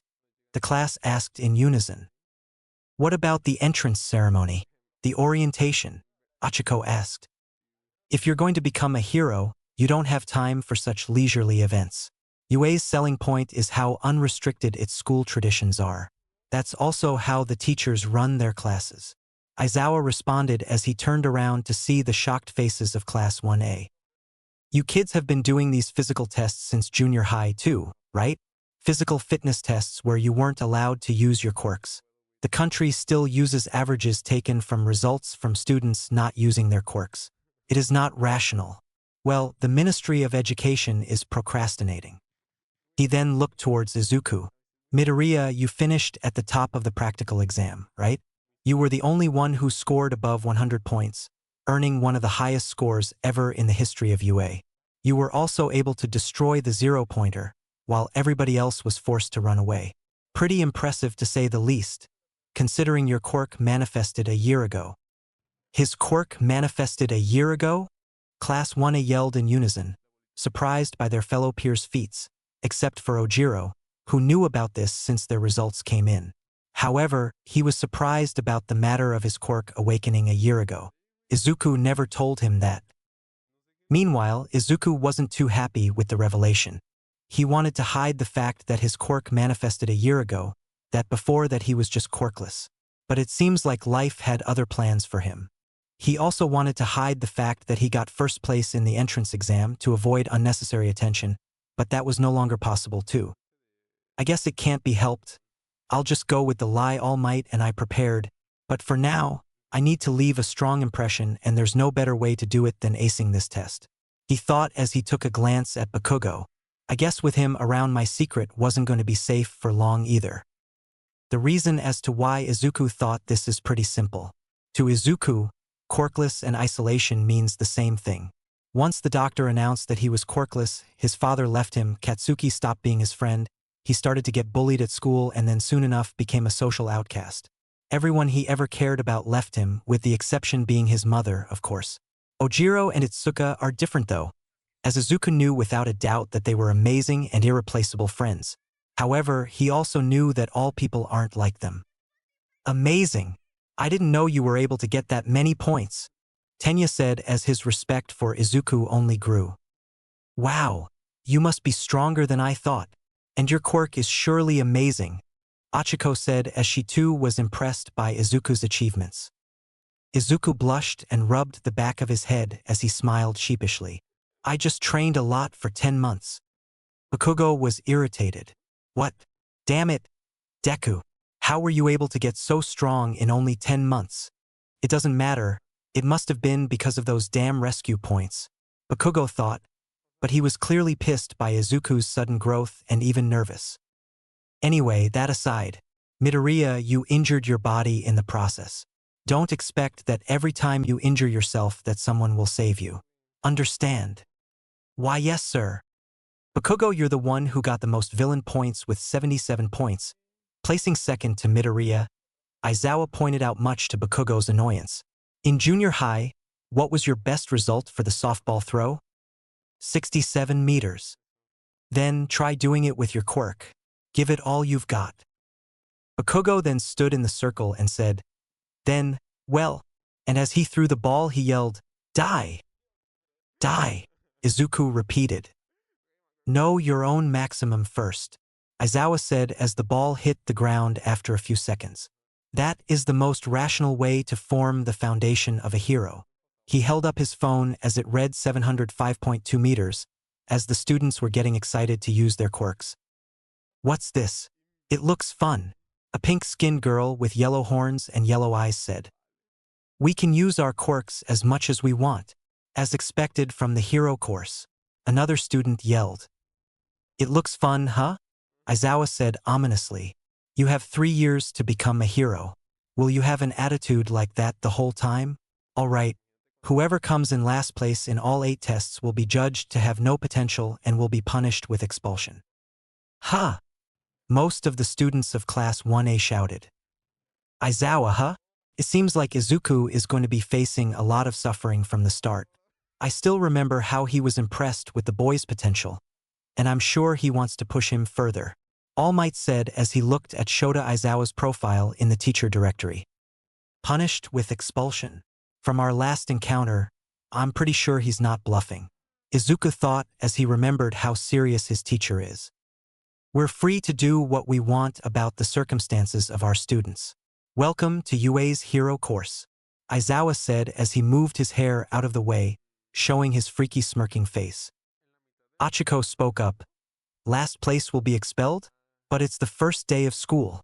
No, even if it wasn't the first day of school, this is too unfair. Natural disasters, big accidents, and selfish villains. Calamities whose time or place can't be predicted. Japan is covered with unfairness. Heroes are the ones who reverse those situations. If you wanted to go talk with your friends at Mickey D's after school, too bad. For the next 3 years, UA will do all it can to give you one hardship after another. Go beyond. Plus ultra.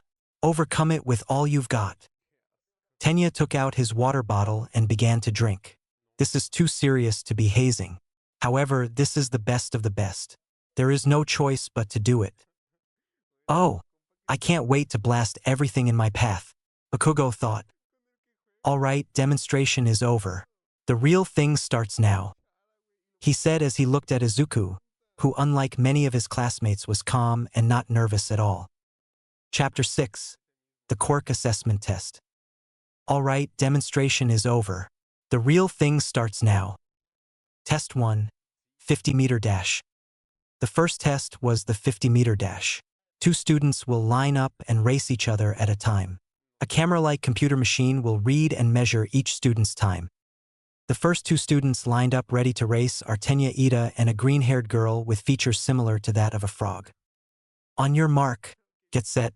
Then the machine made the sound of a gunshot signaling the beginning of the race. Tenya blasted off and was the first one to finish the race. 3.04 seconds. The computer announced as soon as Tenya passed the finish line. Shortly after, the frog-like girl was able to cross the finish line as well. For 50 meters, I can only go up to third gear, Tenya thought. Name, Tenya Ida. Quirk. Engine. He has engines in his calves which allows him to move at super high speeds. Well, he's like a fish in water. He's certainly in his element. However, speed isn't the only attribute that is essential for a pro hero. It'll be worth seeing what others do, Aizawa said in his mind. Name, Tsuyu Azui. Quirk. Frog. Well, the name speaks for itself. She can do whatever a frog can. Tsuyu's 50-meter dash time was recorded as 5.58 seconds, which is not too shabby. Lighten up my clothes and shoes, she said to herself, as she reduced the weight of her clothes using her quirk. Name, Achiko Uraraka. Quirk. Zero gravity. Anything she touches will become weightless, and she will have absolute control over it. However, her drawback is that if she overuses her quirk, she will begin to become nauseous. I have to give it my all today. Midoriya and I promised each other to reach the top together, so I need to avoid expulsion at all costs, Ojiro said in his mind as he prepared himself for the race.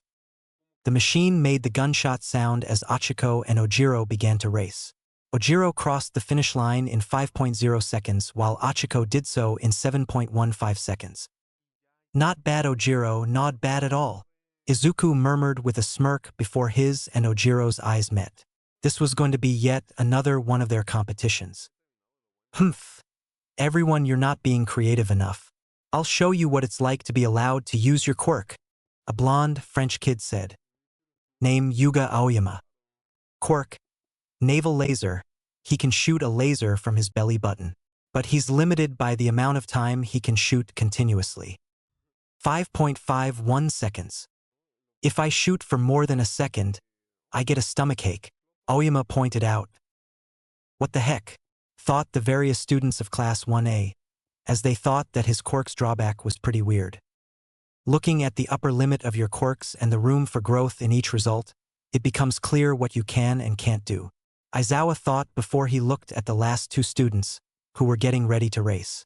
They were none other than Izuku Midoriya and Katsuki Bakugo. On your mark. Bakugo looked to his right and said, Try not to fall too far behind me, Deku. Get set. Oh, we'll see about that, Kakin, Izuku said in his mind with a smirk appearing on his face. He decided to activate his Sharingan and use 8% of one for all in his right foot. He was going to boost himself and give himself a push before running with his pure physical strength. That will connect to the creativity needed for you to survive, Aizawa thought as the gunshot sound went off and both students blasted off. Explosive speed, Bakugo shouted as he ignited his hands with explosives that allowed him to get a boost of speed. 4.10 seconds. Bakugo grew angry as he saw Izuku taking the lead thanks to the boost he got earlier. During this whole race, he was just trying to catch up to him, which contradicts what he told Izuku before the race. 4.13 seconds. Bakugo finished the race slightly after Izuku. Damn it! How did he get ahead of me? Bakugo angrily thought. I have to use both the Sharingan and one for all at the same time so that no one suspects that I have two quirks, Izuku mentally thought as he looked at his hand. I managed to increase my control of one for all up to 8% during the month between the exam and the school's first day, but I still have a long way to go.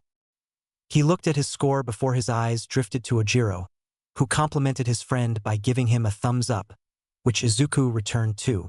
They were going to push themselves to do better and better. Test 2, Grip Strength. Izuku proceeded to reactivate his Sharingan and one for all at 8% in his right hand, before grabbing the object. He was surprised to see that his grip strength was 175 kilograms, placing him in second place after the tentacles guy named Shoji. He's holding back, Aizawa thought to himself. This definitely wasn't the power Izuku showed during the practical exam. But Aizawa also didn't understand how Izuku got super strength. He didn't have it last year when he came to UA. Ojiro came at fourth place. He used both his hand and tail, giving him a grip strength of 150 kilograms, placing him after a tall girl with a ponytail that created a special device to help increase her grip strength for the test. So far, I can say we're doing a great job, Ojiro exclaimed, snapping Izuku out of his gaze. Huh? Yeah, we're doing so well. If we keep up the good work, we won't risk expulsion. Izuku replied. Is something wrong? You seem troubled. Ojiro commented as it seems like Izuku had something on his mind. Ah, nothing to worry about, Izuku replied. Why are they using their quirks like that? Izuku said in his mind. Test 3. Standing long jump. Izuku activated his Sharingan and started to run at full speed. Just as he was about to jump, he activated 8% in 1 foot and jumped, giving him a decent score. Bakugo was happy that he managed to beat Izuku in that test. He and a few students were able to clear the entire sandbox thanks to their quirks. I still don't understand. They're using their quirks differently, Izuku noted as he observed many students with his Sharingan. Test 4. Repeated side steps. Izuku decided not to use his quirks for this test. He didn't really need to. The last person to go was Mineta, and he was the only one to get a higher score than Izuku. He used the purple balls placed on his head to bounce him back and forth with little to no effort. Something is off, Izuku thought. I can see with my Sharingan that everyone is using their quirks, not like an on and off switch. They're channeling the blue energy of their quirk through their entire body. Izuku began to solve the problem that has been troubling him ever since the test started. But that means that everything I've been doing till now is wrong. It means that I haven't been using one for all correctly all along. Flashback. Detroit Smash. Izuku shouted as he hit the punching bag All Might brought him. Alright, that's it for today, All Might said. Izuku had just finished his training at Dagoba Beach. His control over One for All had improved from 3% to 5%, but he thought that something was still off. He didn't know how to put it, but despite having the power of All Might, he didn't feel like he was All Might. His initial thought was that it was due to his lack of control. However, he felt that there's another trick to it. All Might, Izuku called his mentor, grabbing his attention. Is there a special trick when it comes to controlling One for All? He asked. The trick to controlling One for All. All Might put his hand on his chin and began to think about it. Well, it's feeling, All Might dramatically shouted. Wow, that's All Might for you, Izuku shot back in enthusiasm. You've already pulled out the 100%, All Might said, remembering his successor's performance. It destroyed me, though, Izuku replied. But now that you have it, it'll be easy. You should have already grasped the feeling. What was it like? All Might asked. Izuku began to think about it. He had stopped thinking about the feeling ever since he discovered that he's able to see One for All in his body. He was really surprised that day. It was weird, but he deduced that his enhanced perception made him now able to see this blue energy in his body or whatever it is. And upon looking at other people, he discovered that other people had it too. He further deduced that people use this energy to use their quirks. After all, it was the same thing with One for All. He was able to see the energy of One for All flowing in his muscles and make sure that he wasn't using 100%, thus not breaking his bones. Shortly after, he finally remembered the feeling. It was like BZZT or a whoosh. Izuku said, and seeing the puzzled look on All Might's face, he tried to be more specific. I know, like an egg put in a microwave. Hearing this, All Might burst out laughing and blood came out of his mouth. That's boring but unique. If that's the image you have, then lower the wattage or shorten the cooking time. Anything's fine. Just focus on the image of the egg not exploding. The image? Izuku repeated as he found a piece of the puzzle he was trying to solve. You have 3 weeks until school starts. Keep focusing on that image. It won't happen overnight, but I'm sure you will be able to control One for All more fluently someday. At some point, it'll even be as easy as breathing. Back to the present. So, during the month between the entrance exam and the first day, Izuku learned more and more about both quirks. He learned that with his Sharingan, he could faintly see a blue energy that grew and moved whenever people used their quirks, and that he had to grasp a certain feeling in order to fluently control One for All. However, unlike him, the students were using this energy in an entirely different way, and he couldn't help but find it really odd. Could this be the final piece of the puzzle I have been looking for? Maybe if I channel my blue energy like them and slightly change the image I have in mind, I might be finally able to fluently control one for all. Test 5 Ball Throw. I wonder why Midoriya isn't using the super strength he displayed during the entrance exam? Tenya asked, curious why Izuku was holding back, especially after Aizawa's threat. Huh? What do you mean by super strength? That pitiful nerd is weak as fuck, Bakugo replied. I'm sure all he did was some training and martial arts or something. There's no way Deku could ever get a strong quirk, he added with his usual violent tone. You're wrong, you didn't see him when he destroyed the zero-pointer with one punch. He was truly amazing, Tenya replied while Bakugo scoffed. Tenya clearly remembered that day, and until now, he is still amazed by the display of strength Izuku put during the exam. Yeah, I heard about the rumors that someone from Battle Center destroyed the zero-pointer with one punch, not to mention he got first place on the entrance exam, so let's not underestimate him, a red-haired boy added. Meanwhile, Izuku went to his designated spot, activated his Sharingan, and charged his arm with 8% of one for all. But before he could throw the ball, he saw from the corner of his eyes Aizawa using his capture weapon to bind him, so he dodged the attack. I see you're still quick on your feet, Midoriya, Aizawa said in a monotone voice. Come with me for a second. Everyone was in awe at Izuku's reflexes. It's like he predicted his attack, Tenya shouted. He thought that unless his quirk was super speed, there was no way he could have dodged the attack that easily. He had to admit, if he was in Izuku's shoes, he wouldn't have been able to dodge the attack. But isn't Izuku's quirk some kind of super strength? But Aizawa-sensei doesn't seem impressed. I don't think it's their first time meeting, Karo, Tsuyu exclaimed as she put a finger on her chin. Now that I think of it, Midoriya did recognize Aizawa-sensei immediately. Tenya replied as he recalled the events that happened earlier. Class A then began to make assumptions and try to guess how the student-teacher duo knew each other. One of them even suggested that Izuku might be Aizawa's secret love child. I wonder who suggested that. Why are you holding back? Aizawa asked. What do you mean? Izuku replied with another question, confused by what Aizawa meant. Why are you not using the same power you used to destroy the zero-pointer or something even close to it? Are you half-assing my test thinking that I won't expel you because we're acquainted? Aizawa sternly said. No, it's not like that, not at all, sensei, Izuku said as he waved his arms in defense. It's just that I discovered this new part of my quirk on the day of the exam, and I can't use it to the maximum, or I'll break my bones, just like the day of the exam, he added, fully explaining the situation. Aizawa let out a sigh, understanding Izuku's situation. That makes sense considering that super strength wasn't your thing last time we met. Fine, given you only discovered your quirk last year, I can't expel you, and as your teacher, I can't ask you to break your bones and end up incapacitated. However, you must know that in the future, dire situations will require you to use your maximum. It's part of the job of being a pro hero. I won't pressure you, but you better learn how to properly control your power soon instead of being a glass cannon, or I'll expel you. I have high expectations for you, so don't disappoint me. He then gave Izuku another ball to retry the test.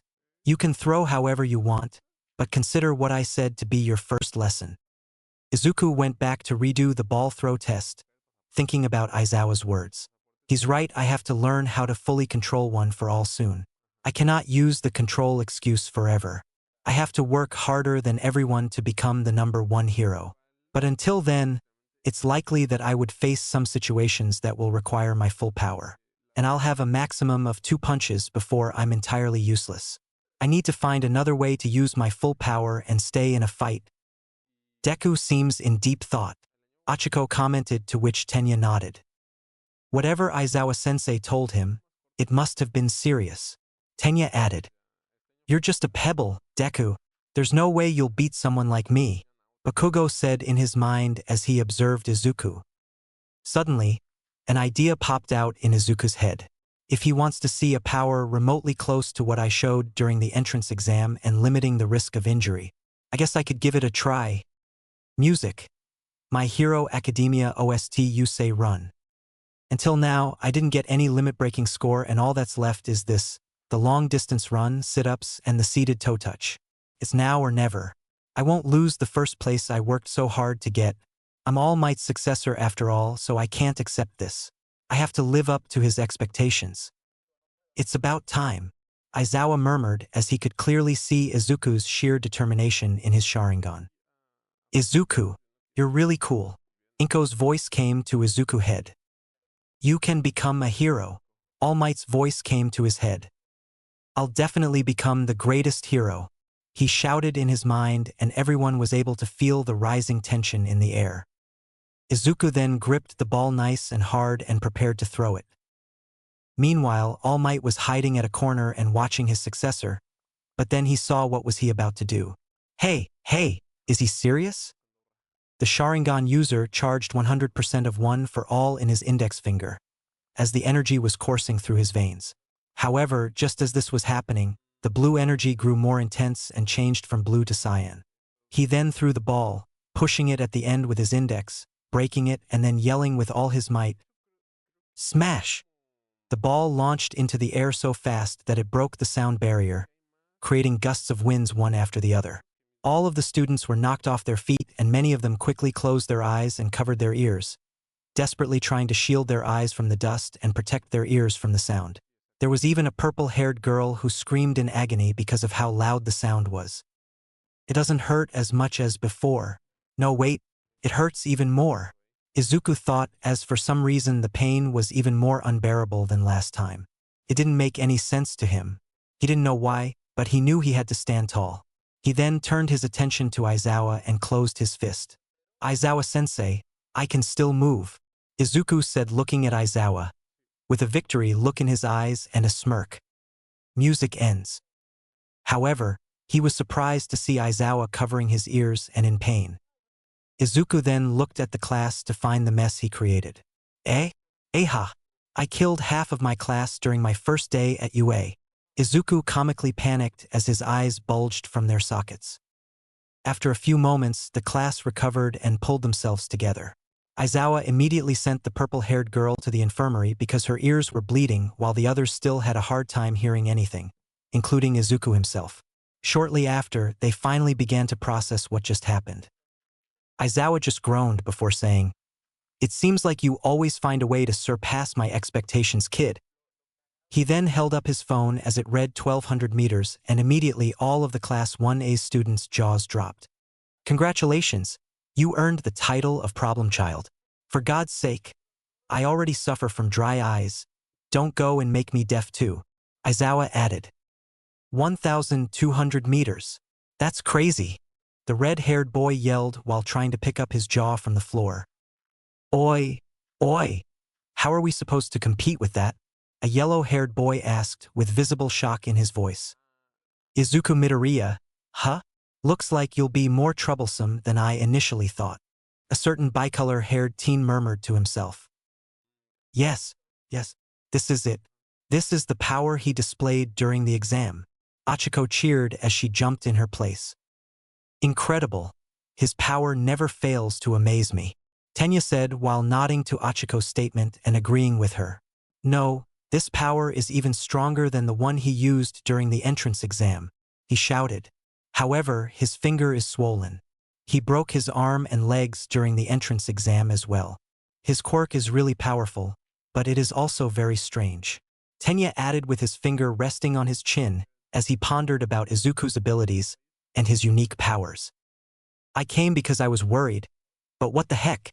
Young man, you still can't control 100% of one for all, but you also couldn't become incapacitated.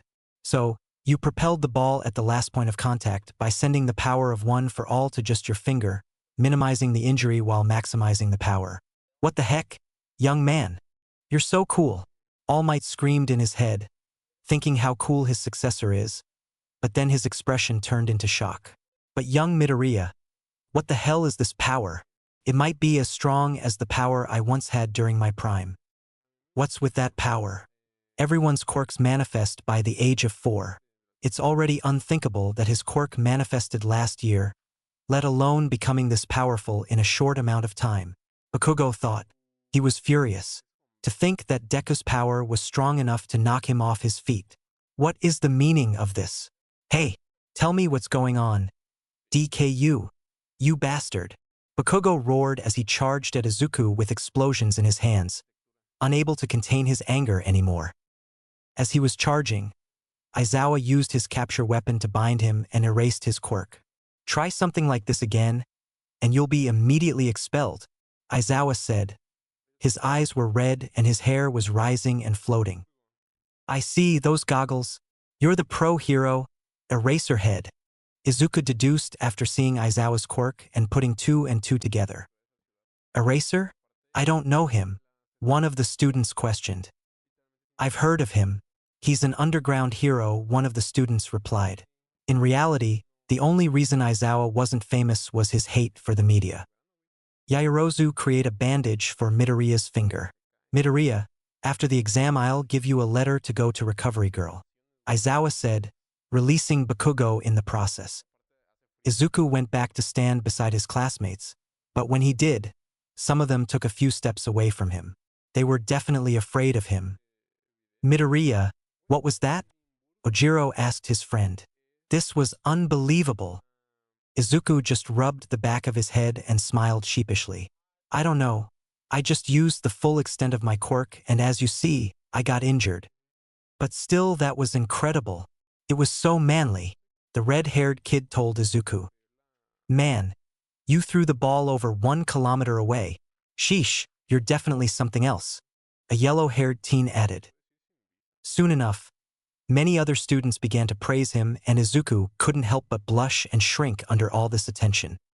For the first time in his life, Bakugo wasn't the one who was being praised, the one who everyone fawned over him. Normally, he wouldn't care, but the idea of Deku being the one who's getting all that praise and attention instead of him shook him to his core. When Achiko's turn came, she used her zero-gravity quirk on the ball and threw it as it kept on floating and floating until it became a twinkling star in the sky as it went into space. Aizawa showed what his phone read, and everybody was aghast to see that it read a pink infinity symbol. Infinity? Class 1A shouted. Guess I lost this one, and to think I had to break my finger. Izuku thought as he had a flat expression on his face, but he shook it off and smiled. Test 6. Sit-ups. Izuku and Ojiro destroyed this competition with their pure physical strength. Bakugo tried to keep up with them but lost them when they reached 100. Are you going to give up, Midoriya? Ojiro asked. No, I can still go on, Izuku replied. That's the spirit of youth. After seeing both boys not stopping even after 500 sit-ups and not wanting to waste any more time, Aizawa decided to end this in a draw, much to the two boys' dismay. Test 7. Seated toe touch. Due to Izuku's taekwondo training that required him to be flexible, he was able to ace that test, getting first place. Seeing this, the pink-skinned girl who placed second approached Midoriya and said, I've never met someone more flexible than me. I'm Mina Ashido. She then moved near his ear and whispered, maybe we can dance together and see how flexible you are, Midoriya. At that moment, Izuku's face became completely red and steam could be seen coming out of his ears. He began stuttering and waving his arms, which made Mina laugh. Test 8. Long distance run. After about half an hour, the only people who were still running around the field were Izuku, Ojiro, and Momo Yaoyorozu. Since Izuku's quirk, Sharingan, uses a lot of stamina, All Might made sure that Izuku had to run 10 kilometers every day, in order to increase his quirk's time limit from 15 minutes to 30 minutes. That and his training with Kurigane-sensei pushed him to his absolute limits too.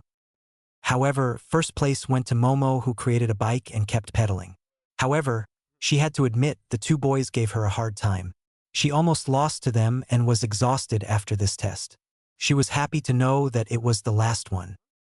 After the end of the tests, Aizawa made his calculations before showing them their overall placements. Class 1A Quirk Assessment Test Results. 1. Izuku Midoriya. 2. Momo Yaoyorozu. 3. Shoto Todoroki. 4. Katsuki Bakugo. 5. Mashireo Ojiro. 6.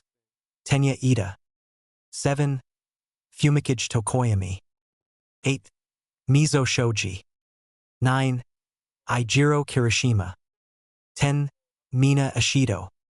11. Achiko Uraraka. 12. Koji Koda. 13.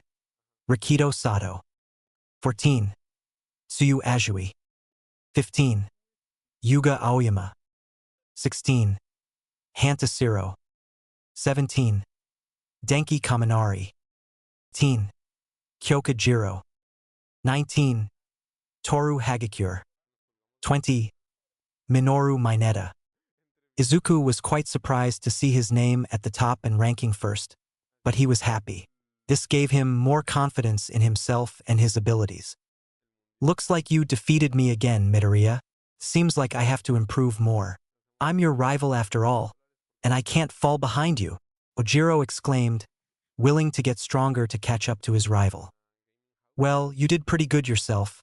Look, you're at the top 5, Izuku exclaimed, trying to cheer up his friend. Almost there, Ojiro murmured. He was happy that the gap between them somewhat decreased. Meanwhile, Mineta's eyes began to tear up as he saw that he got the last place in the Quirk assessment test. And no way, I'm getting expelled on the first day. But right before he started to sob fully, Aizawa cut him off. By the way, I was lying about the expulsion. No one is going home. Everyone in Class 1A, besides Momo, was speechless as their eyes were as wide as saucers. Aizawa smirked as he made his trademark freaky face. It was a rational deception to draw out the upper limits of your quirks. What? Class 1A yelled beside Momo as the rest of the class did not take kindly to being deceived so easily. Of course, that was a lie. It should have been obvious if you just thought it through. It's the first day of school, for crying out loud, Momo said. Bakugo just scoffed in annoyance, probably because he got 4th overall in the Quirk assessment test and Izuku was number 1. Something that he had never even considered being possible, not even in a million years. With that, we're done here. There are handouts with the curriculum and such in the classroom, so when you get back, look over them. Aizawa then walked towards Izuku with a slip of paper in his hand. Midoriya, have the old lady fix you in the nurse's office. Tomorrow will be packed with even more rigorous tests.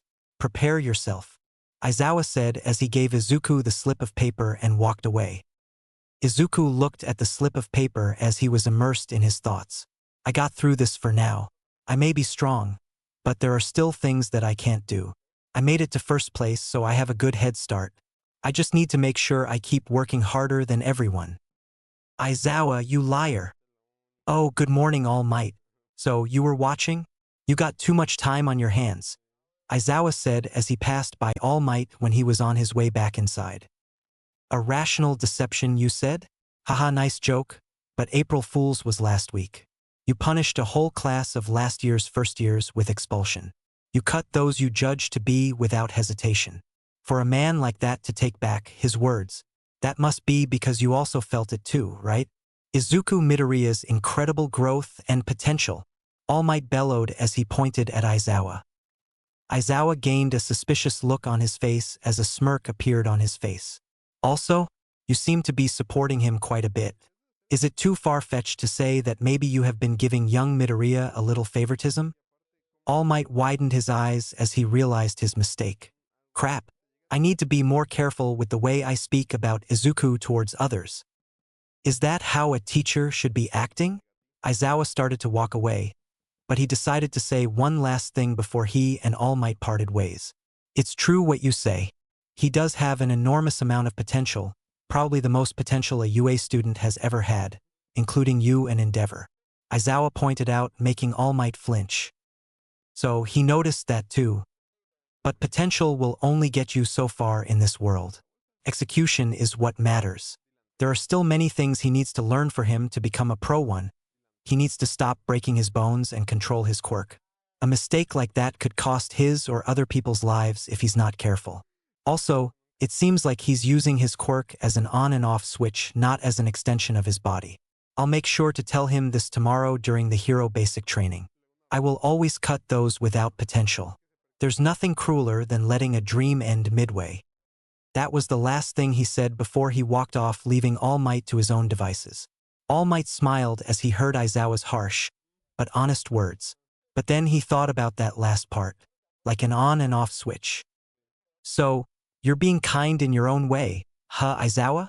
All Might sighed. I guess we don't really get along after all. Classes were now over as the first day of UA High School for Izuku Midoriya ended.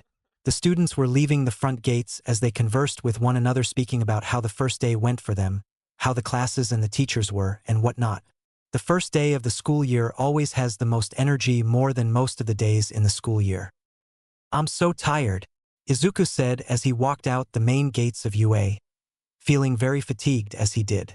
Ojiro had to leave early to train with Daisuke-sensei, so Izuku was walking all alone. Just then, a strong hand grabbed Izuku's right shoulder. He already knew who the person was since he got used to it by now. Izuku turned around and greeted them. Hey Ida, what's up? Is your finger healed? Tenya asked, concerned about his peer's health. Yeah, thanks to Recovery Girl, Izuku said as he showed Tenya his bandaged finger. Flashback. Nurse's office. Kiss. Recovery Girl kissed Izuku's broken finger as a green light illuminated it and healed it completely. Wow, it's healed, but I suddenly feel very tired. I need a nap, Izuku said as he instantly felt the fatigue kicking in. My quirk can only stimulate a person's healing ability. Healing requires stamina. If you keep getting major injuries, you'll use too much stamina and end up dying instead, so be careful, Recovery Girl said as she gave Izuku candy so that he regain some energy. I'll end up dying instead? Izuku cried in horror. Izuku then noticed the purple-haired girl that he indirectly injured after his ball throw. Hey, I just wanted to say that I'm so sorry for what happened during the test. I didn't mean to. He began as he started to repeatedly bow and mutter, still ashamed of himself. She got hurt because he couldn't control his quirk properly. However, the girl stopped him. It's fine. I'm all healed up now, and you didn't know what my quirk was. Aizawa-sensei also seemed to have put a lot of pressure on you, so it can't be helped, she said as she opened the nurse's office door. See you tomorrow, Green. And with that, she left, leaving Izuku all alone. Green. Izuku questioned the nickname the girl gave him because she didn't know his name. Back to the present. I can't just keep getting help from others. I have to hurry up and learn how to control one for all. No, I also have to awaken the second Tomo in my right eye, Izuku said mentally as he and Ida walked side by side. I was really taken in by Aizawa-sensei. I even thought, this is the best of the best and such. I didn't think a teacher would encourage us with a lie, but it seemed to have worked out in the end. Although, I don't understand how you two know each other, Ida said as he crossed his arms, curious about the relation between Izuku and Aizawa. Well, you can say I fought him last year, Izuku replied. You what? Tenya asked with visible shock. Was his classmate a villain or something before coming to UA? Yes, I fought him when my quirk manifested. He was helping Recovery Girl study my quirk because it's unique, Izuku replied, not mentioning All Might. I see. Tenya simply responded as he put a hand on his chin, processing what he just heard. I thought Ida was scary, but he's just earnest, Izuku thought as he was impressed by Tenya's diligence. Hey, you two, going to the station, right? Wait for me, Achiko shouted as she walked towards Izuku and Tenya. Uraraka. Oh, you're the Infinity Girl, Tenya said as Uraraka caught up with them. I'm Achiko Uraraka, she introduced herself. You're Tenya Ida, Achiko said as she pointed at Ida. And you're Deku Midoriya, right? Deku? Izuku asked with visible confusion. Huh? But during the fitness test, the boy named Bakugo said, Deku, you bastard, right? Achiko questioned while trying to imitate Bakugo. My real name is Izuku, but Deku is what Kaken calls me to make fun of me, Izuku said as he rubbed the back of his head in embarrassment. An insult? Tenya questioned. Oh, is that right? I'm sorry, I didn't know. But Deku sounds like the Japanese word dikairu for you can do it. It has some sort of never give up vibe, so I kinda like it. Dku it is, Izuku said immediately with no hesitation as his face was bright red. What? But Midoriya, you're accepting it too easily. Wasn't that an insult? Tenya said as he was perplexed by the situation. It's like a Copernican revolution, Izuku mumbled as he hid his blushing face with his hands comically. Kopi, Achiko asked confused as she didn't get the reference that Izuku was making. Midoriya, you mentioned that your quirk was unique, that even Recovery Girl was studying it. Can you tell us more about it? Tenya asked, curious about the Sharingan user's quirk. Well, it's called Sharingan. When I activate it, my eyes become red, with a black ring showing around my pupils. On my right eye's black ring, I have one tomo, but on the left one I have two. Izuku said, but both of them looked confused, so he activated it to show them. I see. And what powers does it give you? Tenya replied, interested in Izuku's quirk. It gives me the power to read my opponent's movements and predict them like I'm slightly seeing the future thanks to the increased perception it grants me. It also gives me the power to copy other people's fighting styles and techniques, making them my own. But my body must be physically able to do it. Also, it can boost my physical strength, but if I overdo it, I'll break my bones. That's all I know about it for now. Midoriya, that's amazing, Tenya exclaimed. Yes, Deku. Compared to you, our quirks are outmatched, Achiko added as she thought how amazing Izuku's quirk was. No, please don't say that. You guys have awesome quirks too. Although he said that, Izuku was happy that people thought his quirk is amazing, well, technically his quirks. But imagine envying him, the same kid who used to be quirkless a year ago. Pushing that aside, the group of three began to walk towards the train station, conversing on the way there. There are so many things I can't do yet. I have to work hard and do my best. This is only the beginning of my journey to become a hero. But All Might, I can at least be happy that I have friends, right? Izuku thought as he finally had people who he can call friends. It has been a while since he has socialized with his classmates or other people in his school. It made him feel happy that now his life was finally taking a step forward from the darkness and sadness it used to be. Meanwhile, in the teacher's lounge, All Might was sitting down as he stared at his hero costume, which was currently in his hands. You don't have time to relax, young man. The real thing starts tomorrow. Chapter 7, Izuku's Resolve. Meanwhile, in the teacher's lounge, All Might was sitting down as he stared at his hero costume, which was currently in his hands. You don't have time to relax, young man. The real thing starts tomorrow. That night, my phone is ringing. I wonder who's calling me, Izuku said before getting up. He was currently in his room, finishing a push-up set. It's All Might. Hello, young Midoriya. How was your first day at school? All Might asked his protege. It was cool. I got first place in the quirk assessment test, Izuku replied while using a towel to wipe his sweat. That's my successor for you. Anyways, I want to meet you at Dagoba Beach. Right now. Yes, it's about one for all. All right. I'll be there in a few minutes. Izuku ended the call and then went to take a shower and get ready to meet All Might. Dagoba Beach. Tashinori-sensei. All Might looked at the voice's owner and was glad to see Izuku, who had made sure not to call him by his hero name this time. Young Midoriya. Sorry if I made you wait. No. It's my fault for calling you on short notice. So, what is this all about? Izuku asked. Well, I've watched your performance today in the quirk assessment test.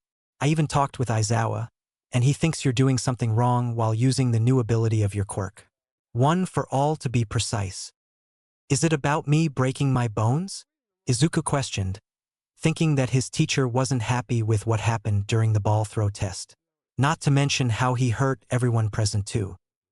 No, not exactly. All Might then looked around to make sure no one was around just in case and then powered up to his muscle form. Young Midoriya, I want you to punch my hands 2 times. One with your right and the other with your left using one for all. All Might instructed, to which Izuku nodded. Izuku then proceeded to power up and charge the power of one for all at 8% in his right arm. The energy coursed through his veins before Izuku punched All Might's hand. All Might was surprised to see his hand pushed back a little. He was holding back, but he should have had perfectly blocked the punch with the amount of strength he put in. Something is definitely different about him, All Might thought before he quickly shrugged it off, waiting for Izuku's second punch that for some reason didn't come. Izuku, who was still charging the power of One for All in his left arm, was cut off by All Might. "Why are you taking so much time to punch my other hand?" All Might asked. "I was charging the power of One for All in my left arm," Izuku replied, a bit confused by the question and why All Might stopped him.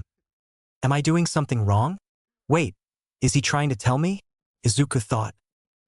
"He's using his quirk as an on and off switch."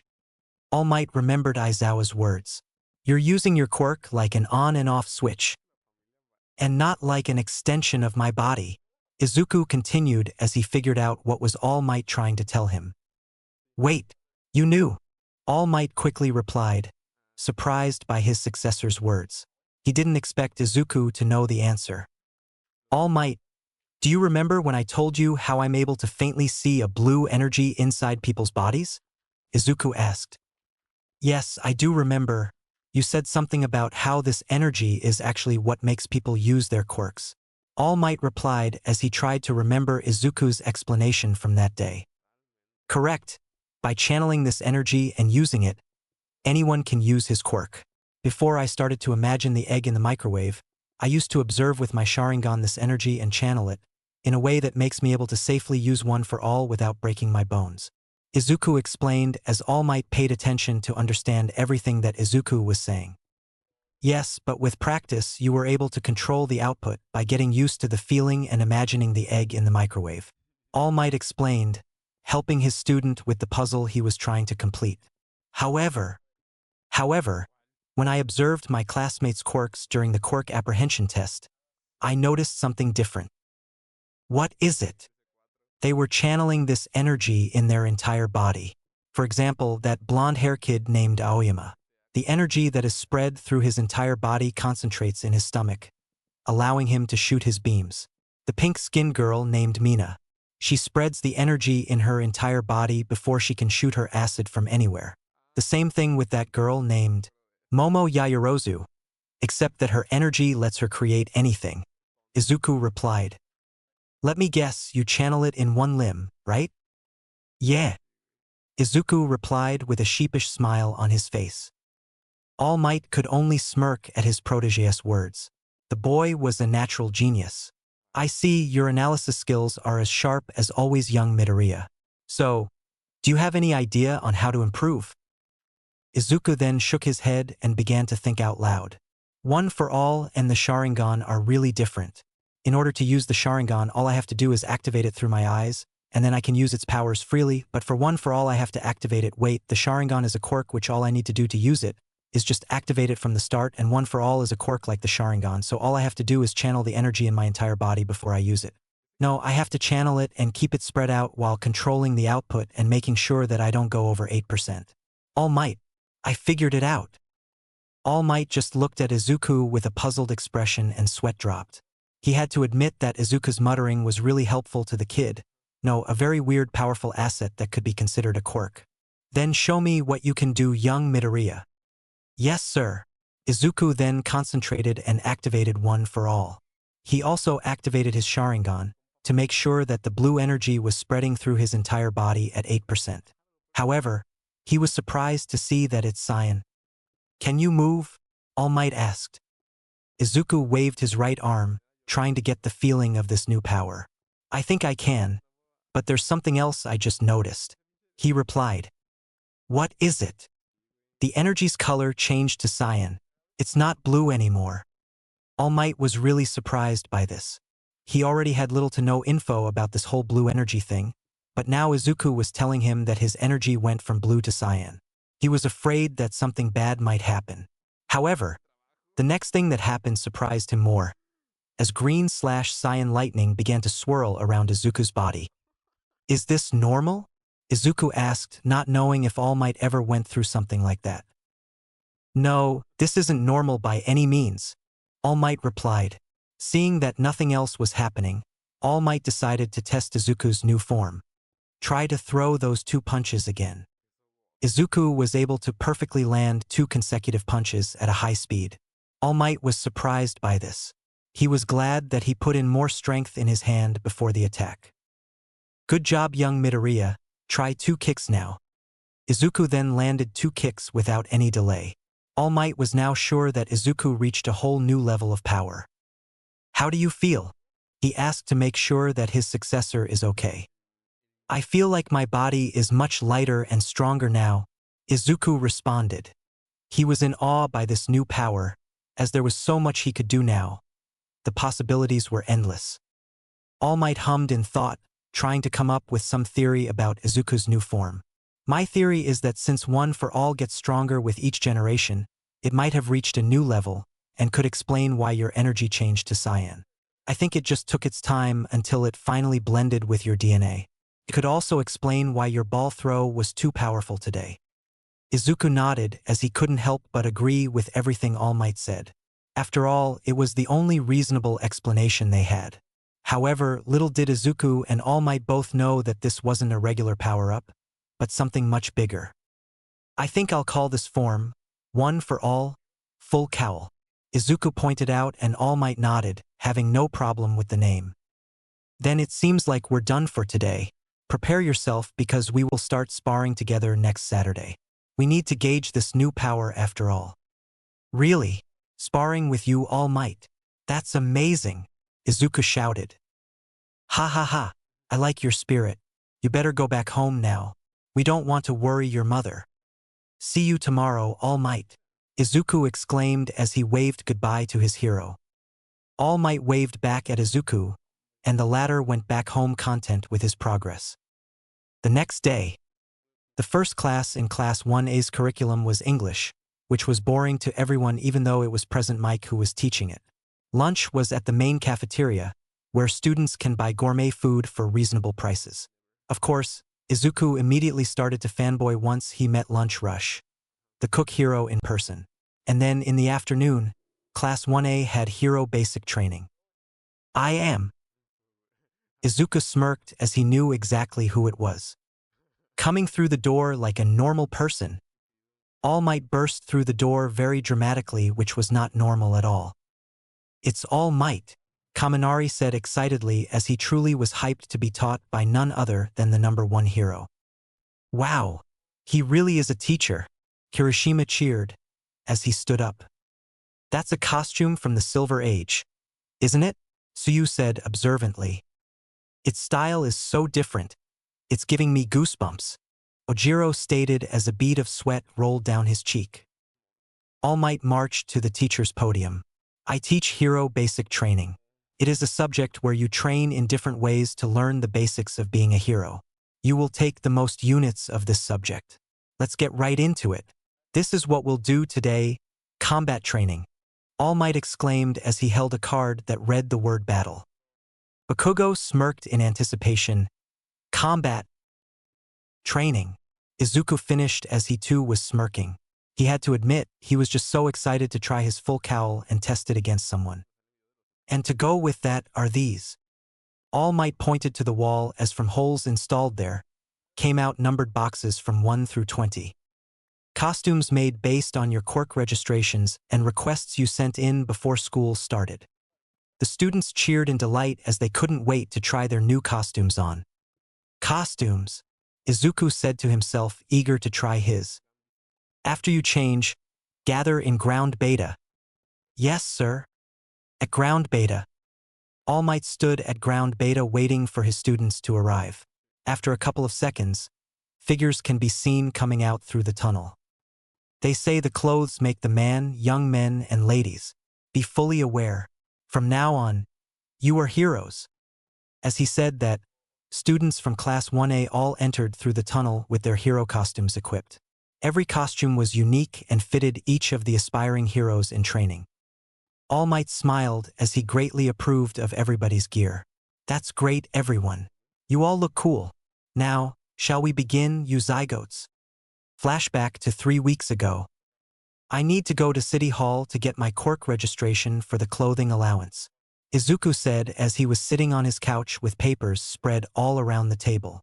He got caught up with all of the training with All Might that he forgot to send in his request for his costume, and he left it for the last minute. Oh wait, But I'm already registered as Quirkless. Oh crap, what should I do? He decided to call All Might for help. Quirk registration? Oh yeah, you can update that. All Might said blatantly as he sat in the teacher's lounge. Wait, really? Just like that? All Might chuckled.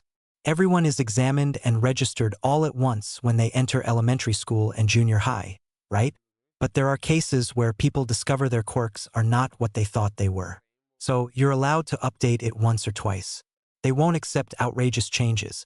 But if you had none before, it's probably fine. I'm home, Inko yelled from the front door. Izuku got nervous, afraid that his mother could find out All Might and Izuku's secret, so he panicked and hung up by accident. Damn it! I hung up by mistake. I'll have to apologize to All Might later.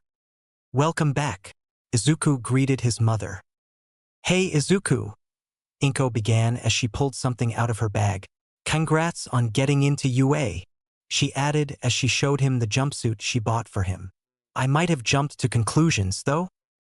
A jumpsuit, Izuku repeated as he inspected it. It's not much as it is now, though. When you dozed off while studying, I happened to see your notebook. What? Izuku blushed. However, Inko's expression changed as she looked sad and bothered by something. The terrible thing I said kept bothering me. I gave up back then. But you didn't give up. You kept chasing your dream, didn't you? Inko said as she recalled the time when she couldn't tell Izuku that he can become a hero.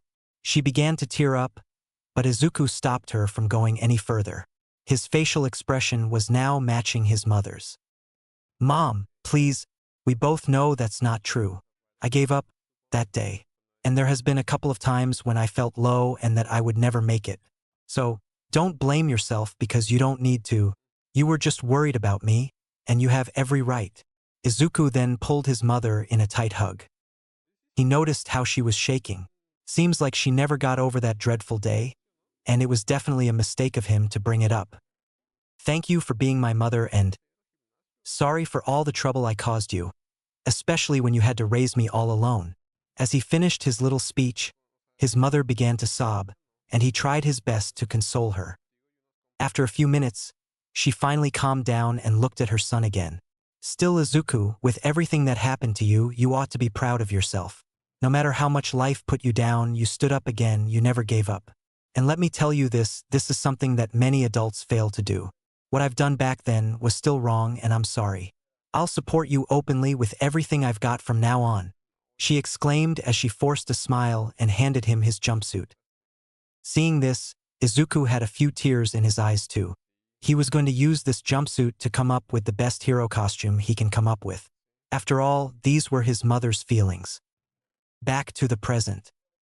Izuku jogged through the tunnel as he was a little behind everyone else. It took him a little more time to get into his costume, so he had to hurry or else everybody will wonder where he's at.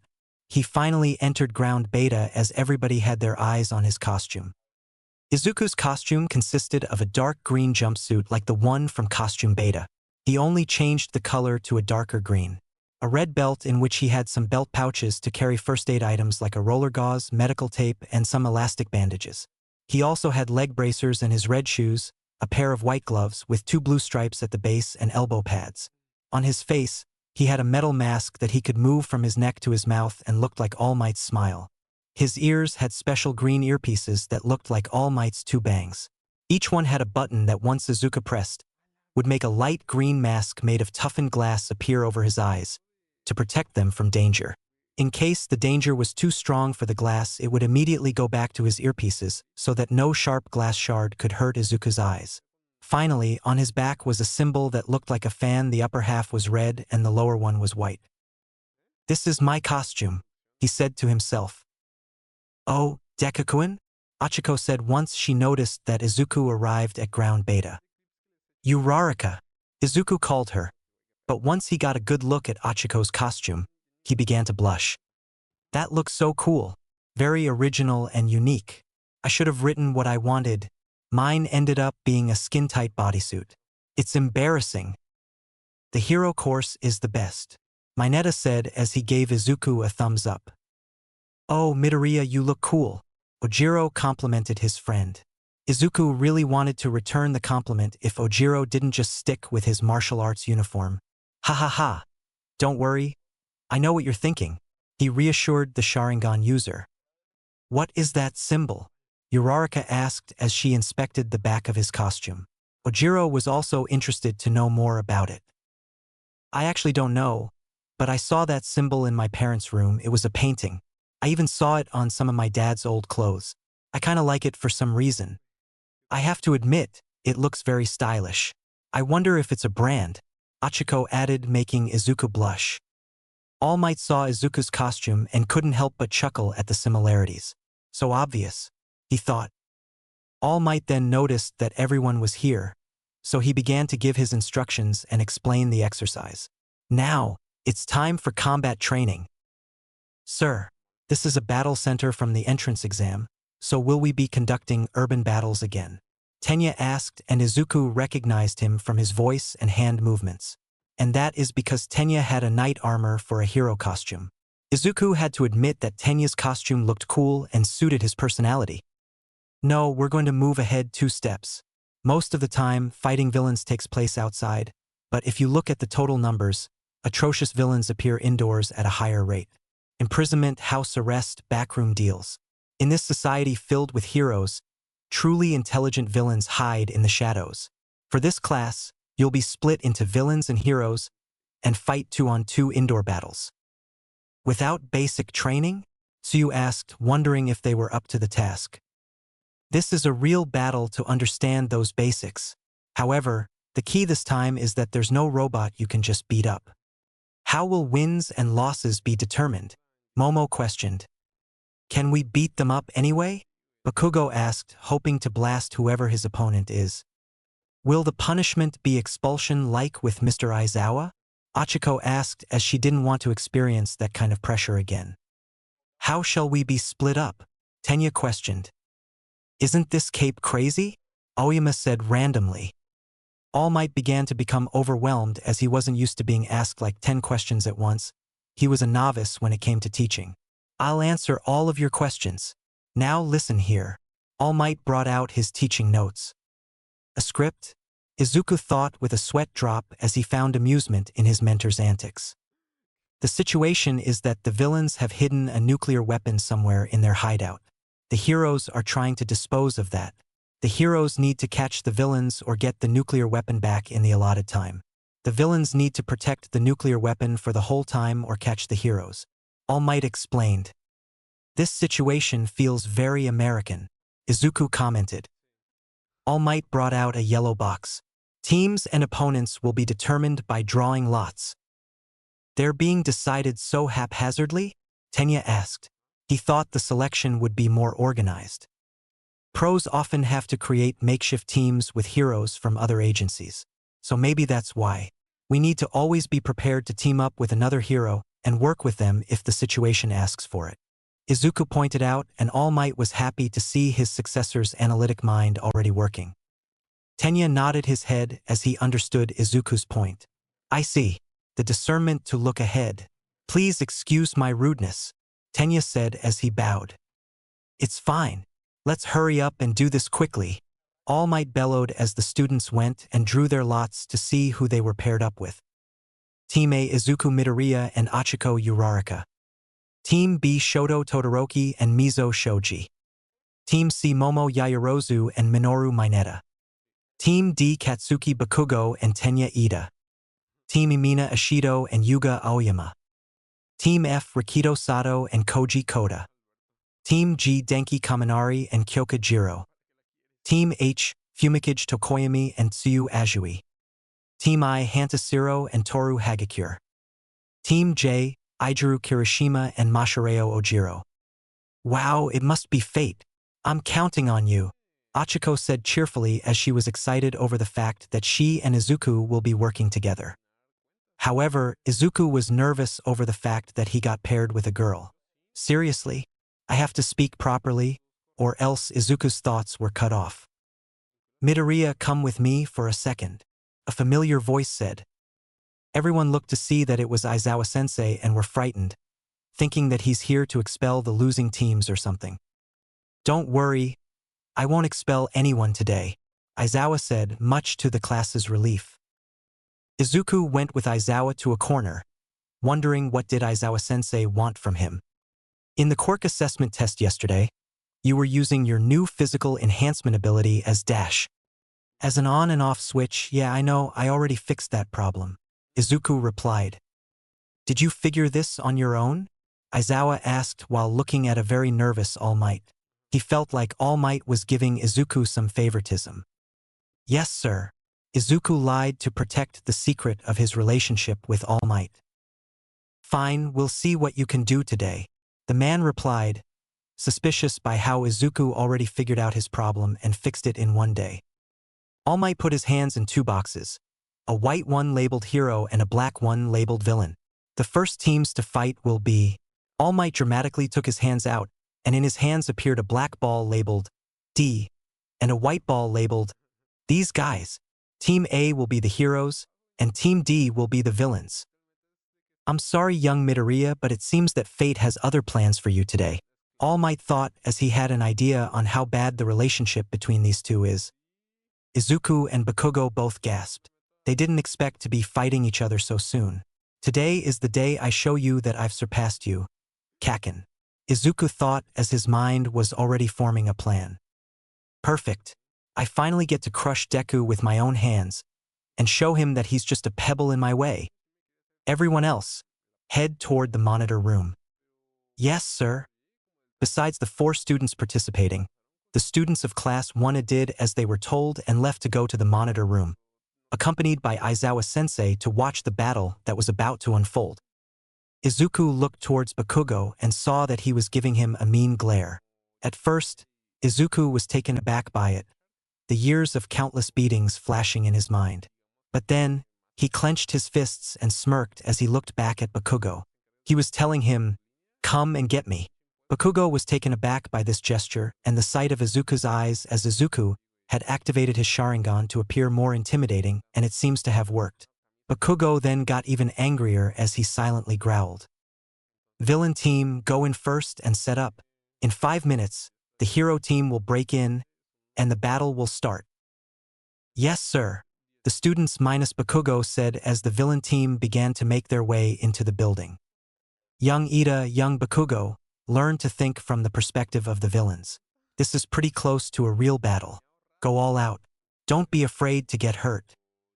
Yes, sir, Ida replied. If things go too far, I will stop it. Yes, sir. All the while, Bakugo looked towards Izuku, gritting his teeth in anger. He was utterly infuriated by him. When the villain team made it to the floor where the fake nuclear weapon was located, Tenya began to speak. Even if this is training, it pains me to become a villain. So, our job is to protect this. He proceeded to knock on the fake weapon. It's paper mache. Hey! Tenya turned around to see that Bakugo had his back turned towards him. Deku has a pretty strong quirk, doesn't he? As much as he hated to admit, Bakugo knew that Izuku had a strong quirk, which was proven during the ball throw test. He didn't know what it was exactly as he was sure that his special eyes weren't for show, but he knew that his super strength wasn't a joke. Well, yes, he has increased perception, he can predict attacks, he can copy fighting styles and has increased physical ability dash. Enough, Bakugo said, cutting off Tenya. Bakugo was shaking in anger as a certain thought came to his mind. Has he been tricking me all this time? Playing me for a fool when in reality he had a strong quirk all along? That damn nerd. His quirk manifested a year ago. My ass. This is bullshit. No quirk can be this strong in a year. I bet he was hiding it all along. Meanwhile, the hero team was still outside discussing their battle strategy. It's a lot of work to memorize the building's floor plan, but All Might is just the same as when he's on TV. Unlike Aizawa-sensei, it looks like there's no threat of expulsion. But even he said that there's no expulsion today, so we can relax and, you're not relaxed at all, Achiko exclaimed as Izuku was visibly shaking. However, it wasn't because of nervousness, but it was because of excitement. This has been the moment he was waiting for. Well, it's because we're going up against Kaken, and there is something that I always wished I could do. For both me and him, even though he won't like it. I see. Bakugo's the one who makes fun of you, right? Achiko said as she remembered what Izuku told her yesterday about him, giving the name Deku to Izuku as an insult. Izuku sighed. He's amazing. I'll definitely surpass All Might and become the top hero. Bakugo's voice echoed in Izuku's head. It's true that he can be really annoying and a jerk, but his goal, his confidence, his physical strength, and his quirk were way more amazing than mine. Izuku then stood up and tightly balled his fists. But that's all in the past. Now I have my own power, my own confidence, my own drive, and my own goal. So now I refuse to lose to him. I refuse to make him believe that he's superior to me, Izuku said as his Sharingan came to life. Achiko stood in awe at the sheer determination that was coming from Izuku. It made her feel motivated and inspired her to do her best. She smiled at him. So it's a fated battle between rivals, huh? Izuku smiled sheepishly before saying, oh, well, I guess you could say that. Achiko raised her fist high and cheered. All right then, let's do our best. We are a team, right? So, let's work together and win. Yes, Izuku replied before grabbing the mask from his neck and adjusting it to his mouth. He then pushed the button on his earpiece that was also equipped with a communication device, for his second mask to appear. Shortly after, All Might began to speak through the intercom speaker at ground beta. Now, let's start the indoor person-to-person combat training with Team A and Team D. Izuku looked towards Achiko and said, okay, listen up Uraraka, here's the plan. Okay, everyone, you all should think as well. All Might told the class as they were all gathered in the monitor room. There were monitor screens all over the place that showed various shots of the building. This allowed All Might and the students to see exactly what was going on and assess their performance as such. Young Midoriya, here you are no more than a single student. I'll grade you strictly without playing favorites. So do your best, and remember our training together. All Might said mentally as he, Aizawa-sensei, and the rest of the students present stared at the monitors, waiting patiently for one of the teams to make a move. At that moment, Izuku and Achiko entered the building through an open window. We've infiltrated successfully, Achiko said as they landed on the floor. There are a lot of blind spots, so be careful to not get caught off guard, Izuku stated as the two began to walk through the hallways. Izuku kept his guard up, looking around with his Sharingan. Ida should be on the top floor guarding the nuclear weapon, Izuku thought. He then looked around again and saw Bakugo coming from behind the corner. Just as according to plan, Izuku quickly grabbed Achiko and moved out of the way the second Bakugo came around the corner and blasted an explosion aimed directly at Izuku, but it just hit the wall. Uraraka, are you all right? Izuku asked with genuine concern in his voice. Yeah, thanks for the save, Achiko responded as dusted herself off. The smoke cleared as Bakugo swiped his arm through it. Come DKU. Don't dodge and fight me like a man. Izuku chuckled as he stood up straight. I figured you would come for me first, Kaken. Izuku's eyes narrowed, staring at Bakugo's form and trying to anticipate his next move. A surprise attack from the start? A student questioned. Bakugo, that's cheating. A surprise attack isn't manly at all. Kirishima, a red-head guy said angrily as he threw a fist to his palm. A surprise attack is a strategy, too. They're in the middle of a real battle right now, All Might said as both he and Aizawa had their grading books in their hands. Midoriya avoided it. Mina happily cheered for Izuku. There goes Bakugo, Kaminari warned as through the monitors they could see Katsuki charging straight towards Izuku. I won't do so much damage that this fight gets stopped, but I'm gonna get close, Bakugo yelled as he aimed a right hook at Izuku. Music. Naruto OST. The Raising Fighting Spirit. Extended. But before Bakugo's right hook could connect, Izuku countered by grabbing his right arm. The explosion team gasped in shock as his feet were off the ground now. Izuku lifted him above his head and brought him down crashing to the ground with a strong force. What the hell? Did he read my moves with his quirk? Bakugo thought in panic.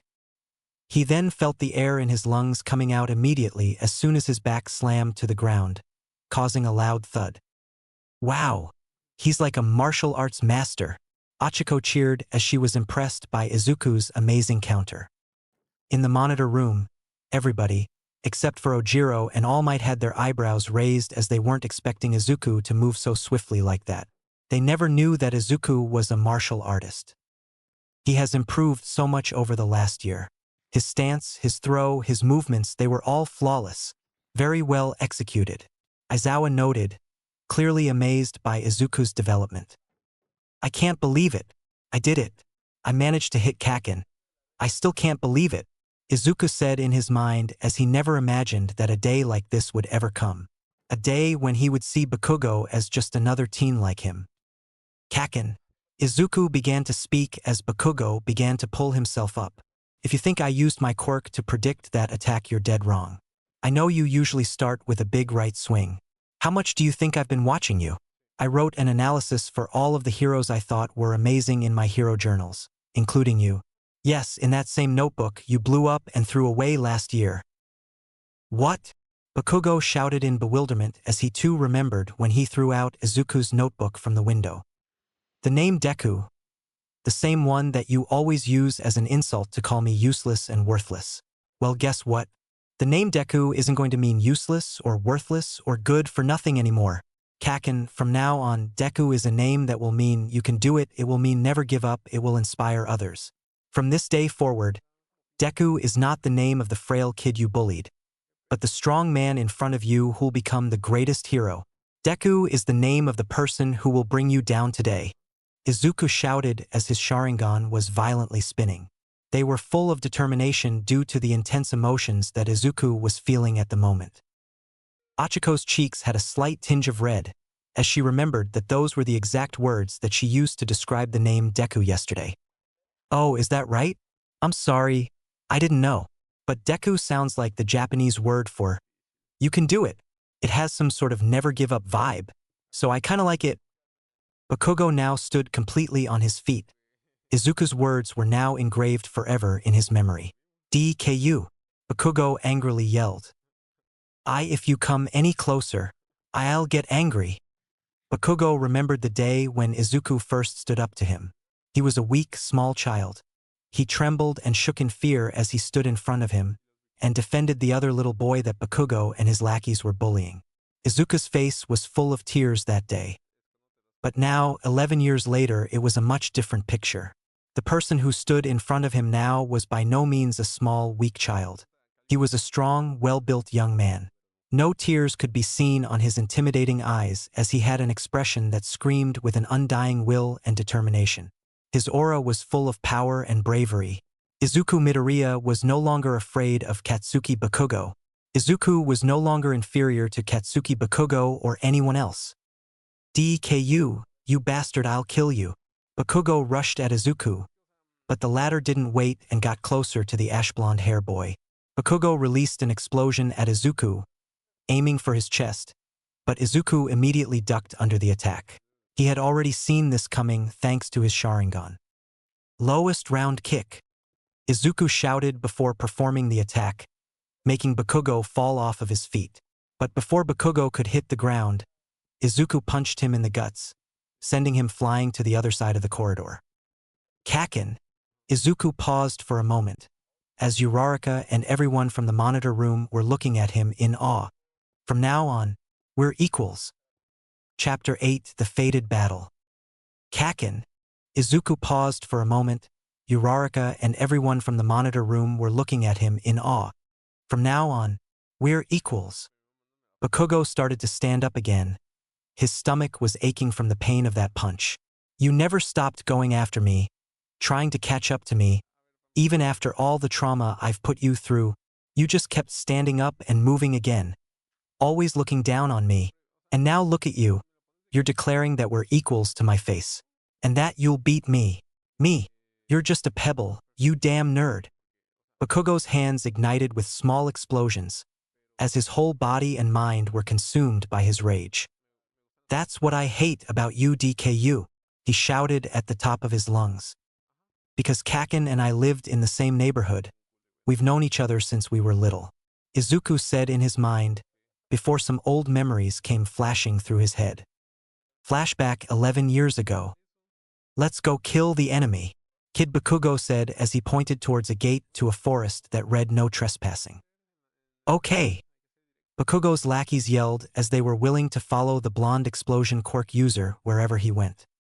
Okay, Kid Izuku added a little more hesitant than the others.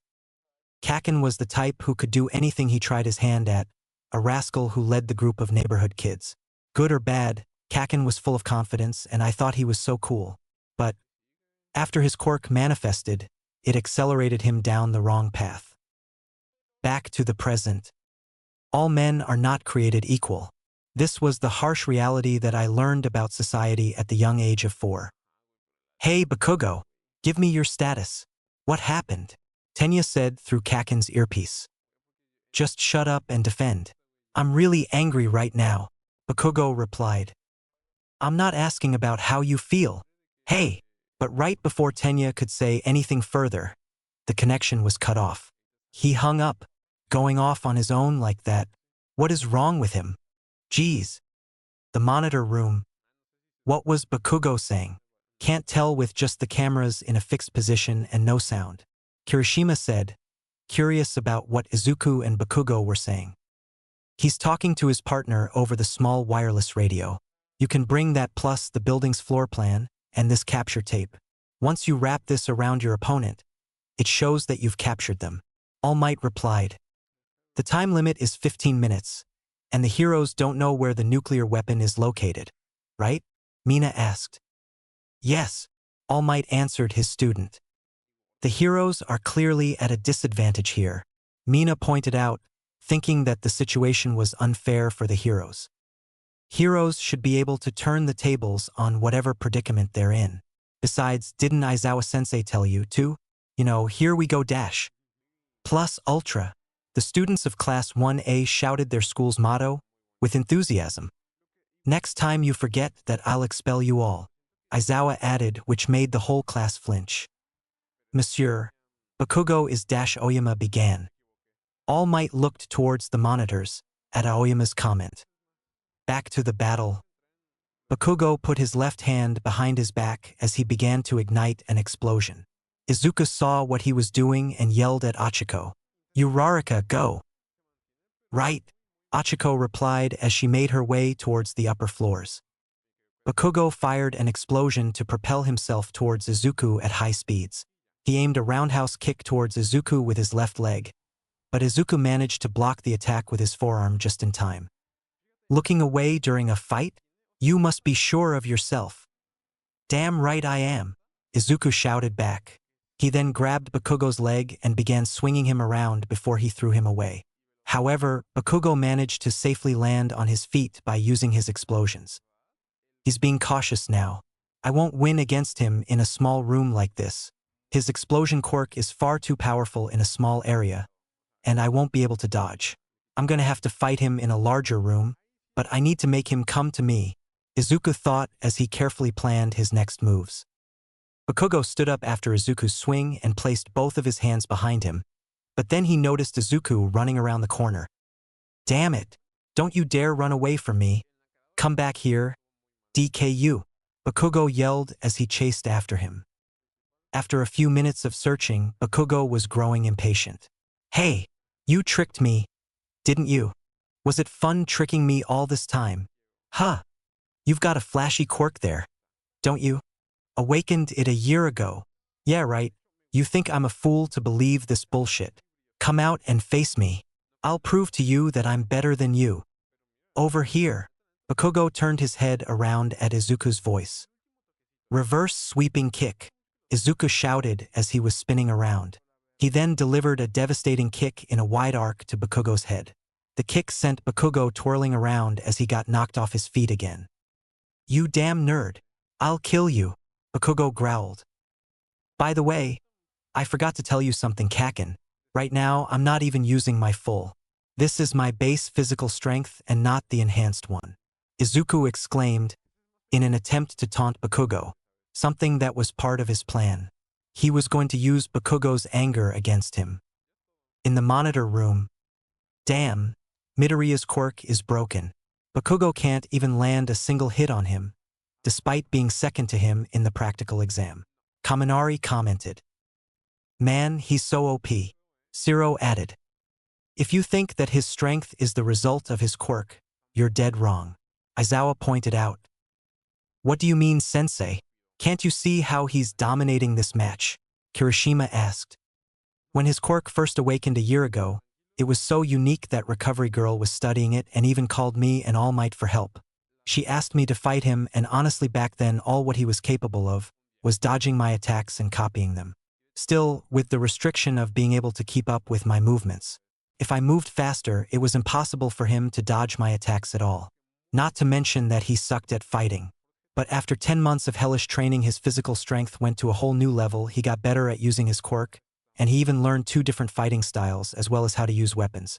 So, don't say that his strength is the result of his quirk, because his strength is the result of his training. Aizawa explained. Upon hearing this, the whole Class 1A were amazed at Izuku's achievements. Their respect for their classmate only grew more and more. I can vouch for that, Ojiro murmured to himself as he saw Izuku's growth with his own eyes. However, he was surprised to hear that Izuku met All Might and Aizawa-sensei before, and the fact that they were studying his quirk. Why did he never mention that? Ojiro thought, wondering why Izuku hid something like that from him. I'm not going to lie, when I heard he was the #1 freshman for this year, I thought he was just your usual arrogant kid who's blessed with a strong quirk. However, it seems like he's entirely different. Momo thought as she couldn't help but admire the Sharingan user. While I have to agree with you, Aizawa, I'm afraid that's not why young Midoriya has the advantage. He was always good at reacting quickly in a crisis. He spent years writing his notes and internalizing them, and his fanboy knowledge is helping him now. It's not that young Bakugo is weak or anything, but young Midoriya knows much more about young Bakugo's quirk than his own quirks. He knows everything about young Bakugo's movements. He's just reading him like a book, and he's using young Bakugo's anger issues against him. All Might thought as he stared at his successor through the monitor. All Might's eyes then drifted to Bakugo. Meanwhile, young Bakugo here has little to no info about Izuku's quirks and abilities, and his judgment is clouded by his anger. He's in denial and can't accept the fact that someone might be stronger than him, especially if that someone was the same person who was considered the weakest of the weakest. Back to the battle. You're just a pebble, Bakugo said, before memories of him and Izuku as kids came back to his head. Wow, Kaken, Kid Izuku said as he was impressed by Kid Bakugo's display of skill of kicking a ball up and down. This is easy. But when Kid Izuku tried to emulate Kid Bakugo, he failed and busted his behind. Ow! Izuku, you really can't do anything, can you? You can read the characters for Izuku as Deku, you know? Kid Bakugo pointed out. Kaken, you can read? One of Bakugo's lackeys asked. You can't? And Deku means someone who can't do anything. Someone who is useless. Kid Bakugo said as this was the origin of the name Deku. Really? Bakugo's lackeys began to make fun of Izuku for the new nickname that Bakugo came up with. Stop that, Kid Izuku said as he did not like the way that Kid Bakugo and his lackeys were treating him. It made him feel sad and he didn't like that feeling at all. Why don't you know? Kid Bakugo thought. Kid Bakugo threw a stone across the river and made it skip a bunch of times. His lackeys and Kid Izuku were really impressed by his performance and wanted to be just like him. Kaken, how many times did yours skip? One of the lackeys asked. 7 times, Kid Bakugo said proudly. Wow! That's Kaken for ya. What about you, Deku? Kid Bakugo asked as he looked towards Kid Izuku. Kid Izuku put his head down in shame and embarrassment. 0 times, Kid Bakugo and his lackeys proceeded to laugh at Kid Izuku. Why can't you do it? Kid Bakugo thought again. Kid Bakugo was in the middle of the classroom as every student plus the teachers were watching intently as small explosive sparks lit up his hands. His quirk has just manifested. Wow! That's so cool. Lucky, Kid Izuku said. Wow!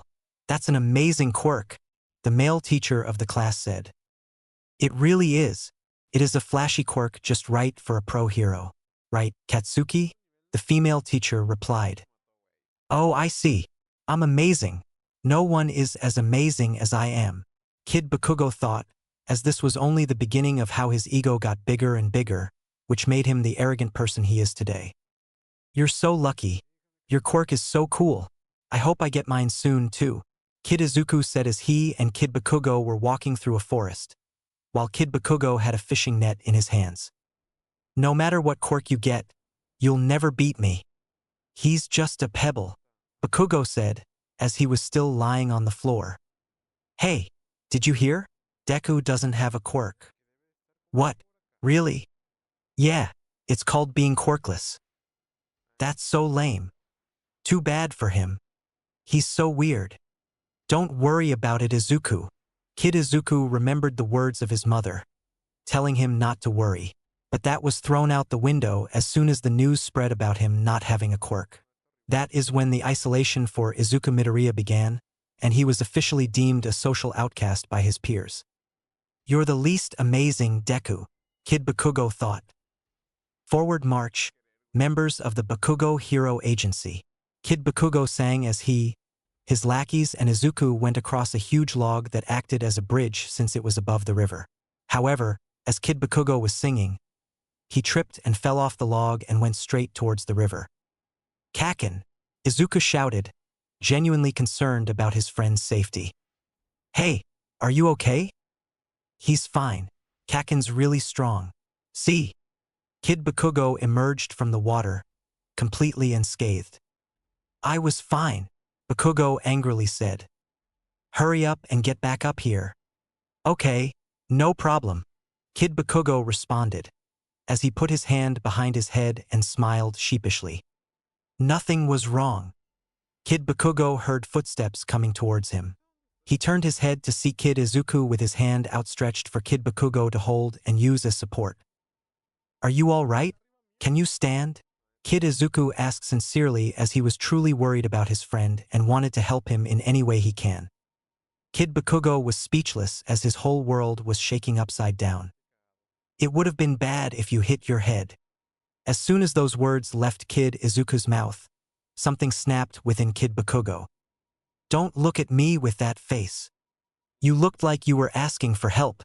Bakugo remembered Izuku's words from when he saved him from the sludge villain, even though he was losing consciousness. Stop it. I'm better than you, DKU. Bakugo yelled with all his might as his voice could be heard throughout the entire building. He immediately got up, ignored whatever pain he was feeling, and used his explosions to propel himself forward to where Izuku was. Found it, Achiko said in her head as she peeked around and saw Tenya guarding the nuclear weapon. Now I just have to tell Deku and hide until he gets here. Right before she was about to communicate to Izuku, she heard Tenya beginning to say something. Bakugo is a natural at being bad, but that fits this training perfectly. Then, I must also devote myself to being a villain. That's right. This is another trial to turn me into a man who will not bring shame to the Ida family. Become a villain. Be dyed with evil in order to become a hero. I am extremely evil. Achiko couldn't contain her laughter as she saw the scene unfolding in front of her. He's taking this so seriously. However, that slip-up cost her dearly as it announced to Tenya that she was hiding in the room. Have you arrived, Uraraka? Oh no, my cover has been blown, Achiko thought. Knowing that she has been caught, she came out of hiding and revealed herself. I knew you would come here alone the instant Bakugo ran off by himself. Your quirk allows you to make the objects you touch float. That is why I put away all the things on this floor before you arrived. Now you cannot play your little tricks. You have blundered, hero. Tenya then laughed like an evil maniac, knowing that he managed to corner her.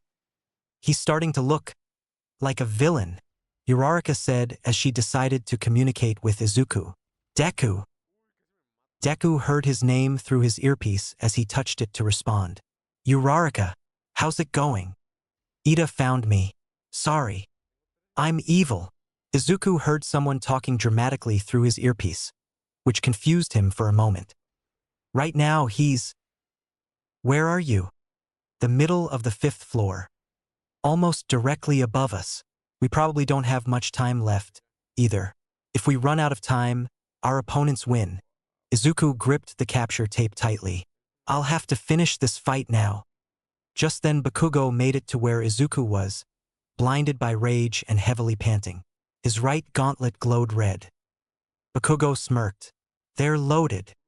Kakin, Izuku said as he got into a fighting stance. Why aren't you using your full power Deku? Bakugo asked. He continued, are you saying that you can beat me without using your full power? Are you underestimating me? Deku. Yes, I can beat Kakin, I will. Izuku shot back with confidence. From now on, we're equals. Bakugo widened his eyes as he remembered the words that sprouted from Izuku's mouth. Equals? Like hell we are. You are beneath me, damn it. Bakugo thought, but then he calmed down a bit and raised his right arm. With all your stalking, you probably already know. But my quirk, explosion. Let me secrete nitroglycerin like sweat from the sweat glands on the palm of my hand and make it explode. If they made this the way I asked, then these gauntlets will store the nitroglycerin inside them, and Bakugo began to pull the firing pin on his grenade-like gauntlet. Don't tell me that's... Young Bakugo, stop. Are you trying to kill him? All Might yelled through the earpiece. If I don't hit him, he won't die. You have to be kidding me. Izuku shouted as he knew what Bakugo was going to do, but he also knew that he couldn't stop him. His eyes widened in fear. He had no idea if he was going to survive this explosion. At that moment, Bakugo pulled the firing pin as an explosion bigger than anything Izuku has ever seen Bakugo produce fired directly at him. Its attack potency was so strong that it rocked and made the entire building shake as Achiko and Tenya were knocked off their feet in the top floor. The explosion was even so strong that everyone else in the monitor room could feel it. This is supposed to be a class, Kirishima yelled, as the rest of Class 1A were in complete shock of Bakugo's violent and brutal attack that could actually kill someone. Young man, young Midoriya, All Might yelled as he was worried about his successor's safety. The smoke cleared as Izuku could be seen under a pile of debris. He was lucky that he jumped and avoided the blast, but the power of the explosion's shockwave threw him into a wall with a crashing force. Is that even allowed? This is insane. Izuku exclaimed, and blood could be seen dripping from his head and covering most of his face. He couldn't believe that Bakugo just pulled an attack like this. Luckily for him, his eye mask worked correctly and went back to his earpieces. Bakugo made his way through the smoke. Wow, the more that's stored in these gauntlets, the stronger the blast, Bakugo said, as his left gauntlet glowed red, signaling that it was completely loaded up. Come on. Show me your full power. Deku. I'll force you to surrender even if you're at full strength, Bakugo said as he made a smiling face that resembled that of a psychopath. You're fucking crazy, Izuku replied. He usually wasn't the type to swear, but right now he couldn't help it. Bakugo, answer me. Did you do that? What in the world did you do? Explain yourself, Tenya shouted through his earpiece, clearly curious about what the hell happened down there.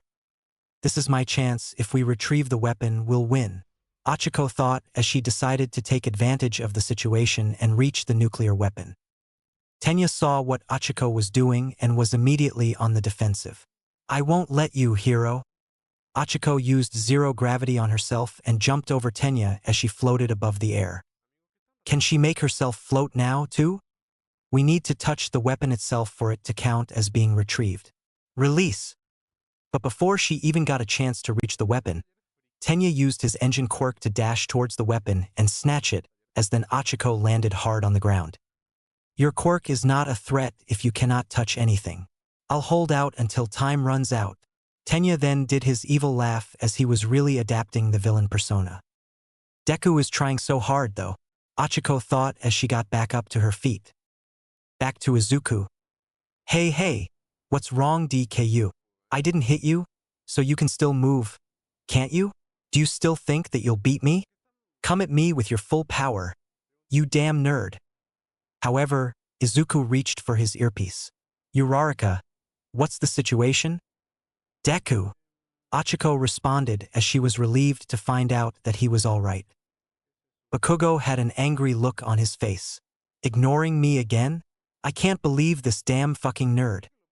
Meanwhile, back in the monitor room, all of the spectators were watching the scene unfold. Sir, you should stop them. That Bakugo's really crazy. He's gonna kill him, Kirishima pleaded to All Might, worried about Izuku's safety. Yes, All Might, I don't approve of this at all, Ojiro added. He was genuinely concerned about Izuku being out there with a maniac like Bakugo. I agree with the kids. This has gone too far, Aizawa added. No, All Might said as he looked at the monitor screens. Strangely enough, part of him is still sane. I don't know if it's small-minded or what, but anyway, All Might replied as he spoke through his microphone. Young Bakugo, the next time you use that, I'll stop the fight, and your team will lose. Huh? Bakugo dumbly questioned, as if what he did was completely normal. To attack on such a large scale inside is inviting the destruction of the stronghold you should be protecting. That is a foolish plan for both heroes and villains. You will lose a lot of points for it. As a teacher, I should stop this. However, no. All Might gained a puzzled look on his face. Once he heard Izuku's voice, he was surprised by Izuku's response. Don't you dare to stop this fight, All Might. No matter what, don't stop it. I'm going to finish this battle right now, Izuku yelled as he stood up, taking his fighting stance. What the fuck did you say, DKU? Bakugo yelled, as he couldn't believe Izuku's words. I said that I'm going to win and surpass you, you bastard. All Might and Aizawa were speechless as they were surprised by Izuku's words. Young Midoriya, I believe in you. He knew that these were the first emotions Izuku showed, besides wanting to become a hero. At that moment, everyone could feel the rising tension, making them anxious as they had no idea what was going to happen now.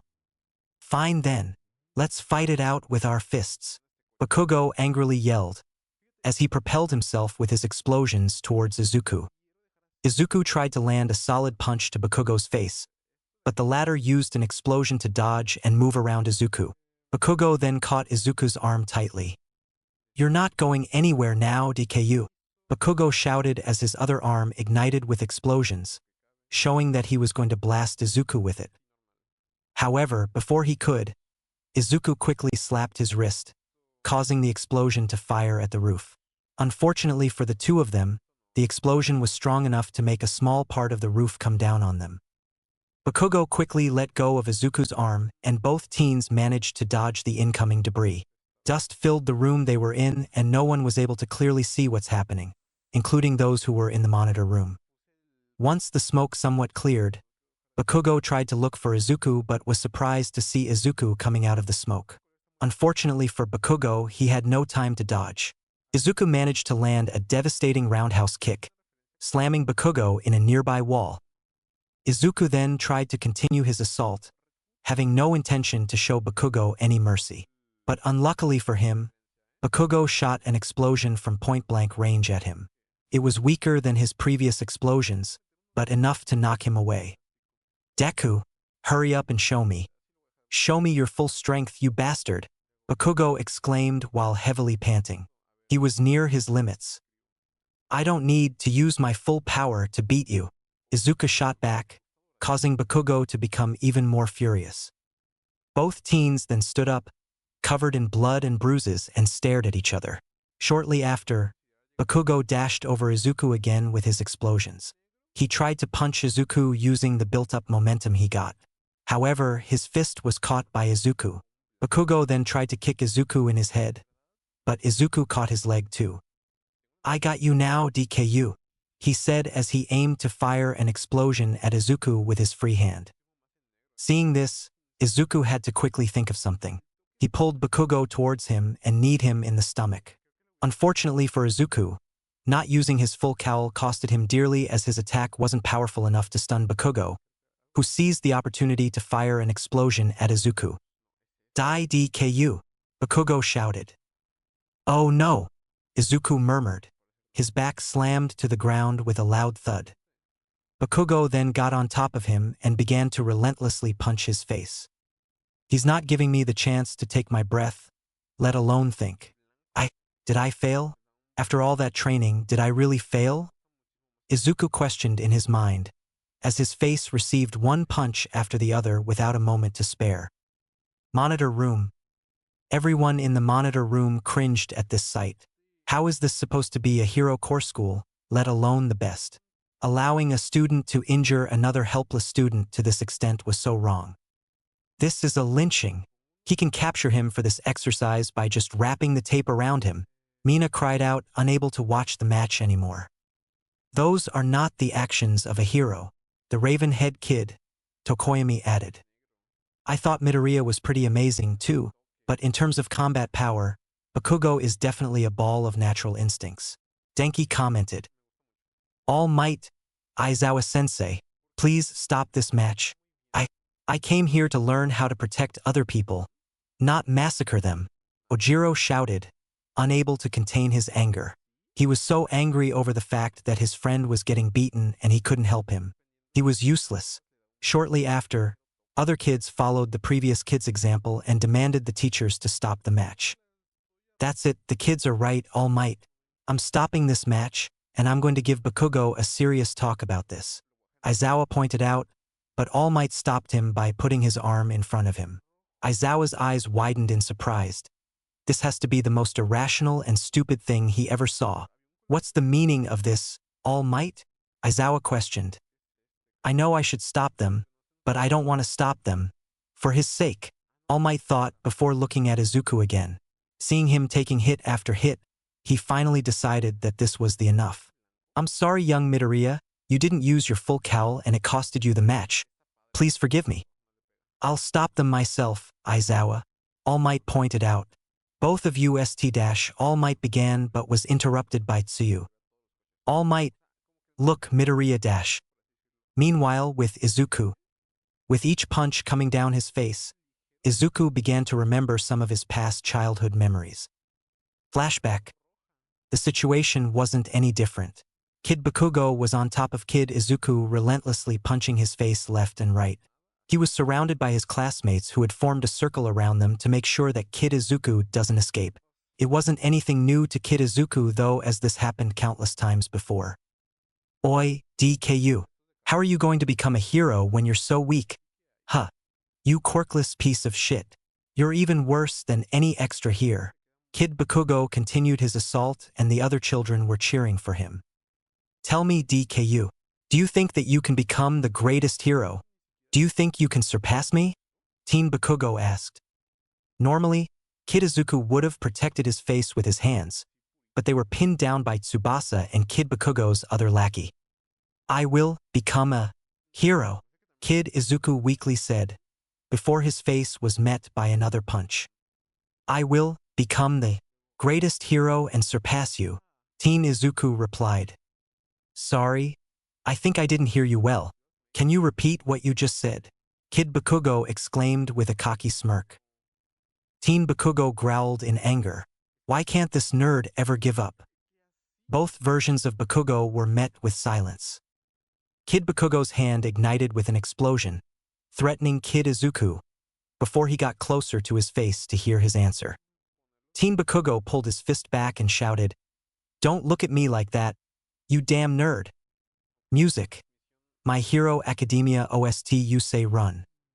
Izuku's Sharingan were now intensely spinning. He was filled with so many emotions: disappointment, sadness, anger, fury, and hatred, all caused by the memories he just saw. He then carefully observed Bakugo's incoming punch, reading his movements. Bakugo's fist was so close to hitting Izuku's face now. However, he was surprised to see that Izuku managed to catch it with his hand. Then the next scene showed both versions of Kid and Teen Izuku pulling their head back and giving both versions of Kid and Teen Bakugo one hell of a headbutt. Bakugo shrieked and was pushed back a couple of feet. He put his hands on his forehead. It was aching so much from the pain. Fuck! Bakugo yelled, both from the physical and mental damage. He, too, was just reminded by that day and how Izuku gave him that hellish headbutt. It was back at the time when Izuku still had some fight in him. Izuku slowly stood up again, although with some effort. He was silent, watching Bakugo recovering from that last attack. Bakugo then looked at Izuku with a very furious expression. His entire focus was on Izuku. To hell with this match, he was going to put Izuku through a whole world of pain. "You're below me, DKU." Bakugo jumped in the air and was ready to fire an explosion to go behind Izuku's back. But before he could, Izuku jumped towards him and punched him in the face. Upon making contact, Izuku's fist knocked Bakugo a couple of feet away from him. "Die, you damn nerd!" Bakugo yelled, as he fired more explosions towards Izuku. Izuku just kept dodging the explosions quickly, jumping over the first one, then going to the right as he jumped on a wall and propelled himself, dodging the second explosion. Finally, as the distance between him and Bakugo grew shorter, he dodged the last explosion by sliding underneath Bakugo's legs, going behind his back. Bakugo turned around, but it was too late as Izuku was done preparing his next attack. Twin strike. Izuku clenched both of his fists, pulled them back and punched Bakugo, with equal force and at the same time, disturbing the latter's balance. But before he could go flying away from the attack's force, Izuku grabbed the capture tape and used it the same way Aizawa showed him last year to capture Bakugo. "Young Bakugo, you're out." All Might spoke through his microphone, as Class 1A cheered for Izuku's victory. Many students let out a breath they didn't know they were even holding, as this match was nerve-wracking. Izuku just stood there, dumbfounded. He just defeated Bakugo, and he was having a hard time believing it. However, he quickly snapped out of his gaze. There was almost no time left, and they still didn't seize the nuclear bomb. He gave Bakugo a quick look, and that latter looked shocked and broken. Izuku couldn't help but sympathize with him and decided to give him a few words.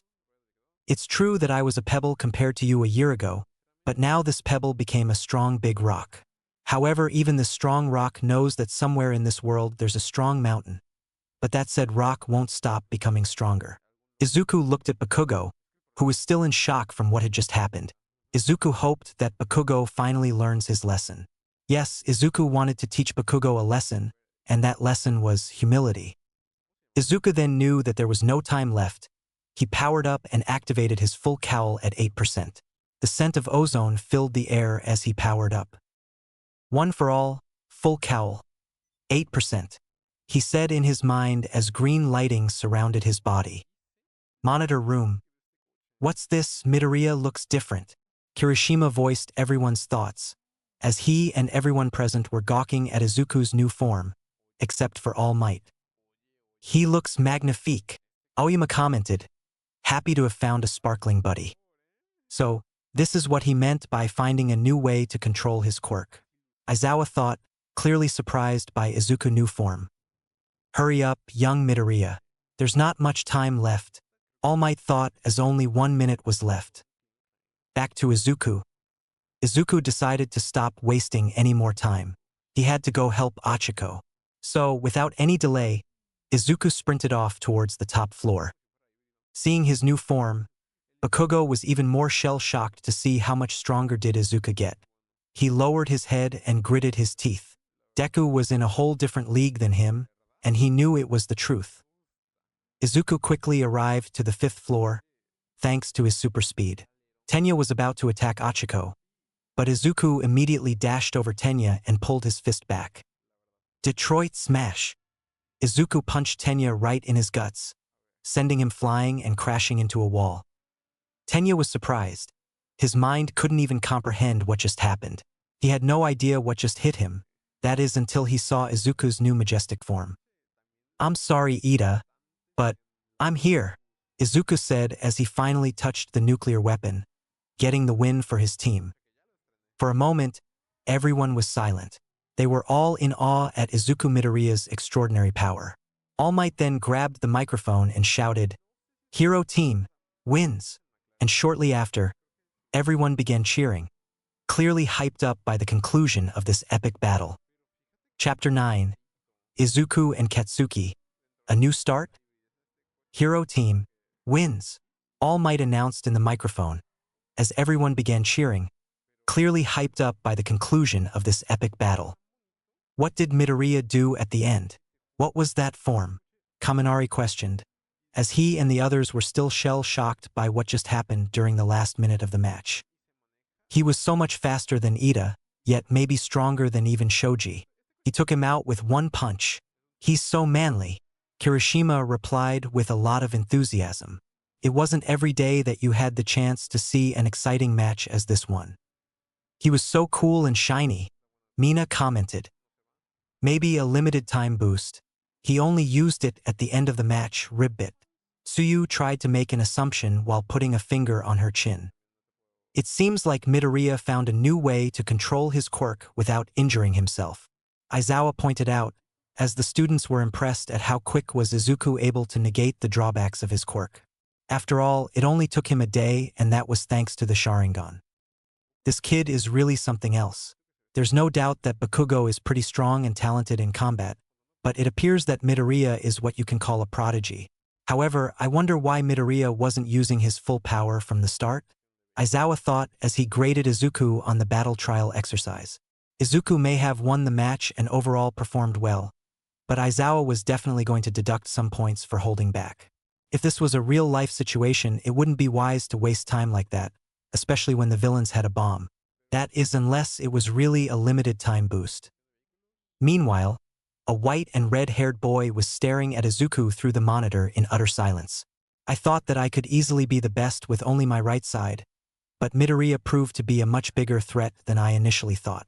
He said in his mind as he truly thought that Izuku was the only one who can match his power. Ever since the ball throw test, the bicolor-haired teen knew that Izuku wasn't your average student. Back at ground beta. Hey Uraraka, are you alright? Are you hurt or anything? Izuku asked his teammate, making sure she was fine. I'm alright, but what about you? You look like you had a trip in a minefield or something. Achiko assured him and chuckled, as she already knew why Izuku looked so bad right now. Izuku took a quick look at himself.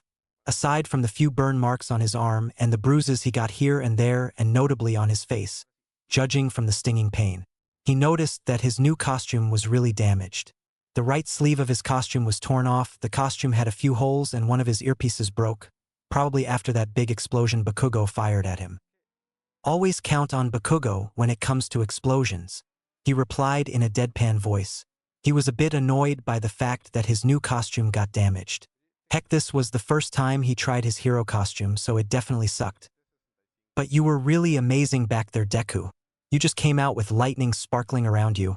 And next thing I saw, you were in front of Ida and were like, Detroit Smash. Achiko mimicked Izuku's punch with a giggle. After that you touched the weapon, securing the win for us, and were like, I'm here, she added. Izuku, now finally out of battle mode, began to realize that he was holding a conversation with a cute girl. And on top of that, that said girl was now praising him and giving him compliments, causing his face to turn red. That was a new idea I came up with to control my quirk, Izuku replied, trying his best not to stutter or embarrass himself. Hee, if only I can get rid of my quirk's drawbacks too, Achiko responded with a sheepish smile. I am sure you'll be able to figure something out. Maybe the support department has something to fight nausea, Izuku pointed out as he regained his composure. Maybe. I'll make sure to check it out later, Achiko replied, as she and Izuku made their way out of the building. Are you sure you don't need to go to Recovery Girl with these injuries? I am fine. I can go after the class ends, Izuku replied. He wanted to stick around and study his classmates' quirks, and technically, he was used to getting these types of injuries from Bakugo.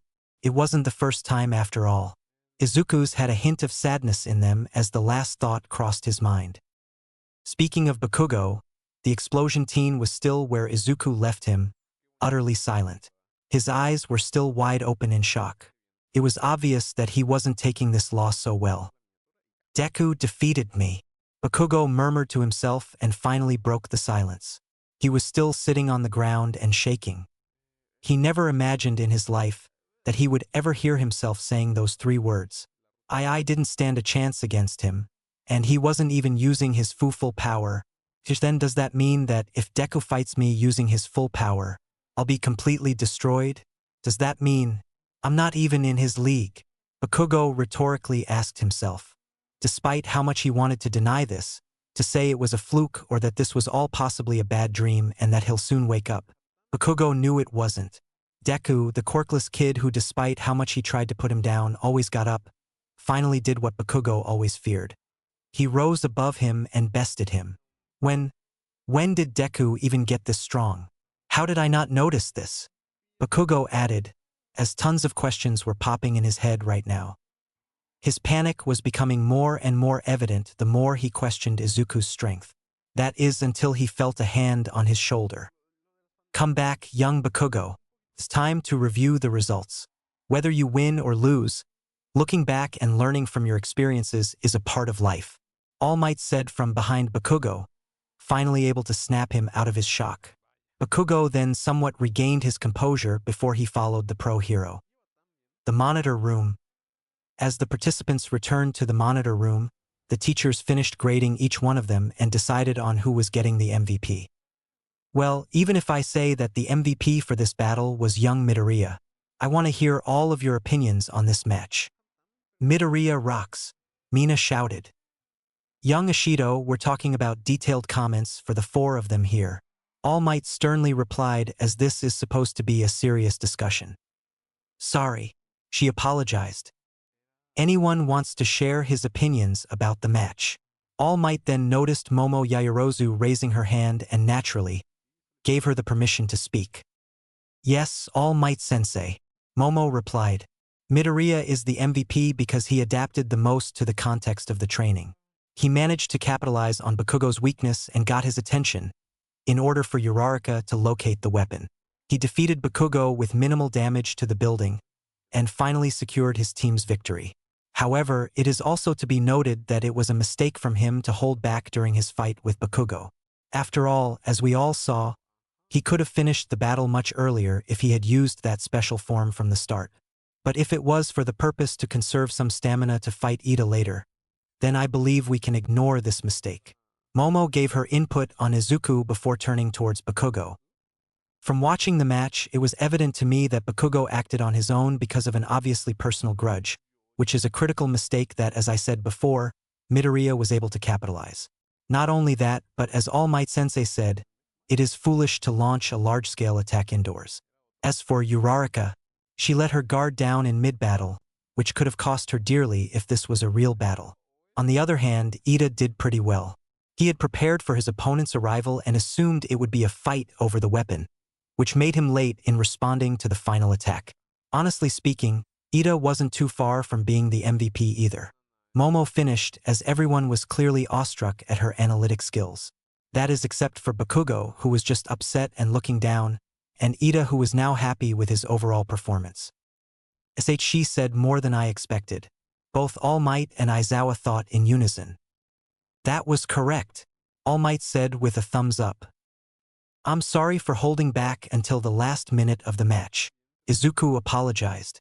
His personal feelings got in the way of the exercise and he knew that what he did was unnecessary.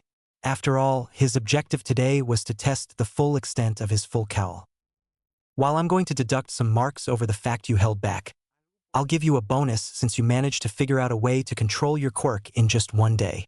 Aizawa commented, making Izuku smile. However, hold back again and I'll expel you.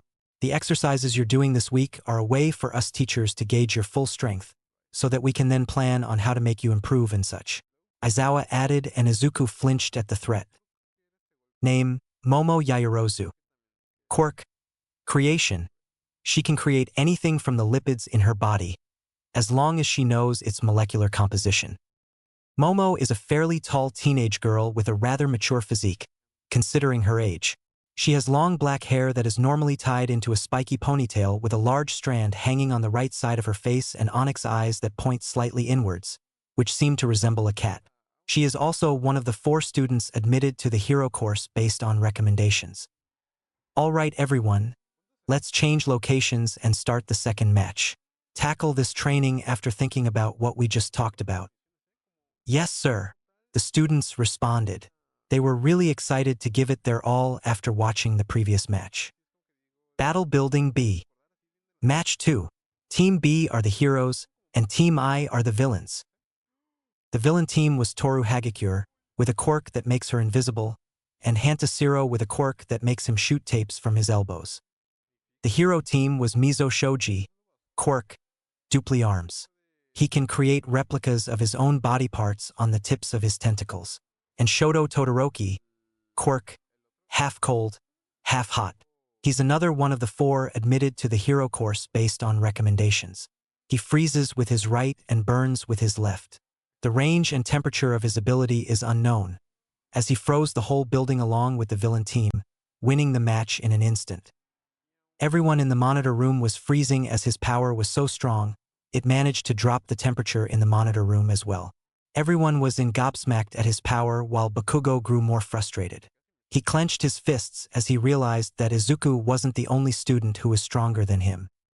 Speaking of Izuku, the Sharingan user already had his hero analysis notebook number 14 in his hands and began writing some information about his classmates' quirks. It seems like Hagakure's quirk is just plain invisibility, which could work well in espionage missions and such. Zero's quirk lets him shoot tape from what I saw, but I don't have any more info since the match ended quickly. I got a good look at Shoji's quirk, but Todoroki is a different story. His ice alone makes him a powerful foe, and we didn't even get to see his fire, Izuku thought as he added more things to his notebook. When the participants returned, Shoto passed by Izuku, but not before giving him a glance over his shoulder, and the latter just glanced back at him. Shoto Todoroki, huh? I'll have to be careful if I ever fight him, Izuku said in his mind. Battle Building C. The villain team was Ojiro and Ejiro Kirishima, who his quirk makes him able to harden any part of his body, becoming a great offense and defense in one body. The hero team was Fumikage Tokoyami, quirk, Dark Shadow. A dark shadow of him comes out from his body with a mind of its own, and Tsuyu Ajui. Ojiro's team was able to win, thanks to Kirishima taking the blows and distracting Dark Shadow, while Ojiro managed to sneak on Tokoyami with a surprise attack. Ajui had no chance of winning once it came to a 2 versus 1 match. The competitors returned once the match ended and MVP was given to Ojiro for the outstanding plan he came up with. Nice match, Ojiro, Izuku complimented his friend. I expected nothing less and your plan was well executed. Thanks. As much as I hate to admit it, there is no way in hell we could have defeated them in a 2 against 2 match. I figured out that letting them come to us and taking down whoever comes first should give us the advantage, and luckily that person was Tokoyami. He excels at long-range but short-range combat isn't his thing. Ojiro explained his plan. It seems like your analysis skills rubbed off on me. Ojiro chuckled. Izuku laughed back as he remembered how he made the both of them analyze quirks in their free time before UA.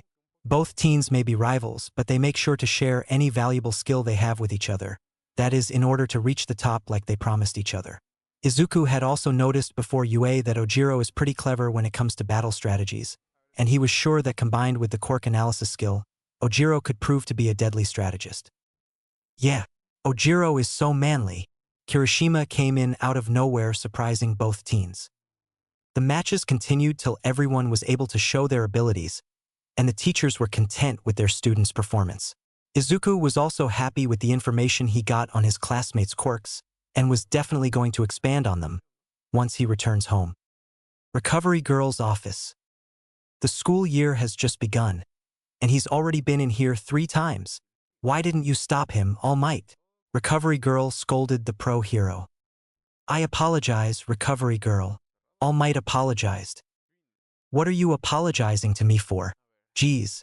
I know he's your favorite and that you passed on your powers to him, but doesn't mean you should spoil him, Recovery Girl sternly added. There is nothing I can say to that. Because I wanted to consider his feelings, I hesitated to stop the training match. Even so, will you please not talk about One for All so loudly? All Might responded, fearing that his secret might be uncovered. Yes, yes, Mr. Natural-born Hero, Mr. Symbol of Peace, Recovery Girl sarcastically replied. My injury and this form of mine are common knowledge among the UA teachers and a certain group of pros, but the secret of my quirk, One for All, is known only to you, the principal, my close friends, and young Midoriya. All Might exclaimed, reminding her how his secret is important. Don't forget the elders, she added, but All Might gave her a glare, showing that she shouldn't have mentioned them in front of Izuku. However, Recovery Girl just scoffed at his reaction. I know it's not like you want to rest on your laurels at the top, But is being a natural-born hero or the symbol of peace really that important? She asked, which snapped Izuku out of his earlier gaze and grabbed his attention. If I no longer am, then the superhuman society will be seized by evil. This is the responsibility of those of us with this power. One for All was created to save people and defeat the villains. It's not your just average Quirk. All Might replied with a very serious tone, which contrasts his usual personality. Hearing this, Izuku was once again reminded by the heavy responsibility he shoulders now. However, Izuku couldn't help but feel guilty. All Might, recovery girl. I'm so sorry for holding back during the battle trials. I didn't use One for All when I fought Kakin because of a personal grudge. I only used it to show him how much stronger I am. I was so stupid. I don't deserve that power, Izuku said as the guilt sank in. All Might sighed before he put a hand on his shoulder. You wanted to show yourself that you can beat him even without your borrowed power. That's why I let the match continue. It was something I believed you needed. It's true you went too far, and using your full power from the very start to show him the difference in your powers should have been enough to teach him his lesson. After all, I do believe that he needed this too. However, we all make mistakes, and you're still a hero in training. Not so long ago, you were just a quirkless kid with no power. But things changed now. You don't have one quirk, but two. In a hero comic before the Quirk era, there was this famous quote that said, "With great power comes great responsibility." I chose you because I knew that you were selfless, and because I know that you're going to use it to save people. I'm sure you're up to the responsibility. Now don't feel bad. Even I did let my emotions influence my actions in my younger days. Just remember, learn from your mistakes before moving on. All Might gave a few words of advice to the young hero. You can become a hero. So, I'm giving you this offer. Izuku Midoriya, I want you to be my successor. Come, young Midoriya. This is your hero academia. Izuku remembered what he's fighting for again. He remembered his responsibilities, and he remembered why he's here. I promise to use this power for the greater good, and I promise you that I'll become the next symbol of peace. Izuku said with conviction he wasn't going to fail. All Might and Recovery Girl just smiled, before Izuku went back to his class and spent a normal school day. Eventually, the school day ended, and everyone started to pack their stuff to go back home. Midoriya, I really have to say you were so manly back then, Kirishima said while Izuku noticed that a lot of his classmates were approaching him. Man, I don't know what you were saying during the match, but you were fired up, he added. I can't believe how you dominated the fight with Bakugo, who was second only to you in the practical exam, Zero exclaimed. You did a good job dodging, Mina shouted with enthusiasm. You guys did that in the first match, so the rest of us had to give it our all, too, Rikido Sato, a giant guy, added. You weren't as elegant as me, but Aoyama wanted to say something but was cut off. You did a good job dodging, Mina shouted again.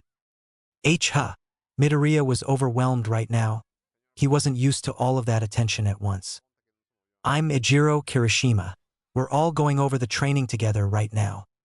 I'm Hanta Zero. I'm Yuga Aoya-Aoyama was cut off again.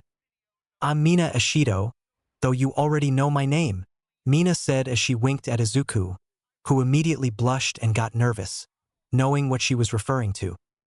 I'm Tsuyu Azui. Call me Tsu. I'm Sato. I'm Mineta. Midoriya, if I stick with you, I'm sure I'll be able to get a lot of girls, a short pervert boy yelled, as he jumped in the air, but was smacked on the back of his head by Tsuyu's tongue. I'm Yuga Aoyama. Aoyama was finally able to say something without being cut off. The various students of Class 1A introduced themselves, and Izuku tried his best to give them his attention, but couldn't help himself and looked over Bakugo's empty desk. He immediately realized that he already left the classroom. So he decided to go after him and ran off, much to the students' surprise. Hey, you tricked me, didn't you? Was it fun tricking me all this time? Huh. You've got a flashy quirk there, don't you? Awakened it a year ago. Yeah, right. You think I'm a fool to believe this bullshit. Come out and face me. Izuku remembered Bakugo's words during the battle as he was running through the hallways, heading to the school building's exit. Kakin, Izuku called his ex-best friend, who was a few feet away. Bakugo stopped for a moment, before turning back to look at Izuku with an angry glare. What? Are you here to boast your victory in my face? How much more do you intend to humiliate me? You're getting back at me for all the trauma I put you through, isn't it? Bakugo violently answered. No, that's not it, Kaken. I just want you to know that I didn't trick you at all. I really did get my quirk last year. And what I did today, during the battle, wasn't to get back at you for bullying me. I did this for the both of us. I really wanted to surpass you, and prove to you that I'm not that weak and frail boy who you used to bully, and that I don't see myself beneath you anymore. Izuku shot back, explaining his motives for holding back. Hearing this, Bakugo gritted his teeth in anger. And to show me that I'm not the best like I thought. I already know that, you damn nerd. Whether your quirk manifested last year or not, I lost to you today. That's all it was. That's all. Bakugo said with frustration, as he started to remember Todoroki's performance. As I watched the ice guy, I thought, I can't beat him. It is foolish to launch a large-scale attack indoors. Bakugo remembered Momo's comment. Damn it. I ended up agreeing with what that ponytail girl said. Damn it. Damn it. Damn it. Hey, you two Deku. From now on, we're equals. Bakugo remembered Izuku's words, the words that were forever engraved in his mind. I'm just getting started. You hear me? From now on, while you're... He trailed off as his next words felt bitter on his tongue. Why, you're my rival and I'm going to destroy you. You hear me? Here. I will become number one. I'll even surpass All Might. You won't beat me again, bastard. Bakugo yelled. His eyes were teary as his pride took a huge blow. It was the first time that Bakugo had to admit that he's not the best, and he learned it the hard way. Not wanting to waste his time here anymore, he decided to leave. Izuku was shocked as every word registered in his mind. Kaken acknowledged me. He's really changing. He finally acknowledged me, the Deku. And I won't lose either. Kaken, Izuku shouted back. He was happy that Bakugo was starting to change a bit, and finally see him as his equal. He was happy that Bakugo can really become the amazing hero and person he always believed he could be. It meant that Izuku never wasted his time chasing him. It meant that he truly had the power to save people even from themselves and inspire them, just like All Might said. Izuku then went back to the school building, where he found All Might waiting for him at the entrance. I was worried that you were going to tell young Bakugo the secret of One for All. Here I thought that maybe you saw as having One for All gave you an unfair advantage given that you have an inferiority complex. But it appears to me that I was worried about nothing. Of course not, All Might. I know that it's a big secret, not to mention I defeated him without using One for All, so technically I won with my own power. Izuku responded. I thought that he needed me to counsel him, but it seems like he's all better now. And yes, you did, but I believe we both agreed not to do that again. Yes, I didn't forget. I was just saying that there was no reason to tell him about the secret of One for All. I also agree that fighting him and winning without using my full power was pretty harsh too, but in the end he took it very well. I think, not to mention, he's finally seeing me as an equal, Izuku replied. I mean, his main plan after all was to knock Bakugo off his ego and help him become a better person. Normally, any person would have used this opportunity to take revenge or something, but Izuku was different. He always wished the best for everyone. His kind heart is one of the main reasons why All Might chose him as his successor. It's a good thing that you're rivals now. Young Bakugo's fuses has been lit. I'm confident that both of you will push each other to the top. All Might said with a smile, and Izuku couldn't help but sweat drop at how optimistic his mentor was. After all, Bakugo only recognized Izuku as a bigger obstacle in his way to reach the top. But who knows? Maybe he'll change one day. We'll just have to wait and see. Meanwhile, Mina, Momo, Ochako and Tsuyu watched the heated discussion between their classmates from their homeroom's window. What was that? Mina asked. The fated battle between men, Ochako replied. It seems like we won't see the end of their battle soon enough, Momo added. The fated battle between men, Ochako repeated. The next day, Izuku was going to UA as this was his third day. However, he was blocked by a mass of media, standing in front of the gates. "Hey you, how are All Might's classes?" "I am from the General Studies course," Izuku quickly replied to avoid the mass. "Eh? We don't need that one, let's find another student," the news reporter said, before she saw Achiko walking up to the school's entrance. Phew, that was easy, Izuku thought as he passed the front entrance. The entire news report media immediately ran towards Achiko to ask her questions. "Will you tell us what the symbol of peace is like as a teacher?" Achiko was a little taken aback by the question. What he's like? He's very muscular," Achiko exclaimed as she flexed both her arms, doing her best imitation of All Might. They then saw Tenya walking to the school's entrance, and they immediately ran up to him to ask some questions. "What do you think of All Might as a teacher?" "He made me recognize anew that I attend an educational institution that is the best of the best.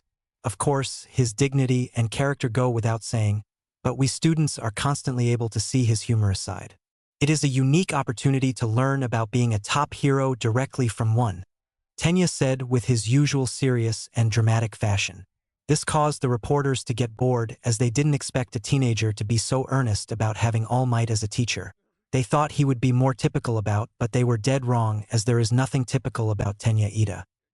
"Excuse me, can you tell me about All Might? Oh, you're the one who was caught by the sludge villain," the reporter said when they recognized Bakugo, which made Bakugo angry, since he always gets irritated by this subject. "Fuck off," Bakugo growled as he walked past the front entrance. About All Might? Wow, you're scruffy. What's your deal?" the female news reporter asked Aizawa. "He's not on duty today. You are disturbing the classes. Please leave," Aizawa said as he turned around and went through the front entrance. "Wait, I would like to speak directly with All Might." Aizawa sighed and shook his head as he kept walking. "I can't believe All Might was able to work as a hero with all this," the man said in deadpan voice. The news reporter began to get a little frustrated. "Hey, just a little time is fine," she said before she began to attempt to walk past the front entrance, but abruptly stopped when a buzzer went off and metal gates were activated as they came down to block the front entrance. What the? It's the UA barrier. If someone tries to get in without a student ID or a pass to enter, the security system kicks in. Apparently, there are sensors all over the school. What the heck? They think they're so high and mighty. They could at least give a brief comment. Seriously, we've been here for 2 days, and they still won't say anything. The news that All Might had been hired as a teacher at UA surprised the nation, and the media descended on the school and caused a commotion for days. Everyone knew about it. Far behind the media and news reporters, a mysterious figure could be seen standing ominously, but that man wasn't a random bystander. "Good work on yesterday's combat training," Aizawa stated as Class 1A was seated and ready to begin class. He looked towards Bakugo and said, "Bakugo, you're talented, so don't act like a kid." "I know," Bakugo responded. "And Midoriya?" Izuku looked up at Aizawa and paid close attention as he heard his name. "Good job on finding a way to control your quirk, but don't hold back again. I don't like to repeat myself, but this is just a reminder." Izuku smiled as he understood what his teacher was saying. "Yes, sir." Aizawa then turned his attention towards the whole class.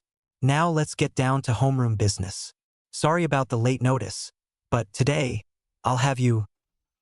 The students began anticipating on what their teacher was about to say next. "Take another special test," the whole class thought. "Decide on a class representative." "It's actually a normal school activity," the class thought in relief. However, everyone in the class quickly started to raise their hands and shout, as they wanted the position. "Silence, please." Everybody immediately calmed down as soon as they heard Tenya yell, so that he could have their attention. It's a job with the serious responsibility of leading others. It is not a job for just anyone who wants to do it. It is a calling that requires the trust of those around you. If we want to use democracy to decide on a true leader, then we should hold an election to choose one. Your hand is raised the highest. Class 1A responded as Tenya stood there with his hand raised up high, showing that he too wanted to be class rep. Why did you suggest that? Kaminari asked in confusion. We have not known each other for that long, so how can we have trust or anything? Tsuyu asked. If that's the case, and everyone votes for themselves, Kirishima began to say. Don't you think that is precisely why whoever receives multiple votes here can be truly considered the most suitable person? What do you think, Aizawa-sensei? Tenya asked. I don't care, as long as you decide before homeroom is over. Aizawa responded as he fell down to the floor in his yellow sleeping bag to prepare for a nap. That man is such a mood, Izuku said in his head with a chuckle. Thank you very much, Tenya responded. A couple of minutes later. Election results. Izuku Midoriya, 4 votes. Momo Yaoyorozu, 3 votes. What? I got 4 votes. Where the hell did those come from?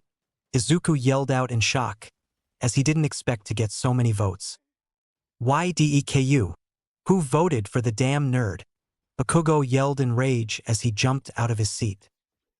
Well, it's better than voting for you, Shiro commented with a grin. What did you say? Meanwhile, Achiko was whistling innocently and nonchalantly as she looked the other way, trying to look as normal as possible. I give up. I give up. 0 votes. I knew that would happen. That is only to be expected of a person's calling, Tenya said as he was filled with an aura of misery. You voted for someone else, huh?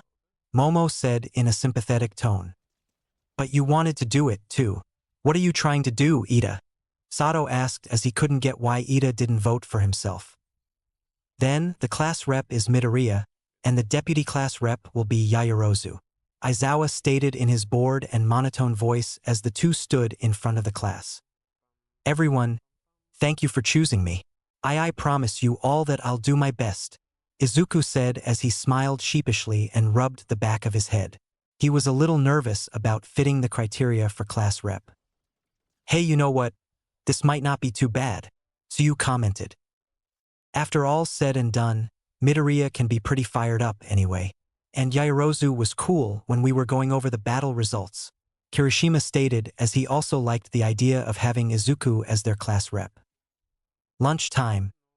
Wow, there are a lot of people today too, Achiko said as the entire cafeteria was packed full of students as there was a lot of noise and activity going on.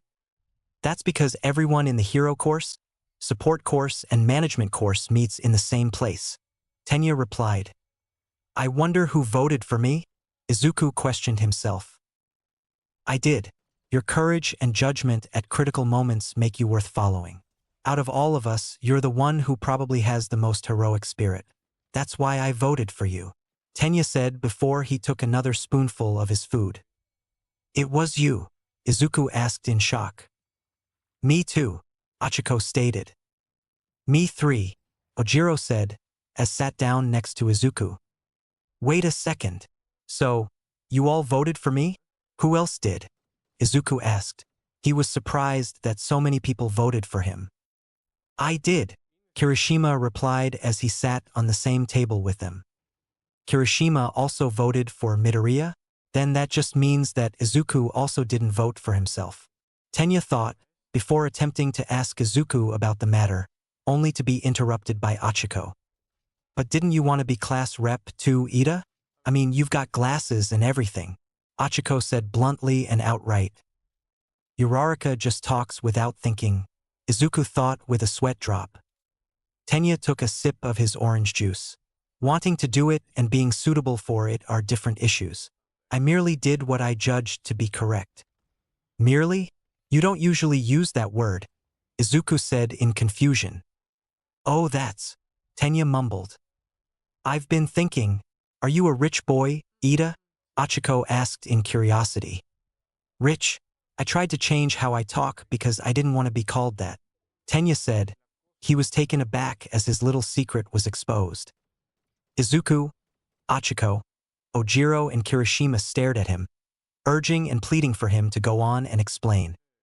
Tenya sighed before saying, Yes, my family has been heroes for generations. I'm the second son. What?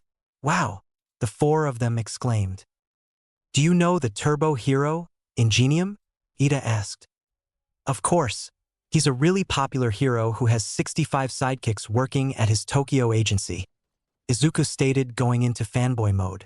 Wait, don't tell me. Tenya smirked as he stood. He is my elder brother, Tenya said with pride. He's telling us straight out.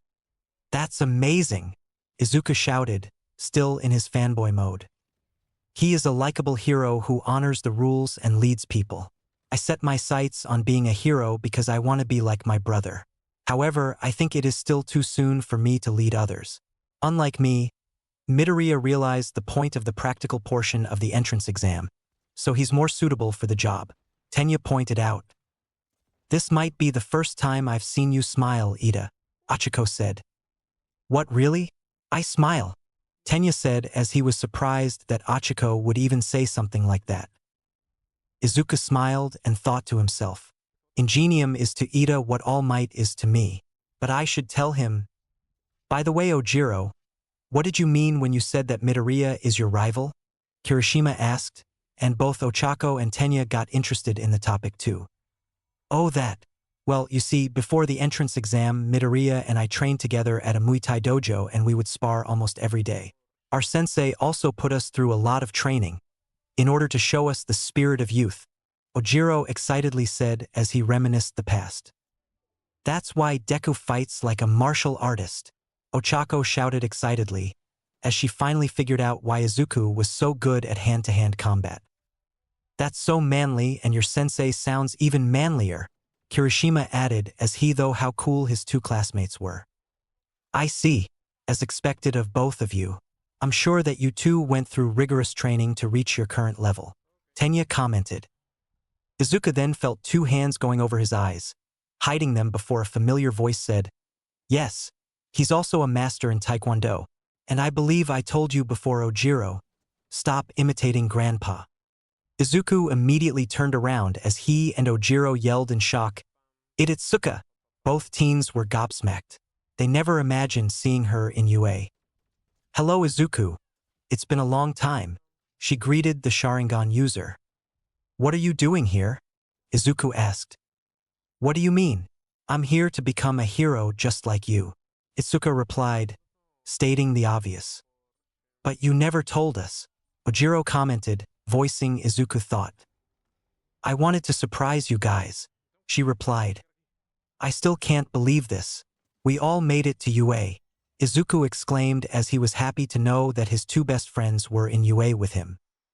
You're him, the one who defeated the zero-pointer with one punch, a black-haired girl calmly said. That young girl had shoulder-length, bob-shaped hair, side-swept to her right with some shorter strands hanging above her eyes. She had fair skin, an athletic build, cerulean eyes, and wearing a neutral expression on her face. Wait a second.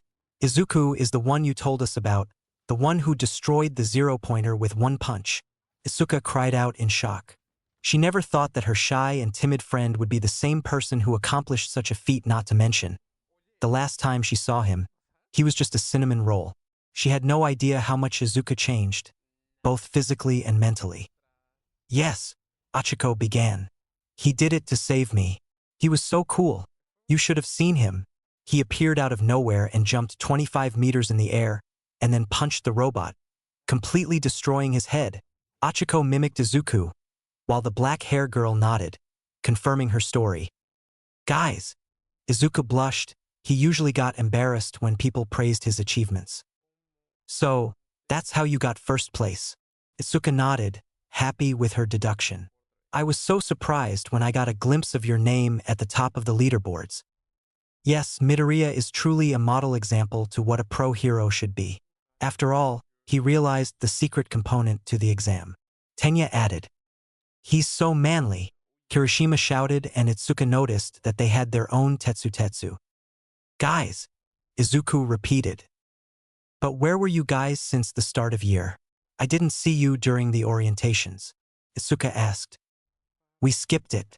Aizawa-sensei made us do a quirk apprehension test, Ojiro responded. Really? Itsuka questioned, wanting to know more about Class 1A's teacher. Yes, and he threatened to expel anyone who came in last place. But Midoriya was so manly, Kirishima commented, and Izuku's sweat dropped as he knew what was coming next. Tenya adjusted his glasses before he began to speak. Yes, you see, Aizawa-sensei thought that Izuku may be holding back or something, so Midoriya decided to show him his true power in the ball throw test. His throw literally broke the sound barrier and knocked us all off our feet. He threw the ball over 1 kilometer. Tenya explained while Achiko mimicked everything Izuku did at the time. Over 1 kilometer? Both Itsuka and the other girl were awestruck to hear this. Their eyes widened before drifting to Izuku, who had hidden his head between his arms not so long ago. Is that true? Itsuka asked. I think that this is what happened, but can we get to know each other first? He asked as he looked at the black-hair girl. Oh right, who are you guys? Tenya asked, now curious by the identity of the two girls. You're asking now, Ida? Izuku sarcastically thought with a flat expression. Ida Uraraka, Kirishima. This is Itsuka Kendo, she's my friend. She's also the granddaughter of my Muay Thai sensei, and she used to spar with Ojiro and me. Izuku introduced the orange-haired teen girl. Itsuka, this is Achiko Uraraka, Tenya Ida and Ijiro Kirishima. They're my classmates. That's manly. You guys must have trained a lot together. Kirishima added as he thought how cool it was for the 3 martial artists to have trained together. This is Yui Kodai, she's my classmate. We're both in Class 1B. Itsuka finally introduced the other girl. Nice to meet you, Kodai, they all said.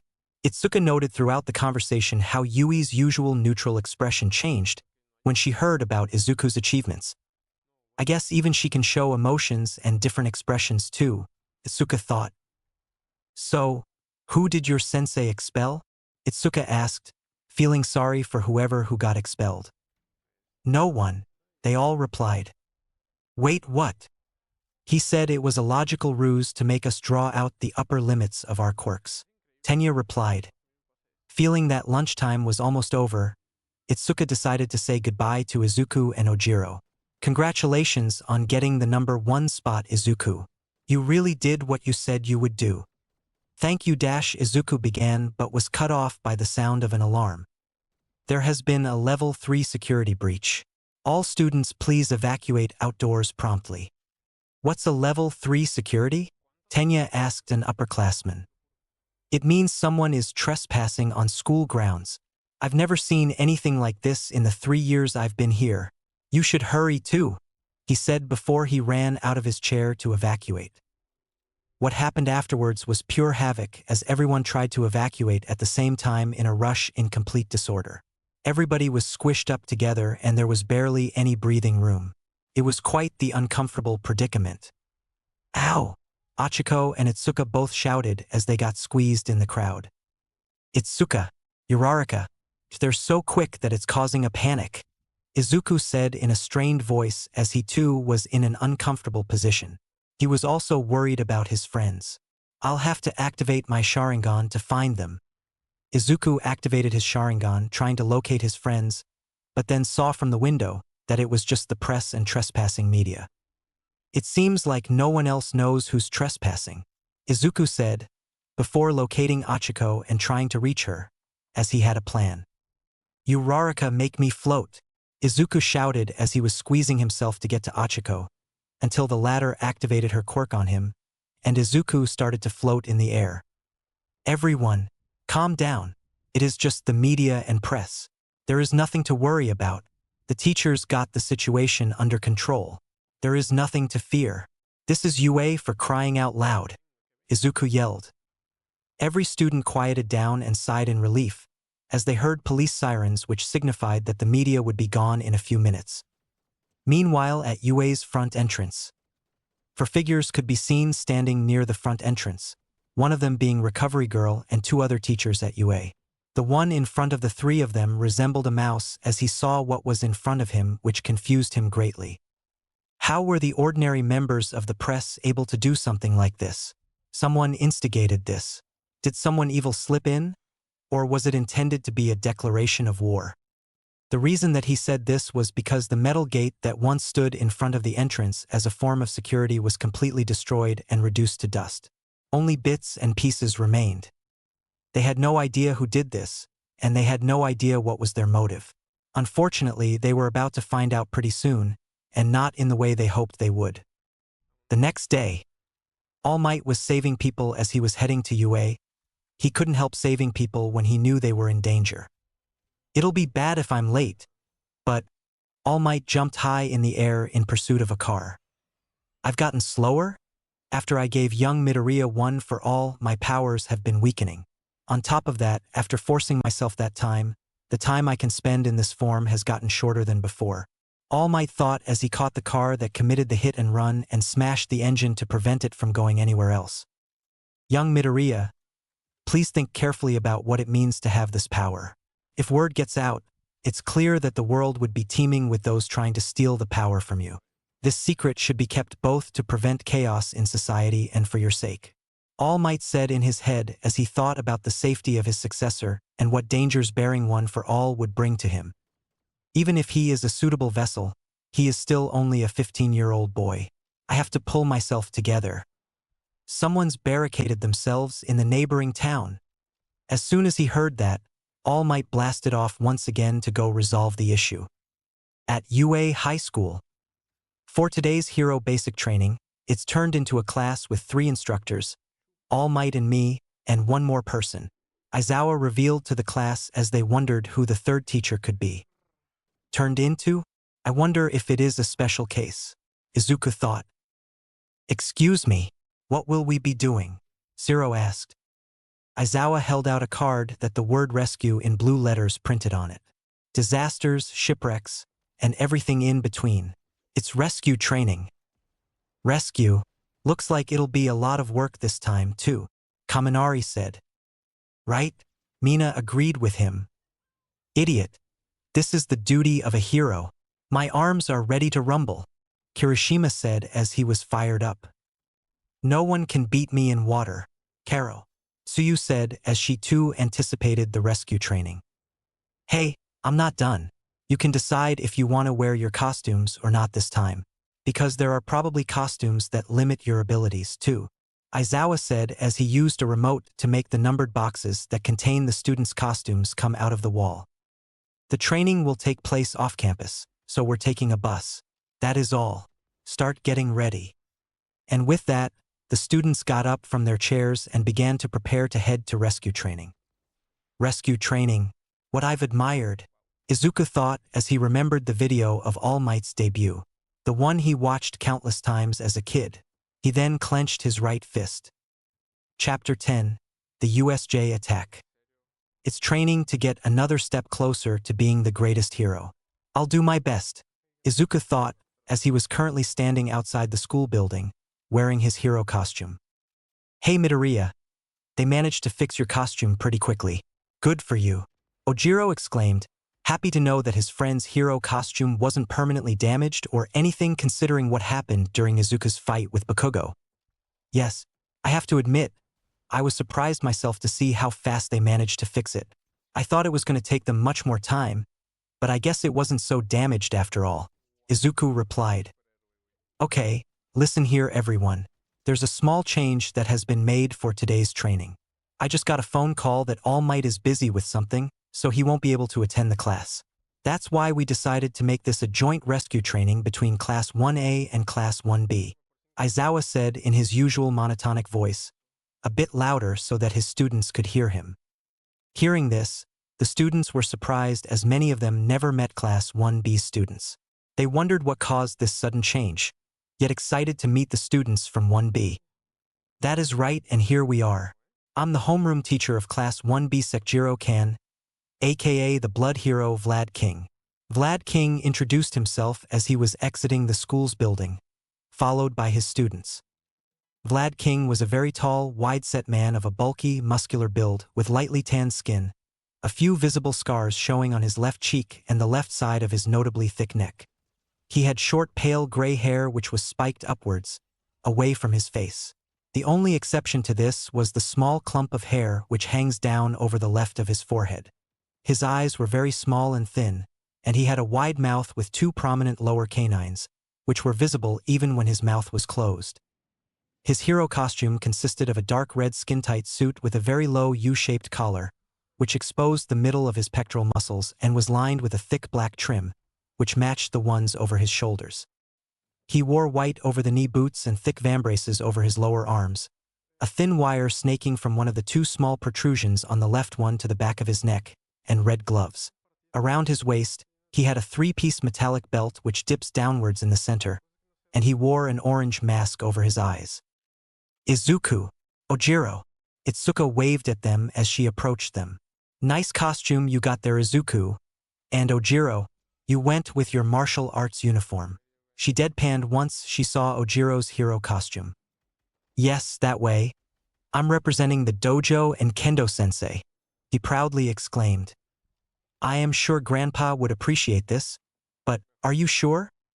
Absolutely, this is the least I can do for kendo-sensei. Moreover, I have to show everyone the spirit of youth, Ojiro added, hoping to tease Itsuka, but was surprised to hear her laugh instead. I thought you hated when he imitated Kendo-sensei, so why are you laughing? Izuku questioned as he remembered well how many times Itsuka smacked Ojiro for acting like Daisuke 2.0. It's nothing, it's just that it's really been a long time since the last time the three of us were together. I missed you too, she explained, and both teens blushed, not expecting those words from Itsuka. Yeah, I missed the three of us being together. Anyways, your costume suits you too, Itsuka. It looks good on you, Izuku replied, which made Itsuka the one to blush this time. For her hero costume, Itsuka wore a turquoise knee-length cheapao, over which she had a double-breasted corset, ending just below her breasts. She also sported black short pants under the cheapao. For accessories, she wore a loose brown utility belt around her hips, a satchel attached at the back, a thin black domino mask around her eyes, and white-heeled navy blue boots with wide vamps that reached down to her toes, filled in with white slips. Let's do our best today in the joint training and give it our all, Ojiro added, pumping up his two friends. Huh? Izuku, did you get taller? Itsuka asked as she finally noticed Izuku's new physique. She began comparing her height to his and quickly realized that Izuku grew taller than both her and Ojiro. Oh yeah, I did. I got a growth spurt a few months ago and was pretty surprised to see how much I grew. Must be also thanks to Mori-sensei's stretches. Izuku responded as he started to realize how much taller he has gotten compared to Itsuka. I have to thank All Might too for the diet he gave me during my training.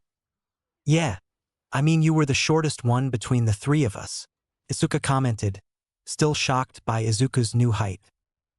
My mother said that I might reach my father's height soon, Izuku pointed out before Itsuka noticed something else. Izuku didn't only change physically, but mentally too. The way he talks, the way he stopped the panic yesterday, and how he's easily holding a conversation with them. He was more sociable than before. He really grew up. Huh? Itsuka thought as she stared at him. I wonder how much he has changed. Huh? So, you're the famous Izuku Midoriya, the one who got first place in the practical exam. A voice full of jealousy and in a mocking tone said. Izuku turned around to face the voice's owner, who was a blonde boy from Class 1B. Don't think you're high and mighty just because you got first place? Got it? That said blonde boy added, seemingly out of spite for the Sharingan user. Tenya heard this and immediately approached the boy. What do you mean by this? Midoriya is a very humble and modest person, who prioritizes the well-being of others before himself. He has the spirit of a true hero, and that's why he's our class representative. As his friend and classmate, I can't allow you to insult him like that, Tenya sternly said, as he wasn't going to let someone disrespect his friend in front of him. I don't take it well either when people insult my friends, Ojiro added as he too was provoked by what the other blonde student said. Huh? So, you think just because the number one student is your class representative the blonde kid tried to say something, but was cut off by a karate chop from Itsuka. What's wrong with him? Izuku asked, confused by this guy's attitude. If memory serves him right, Izuku was sure that he never offended this guy before, let alone met him. Sorry, that's Nito Monoma, he has a superiority complex, Itsuka said with a sweat drop. However, I didn't know you were the class representative, Izuku. Yeah, well, things happened and before I even knew it, I became the class rep. Izuku replied with a sheepish smile. Amazing! I'm also the class representative of my class, Itsuka excitedly said. She was happy that both her and Izuku were class rep of their own respective classes. Then I guess we both must do our best for our classes, Izuku exclaimed with his normal warm smile. But unbeknown to him, this was going to be the last time he smiles like that for a while. Let's go Class 1A and Class 1B, the buses are here, Vlad King shouted as each class went respectively to their buses. On the bus. I say whatever comes to mind. Midoriya, Tsu began as she turned to look at the green-haired cinnamon roll. Yes, Azui? Call me Tsu. She corrected him. Right, my bad. Izuku apologized. Your quirk is like All Might's, Tsu bluntly pointed out, grabbing everyone's attention as silence filled the entire bus. Huh? Why you think so? But Izuku nervously stuttered as he was mentally panicking. Did she figure out my secret? Wait a sec, Tsu. All Might's eyes don't turn red when he activates his quirk, and he can't copy fighting styles either. The only similarity is the strength boost, Kirishima explained, making his point, which seems to have cleared any suspicions for the moment. Phew! Izuku let out a sigh of relief. He thought that he got caught red-handed for a second there. Then Midoriya, do you have two quirks? Momo asked as she too was interested in Izuku's quirk. Ever since UA started and the students got to see Izuku's quirk, they wondered what exactly was his quirk. This attracted the students' attention yet again, especially Todoroki and Bakugo, who silently stared at the Sharingan user. And no, it's only one quirk. My quirk is called Sharingan. I don't know much about it, but as far as what Recovery Girl said, it's a transformation-type quirk. When I activate it, my eyes change and enable me to read my opponent's movements and increase my perception. I can copy the moves I see, thus making me able to copy my opponent's fighting style. Other than that, it can increase my strength and speed. But if I overdo it, I end up injuring myself. Izuku was nervous once again, but he managed to lie. However, it seems like Todoroki wasn't fully convinced by this. All Might and I need to work on a better lie, Izuku thought. But it's nice to have a quirk that gives you so many abilities. You can do lots of flashy stuff, my hardening's strong against others, but unfortunately, it doesn't look like much, Kirishima said as sharp edges appeared on his left arm. Don't say that. I think it's really cool. It's a quirk that can definitely pass as a pros. Izuku reassured his classmate as he truly thought that Kirishima's quirk was pretty amazing. A pros, huh? But you have to think about popularity as a hero too, you know? Kirishima replied with a frown. My naval laser is pro-level in both flashiness and strength, Aoyama proudly pointed out. But it's not great that it gives you a stomachache, Mina said as she giggled at Aoyama's annoyed face. Well, if you're talking about flashy and strong, it's gotta be Todoroki, Midoriya, and Bakugo, though, huh? Kirishima said. Bakugo is always mad, so he doesn't seem like he'll be popular though, Tsu said, which struck a nerve within Katsuki as it caused him to react. What the hell? You wanna fight? Bakugo yelled as he stood up from his seat. See, Tsu said as she pointed at Bakugo, who just proved her point. We have not known each other for that long, so it's amazing that everyone already knows his personality is crap steeped in sewage, Kaminari bluntly said. What's with that vocabulary, bastard? I'll kill you. Kaken's being teased. I never thought I would see this day come true.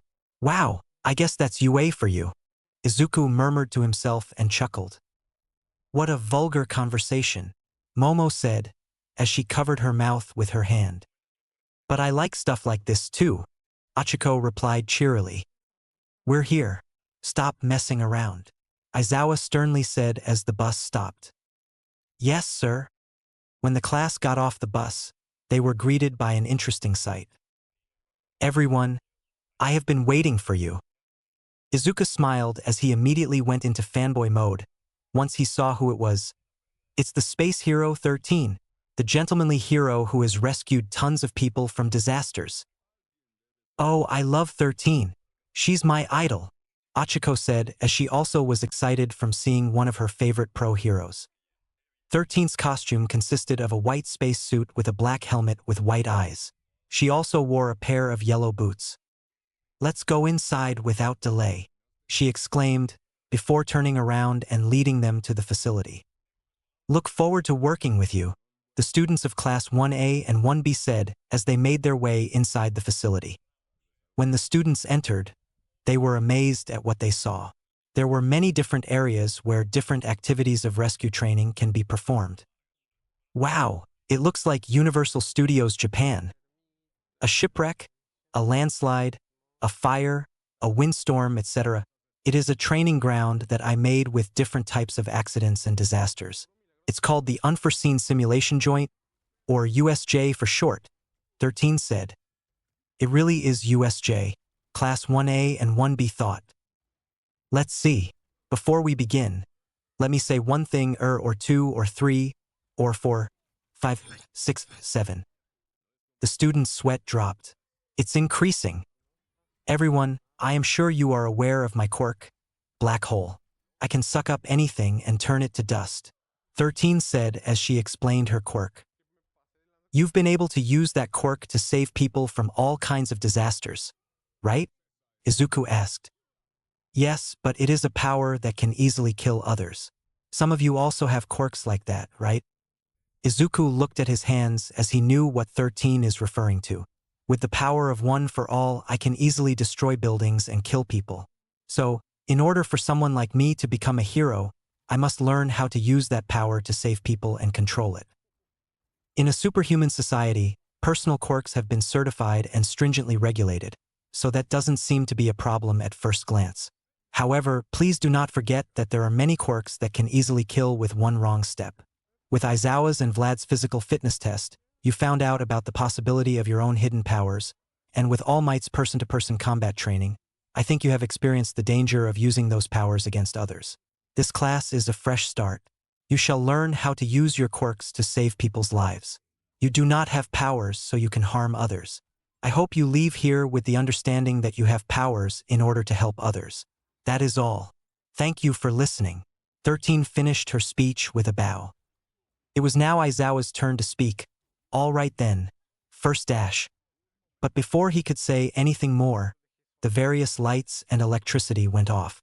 And in the middle of the USJ appeared a purple portal that was created by a being who made out of purple mist.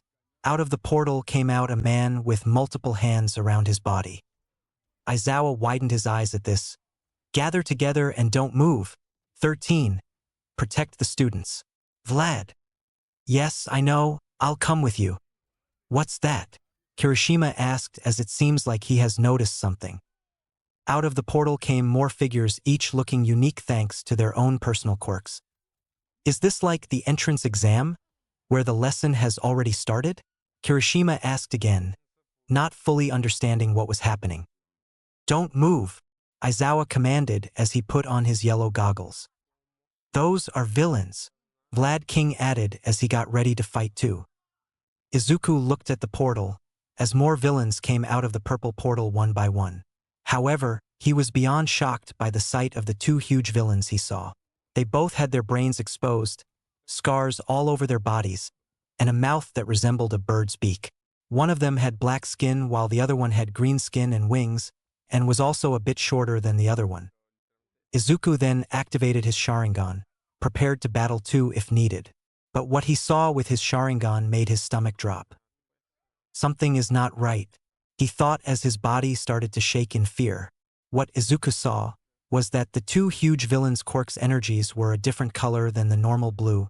It was purple and it looked like someone mashed multiple quirks in there, judging by how the energy was being channeled. The whole site looked chaotic and their energies emitted a strange aura. An ominous aura that struck Izuku's heart with fear. Aizawa-sensei, those two villains in the back are dangerous. They have multiple quirks. I think they are the result of some experiment or something. Izuku panicked as he was confused by how those two villains had multiple quirks. The only quirk capable of being transferred is one for all, so what's going on here? Everyone was horrified when they heard what just came out of Izuku's mouth. Aizawa's and Vlad's eyes widened as they knew that this was going to be a tough fight. 13. Eraserhead and Vlad King. Huh? The teacher's schedule we received the other day said that All Might was supposed to be here, not Vlad King. Kurogiri, a villain made of purple mist, pointed out as he and the rest of the villains wondered where the symbol of peace could be. The trespassing the other day was the work of these scumbags after all. Huh? Aizawa quietly said to Vlad. Where is he? I went through the trouble of bringing this whole crowd. 2. All Might, the symbol of peace. I can't believe he's not here. I wonder if he'll come if we kill some kids.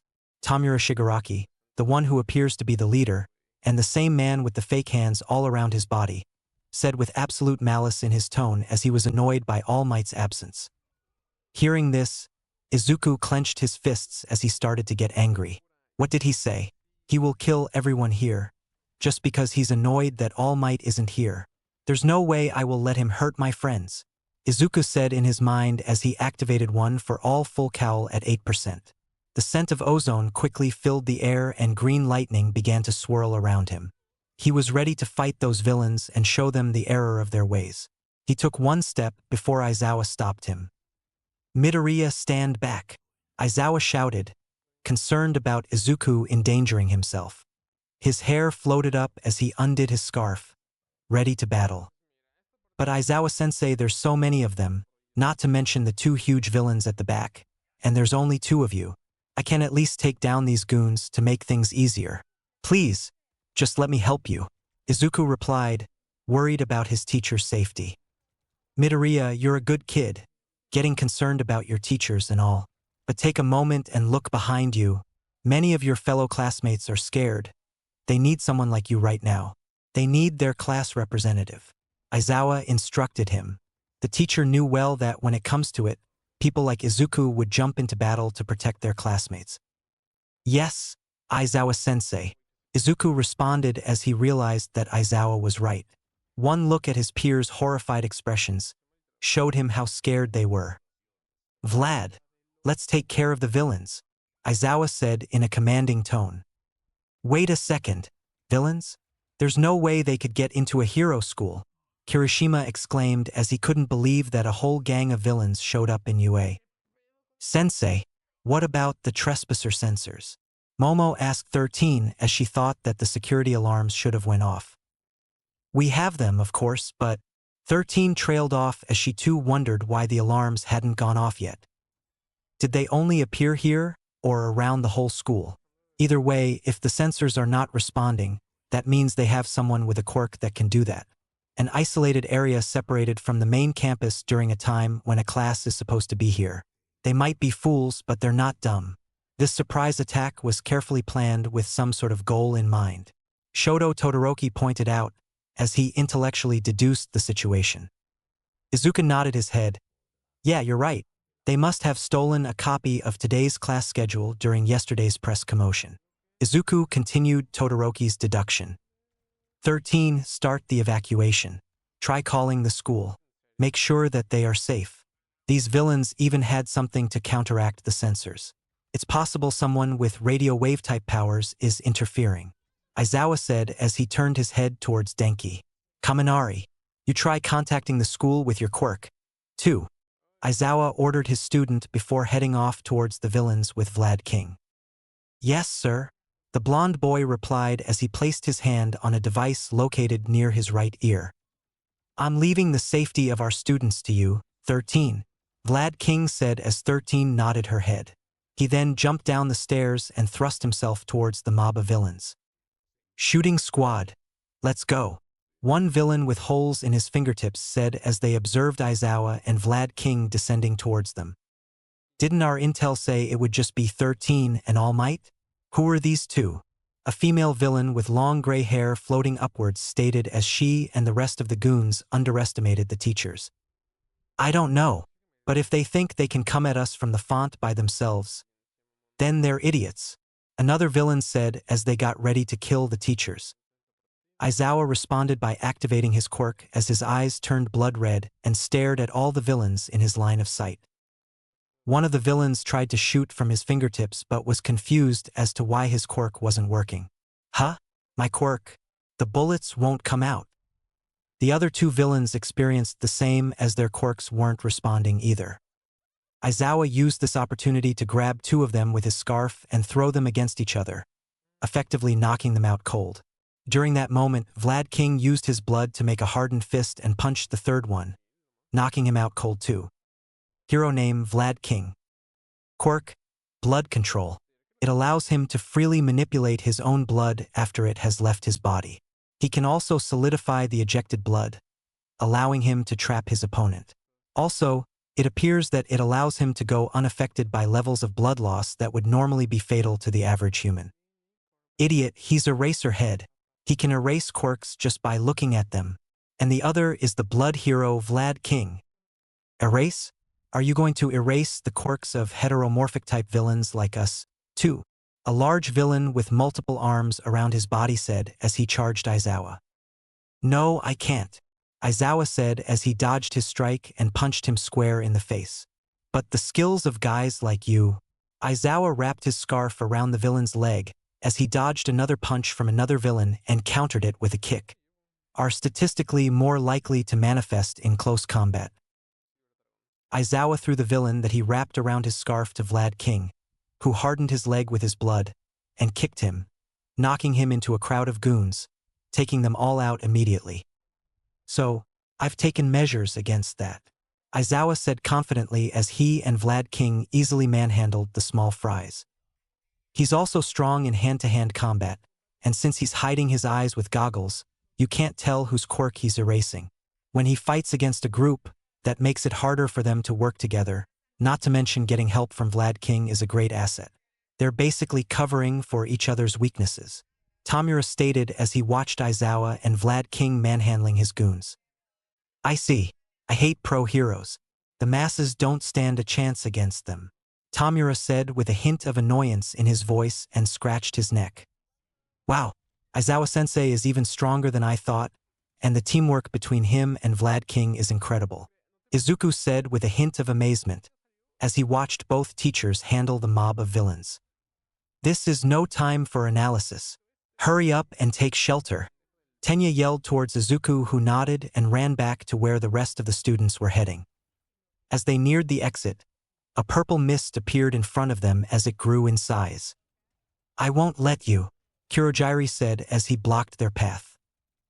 Damn it, I just blinked once and the guy who looks like the most trouble got away, Aizawa thought as he and Vlad King got surrounded by the mob of villains, preventing them to go anywhere else. Nice to meet you. We are the League of Villains. It may be presumptuous of us, but we have invited ourselves into the home of heroes, UA High School, in order to have All Might, the symbol of peace, take his last breath, Kurogiri said, revealing to them their motive for being here. They want to kill All Might, Izuku thought as his eyes narrowed. As much as it angered him, he wasn't going to let his emotions consume him again. He had to focus. The safety of his classmates was in his hands after all. I believe All Might should have been here. Has there been some kind of change? Well, that is neither here nor there. This is the part 1am to play, Kurogiri said as he prepared to take out 13 and the students. It seems like there's a metal piece floating in this mist guy. It must be his weakness, Izuku thought as he carefully observed the villain with his Sharingan. However, I can't rush in blindly without knowing his quirk. 13 was about to use her black hole quirk, but stopped as out of nowhere. Kirishima, Bakugo and Tetsutetsu were in front of her as they charged Kurogiri head-on. Bakugo blasted him in the face with a loud explosion. What are those three doing? Izuku said as he wiped the smoke away from his face. Did you consider that you'd got beaten by us before you did it? Kirishima taunted Kurogiri. He thought that the fight was over, but he was dead wrong. It was far from over. Oh dear, that's dangerous. When the smoke completely cleared, Kurogiri was shown to not have a single scratch on him. That's right. Even if you are students, you are excellent golden eggs, Kurogiri said as he praised the young students. No, move away, you three, 13 said as she tried to warn Kirishima, Bakugo and Tetsutetsu. My job is to scatter you all and torture you to death, Kurojiri yelled as he enveloped the entire class with his purple mist. What's going on? I'm getting sucked in, Izuku yelled as he tried to move, but the mist was just too much. Itsuka began to watch in horror as she saw both Izuku and Ojiro getting involved in that mist. Izuku, Ojiro, she cried out as she outstretched her hand in an attempt to reach them. However, the purple smoke created a portal which forced Izuku to go through it whether he wanted to or not and completely separated him from the group. Itsuka, run, were Izuku's last words before he completely vanished. Conflagration Zone. The Conflagration Zone is an urban environment located to the southwest and constantly on fire. Tetsu came out of a portal and safely landed after hardening his body with his steel. He was still trying to process everything that just happened. After all, no one expected villains to attack UA. However, the smell of something burning snapped him out of his thoughts. He looked around him and realized where he was. I'm in the Conflagration Zone. Tetsu was a young man with quite long chin-length, messy gray hair, and black eyes which were tilted dramatically inwards, each lined with a very thick, jagged, tan-colored substance, which were presumably his eyelashes. He doesn't appear to have any notable eyebrows and, like Ijiro Kirishima, he had rows of sharp, pointed teeth. His hero costume consisted of a dark green jumpsuit, cut off just below his chest, with some small, silver-rimmed holes in the lower section of his baggy pants and black boots with metal soles, heels, and front plating. He had steel straps over his shoulders and under his arms, made up of multiple pieces, which connected at a red oval in the center of his chest, with two thinner bands around his biceps and a small plate on either side of his waist. He wore a metal jawguard around his face, similar to the one Ijiro wears, just thicker and not connected over his nose or around his chin, with the word Fei, which stands for iron in the periodic table, stamped on a plate on each side of his face. Tetsu. The steel teen heard his name being called by none other than his classmate, Yui Kodai. Kodai, you're here too, Tetsu exclaimed, surprised to see his classmate here. Yes, it seems like that mist villain scattered us in the different zones here, Yui replied, explaining the situation. I see. Then we must find the others immediately, he said as he was worried about his classmates. Yui nodded as she agreed with him. Yes, we need to find all the students who ended up here with us. And where do you think you're going? A sinister voice said. The two teens looked back and found a group of goons, ready to fight them. Yui noticed that they had fire quirks as one of the villains' hair was on fire, and it made sense to her for villains with fire quirks to be here. Those villains, they knew exactly what was in these facilities before they gathered people. Did they gather intel during yesterday's commotion? Yui murmured to herself as she realized how big of an advantage the villains had. Tetsu, we need to run away. They overwhelm us in numbers and their quirks work best here. Huh? I can't call myself a man if I run away, Tetsu shot back. Hearing this, one of the goons laughed. As if we'll let you escape that easily. Our job here is to kill you. The villain then dashed over the two teens and outstretched his hands to shoot fire at them. Kodai, stand back, Tetsu said as he stood in front of Yui and covered his body in steel. Once the villain stopped firing, he was surprised to see Tetsu still alive and with no scratch whatsoever. What the dash? How? The villain questioned in shock. Sorry to break it to you, but your fire is too weak for my steel, Tetsu replied as his eyes showed his resolve to protect his classmate. Name: Tetsu. Quirk: Steel. His body can become like steel. He can become the strongest spear or the strongest shield. Seeing this, Yui quickly came to another realization. If the villains sent someone like Tetsu in the conflagration zone despite his heat resistance, then this could only mean that the villains had no idea about their quirks. If they knew, they would have sent him to the shipwreck zone. Tetsu, change of plans, we're gonna fight them. Our advantage is that they have no idea about our quirks. Yui explained their current situation and Tetsu could only grin as he was ready to teach these assholes the errors of their way. Out of my way, losers, Tetsu shouted as he prepared to rush in with everything he had. Despite the villains' attempt to use their fire quirks and burn Tetsu, They couldn't stop him from bulldozing his way like a juggernaut. The man of steel snickered as he took half of them out. Yui opened her pouch and took a circular piece of metal before she threw it at the villains. Once Yui brought her fingertips together, the piece of metal then began to grow in size until it hit the remaining goons, taking them out effectively. Name Yui Kodai. Quirk. Size. Yui's quirk grants her the ability to alter the size of non-living objects that she has interacted with. It appears to be activated by Yui touching her fingertips together. Her hero costume consisted of a simple red bodysuit with a white collar trim, a matching V pattern running over her chest and around her upper arms, which also included a short white skirt with a red design at the front, dipping so it follows the one in her chest. She wore plain vambraces, as well as a hat which resembled the front of a baseball cap, colored red with white U-shaped lines around the sides, with a metal piece resembling a fin attached at the back of the strap around her head. She had a belt at her waist and straps around her shoulders, what appeared to be an oval-shaped gemstone set between them on her chest, each adorned with a small pouch, containing the various nuts, bolts, and all of the other small metal pieces she likes to use with her quirk. Let's go.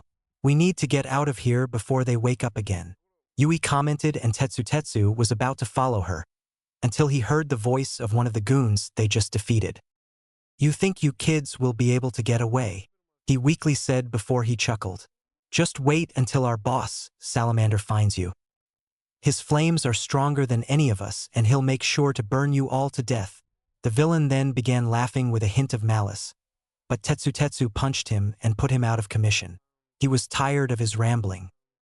Let's go, Tetsu said as he had a bad feeling about this. Meanwhile, Toru was also sent to the conflagration zone. After processing everything that just happened, she decided that it would be best to find a place to hide until all this madness ends. She was too afraid, and things were getting worse by the second. She quickly ran in the streets and took a left after a tall building, but stopped once she spotted a big group of villains. They're here, she whispered with a hint of panic. However, she calmed down a bit once she remembered that she was invisible and that the villains shouldn't be able to see her. It appears they're discussing something important, she whispered as she carefully observed them. She couldn't hear exactly what they were saying because of how far she was, but she was hesitant to get closer. What should I do? She asked herself. As much as she wanted to help her classmates and be useful, she was also terrified of the villains. She clenched her fists and steeled her resolve. At the very least, she was going to gather information.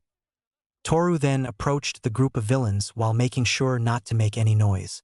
Once the distance grew shorter, she was finally able to hear the conversation.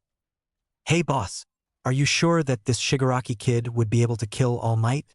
I mean, how can I say this? He doesn't seem to me like a proper leader. One of the villains said, and a few nodded in agreement. I know, a tall and muscular man replied. Toru noted that he must be the leader of that group and noticed that he had a salamander tattoo on his neck. Not only that, but for some reason he was igniting his right hand's fingers with fire, one after the other. Then why are we here, Salamander? The villain identified as Salamander sighed, and smoke could be seen coming out of his mouth. Because I'm placing my bets on the two monsters. You mean the Nomus? A villain asked. Yes, they are the strongest human weapons ever created. They were created by the King of Underground and Darkness himself. Salamander explained. You don't mean? Yes, they have multiple quirks too. I see. So Shigaraki is just a brat and nothing else. A brat? Salamander scoffed. He's just a rat that he probably found in a dirty alleyway or something. And I think there's also another rat that has been overhearing us for a while now, he said before firing a fireball at Toru. Ha! Toru screamed in panic but managed to dodge the fireball by jumping away. She opened her eyes and tried to get up, but Salamander grabbed her by her throat. Toru then tried to break free of his grip, but her attempts proved to be pointless. We've found our first prey, men, he said before he threw her towards his men. Toru immediately began to cough while holding her sore throat. Tell me, little one, where are your friends? I sent my men over a little while ago and they haven't come back yet, so I assume your friends defeated them. How did you find me? Toru asked with a hint of fear in her voice. That's simple. I sensed the amount of oxygen dropping where you were hiding, thanks to my quirk. Now answer my question. Where are your friends? He said with more authority. I don't can dash. She began but was interrupted by a fireball that was fired right next to her. You know what I hate most in this world? It's lying. I know that there's no way a weakling like you could have ever defeated my men. So I'll ask one more time. Where are your friends? He asked with a very cold voice and outstretched his hand, preparing to shoot a fireball and burn Toru to death. Seeing this, Toru began to shake in fear and cry as her life began to flash in front of her. This is it. She was going to die. But she didn't want to die here. She didn't want to die now. I see. Then die. Salamander coldly said with indifference, but instead of aiming at Toru, he aimed at Tetsu, who hardened his body with his steel and tanked the attack. Toru then opened her eyes and saw Tetsu. Then her eyes drifted to a metallic object that slammed into Salamander's head. Ag! He let out a grunt in pain as he stammered. At that moment, a young man with short brown hair, spiked up at odd angles on his head, grabbed her and ran away from Salamander and his mob. Another thing to notice was that the boy's eyes were also oval-shaped, along with his large pupils. Nice job, Tsuburaba, Tetsu praised his classmate. Thanks to Yui's plan, they managed to rescue Toru from danger. Thank you so much for saving me. Toru thanked Cozy Eye as she was grateful to the three of them. Her eyes were still teary and she was still shaking in fear, but she was also relieved now, knowing that she has been saved. I won't let you get away, a villain shouted as he ran behind them, but slammed into an invisible wall. Seeing this, Toru was surprised, until Cozy Eye spoke. That's my quirk. I can solidify air. Finally away from the villains, Cozy Eye put her down. Name, Cozy Eye Tsuburaba. Quirk, solid air. Cozy Eye's quirk allows him to solidify any air he breathes out, allowing him to create invisible walls and/or platforms. The solidified air continues to stay afloat in midair, even if someone is standing on it.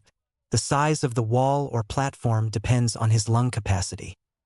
His hero costume consisted of a simple light blue jacket, with pale pants, a black shirt underneath, and he wore large brown boots with cylindrical shapes on the soles. Are you all right? Cozy Eye asked, making sure that Toru wasn't injured or anything. I'm fine. I think I just scraped my knee and bruised my shoulder, she replied as she got hurt when Salamander threw her. Okay, stay here. We're going to take care of them. Out of my way, losers. Tetsu bulldozed his way again and took down a few villains, before Yui took down the rest of them with the last metal pieces she had. It's over now. You lost, so surrender yourself, Yui said to Salamander, who was the last man standing. However, the older man just scoffed. Please, do you really think that you kids have what it takes to defeat me? He then fired 3 fireballs towards Yui, to which the girl barely managed to dodge. Kodai! Tetsu shouted in distress, concerned about her well-being. I'm okay, she said, but gasped as Salamander quickly appeared behind Tetsu and grabbed him by his throat, after he dropped his guard earlier when Salamander shot his fireballs at Yui. Don't struggle if you want to live, brat, and if anyone tries something funny, I'll burn him to death. You coward! Why don't you release him and fight us without using cheap tricks? Cozy Eye shot back in anger. TSK, you kids are really naive to think that a villain will play fair. Fool, didn't you see how my steel completely blocked your pathetic flames? Huh? Tetsu mocked the villain as he still attempted to struggle. I said don't struggle, brat. The villain warned Tetsu as he placed a hand on his forehead and activated his quirk, burning Tetsu's face. You really are an idiot. You don't understand, don't you? Even if your skin is made of metal and protecting you, what would you think would happen to the organs inside if I hold you like that and burn you with the full power of my flames? Yes, they'll melt. So, if you don't want me to roast your brain, stay still. He continued as he raised the temperature of his flames drastically. Tetsu gasped in shock as he did indeed feel the heat reaching his brain. He never imagined that Salamander's flames could get this hot. He must have been holding back earlier. It didn't also help that he was almost out of iron. Tetsu is almost out of iron. After fighting 3 mobs of villains without any rest, he's probably at his limits.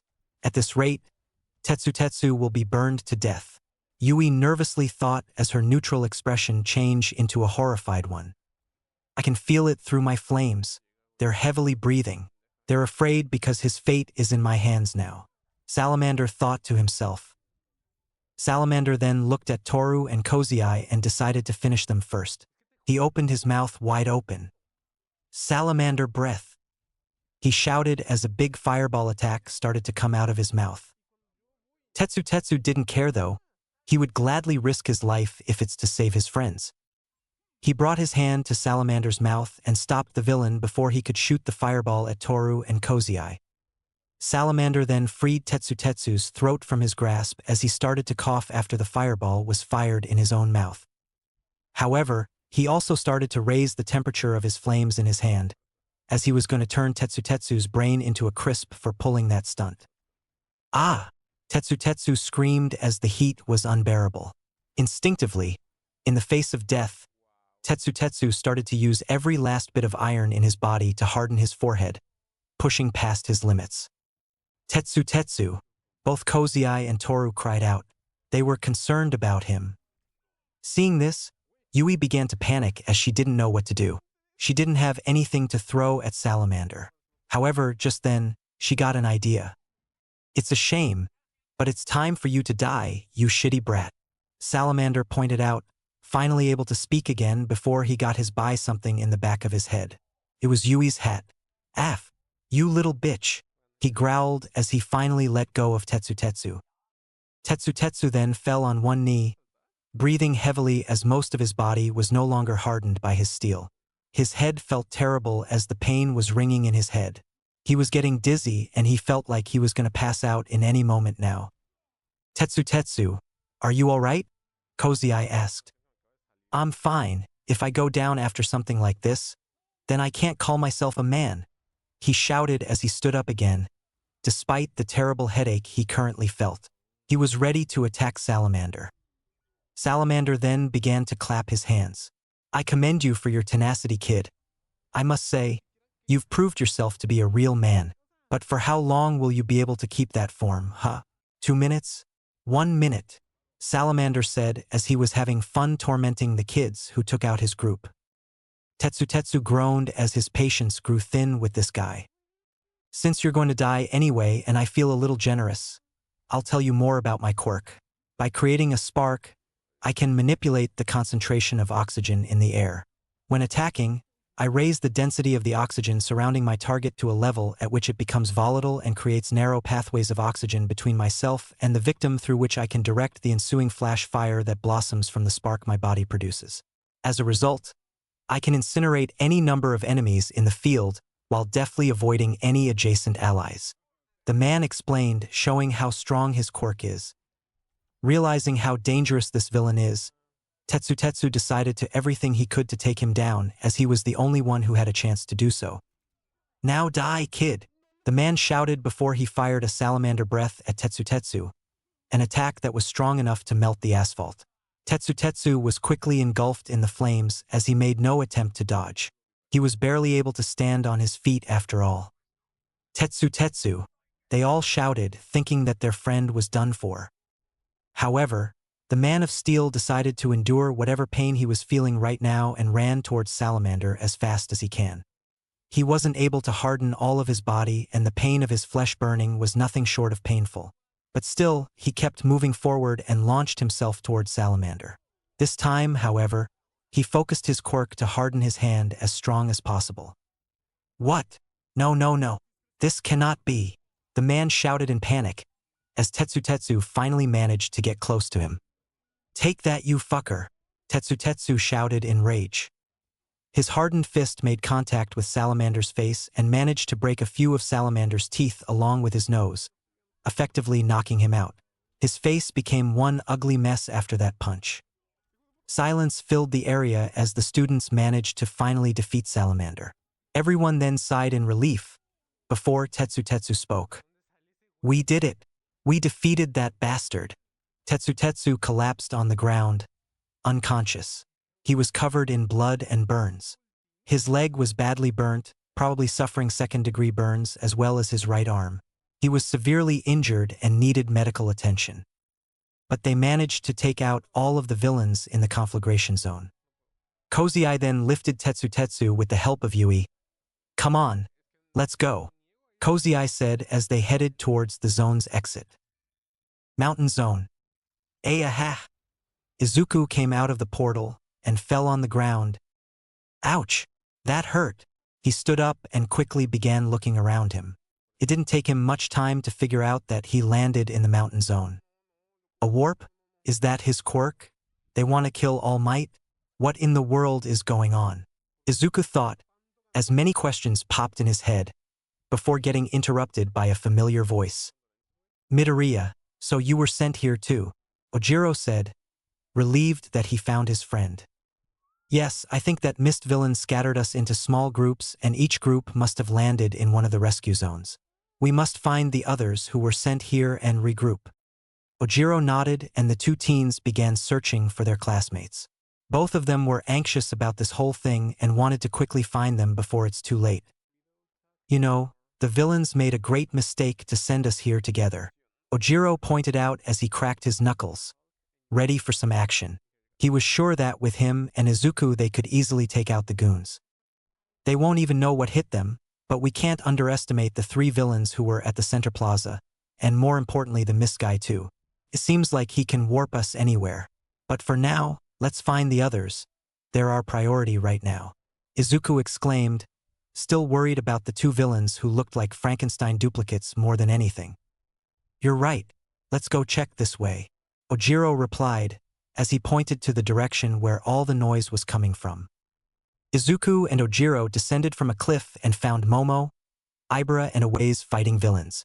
Izuku immediately activated one for all full cowl at 8%, along with his Sharingan before he and Ojiro jumped into action. Izuku leaped into the air and flipped forward to deliver an axe kick to the back of a villain's head, knocking him out effectively. Manchester Smash!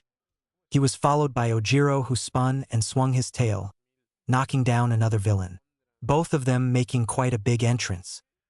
"Midoriya, Ojiro, you're both here," Momo said with a hint of relief. She was glad that two of her classmates came to help. Momo's hero costume consisted of a high-collared, sleeveless crimson leotard with silver lines at her waist and around her arms, which was open to expose her skin from her neck to just below her navel. She sported calf-length crimson boots with heels, which dipped sharply down in the center, and two gold utility belts around her waist, another, thinner one around the top portion of her chest, below her shoulders. The design choice allowed her to create items from as many points in her body as possible, as her quirk can only be used if her skin is exposed. "I'm glad you guys are okay," Izuku exclaimed, happy to know that his peers were fine. "I see. So, that's Midoriya who I've been hearing about. The guy who got first place in the practical exam." Aways figured out who Izuku was as he observed the Sharingan user and analyzed him. "Cool. Seems like a badass to me," he added with a smirk. Aways had long black hair, spiked upwards and backward to his left, and rounded gray eyes, tilted inwards. He wore a wide, striped patterned headband around his forehead, pulled down quite low, to keep his hair out of his eyes.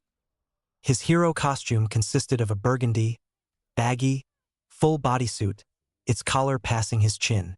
He also wore shoulder pads and a bag on his belt in which he kept various items, including blocks of wood and metal to aid his quirk. "I'm glad that he punished the sinners," Ibara simply replied. Ibara was a girl of medium height with green, thorn-covered vines for hair, one set wrapped around her forehead a couple of times. Because of her quirk, she can grow them at will, but she likes to keep her vines at a reasonably manageable length, just above her waist. Her eyes are squinted and dark green with long lower eyelashes. Her hero costume consisted of a plain white robe and black knee-high boots. "Guys, I know the mist villain's weakness.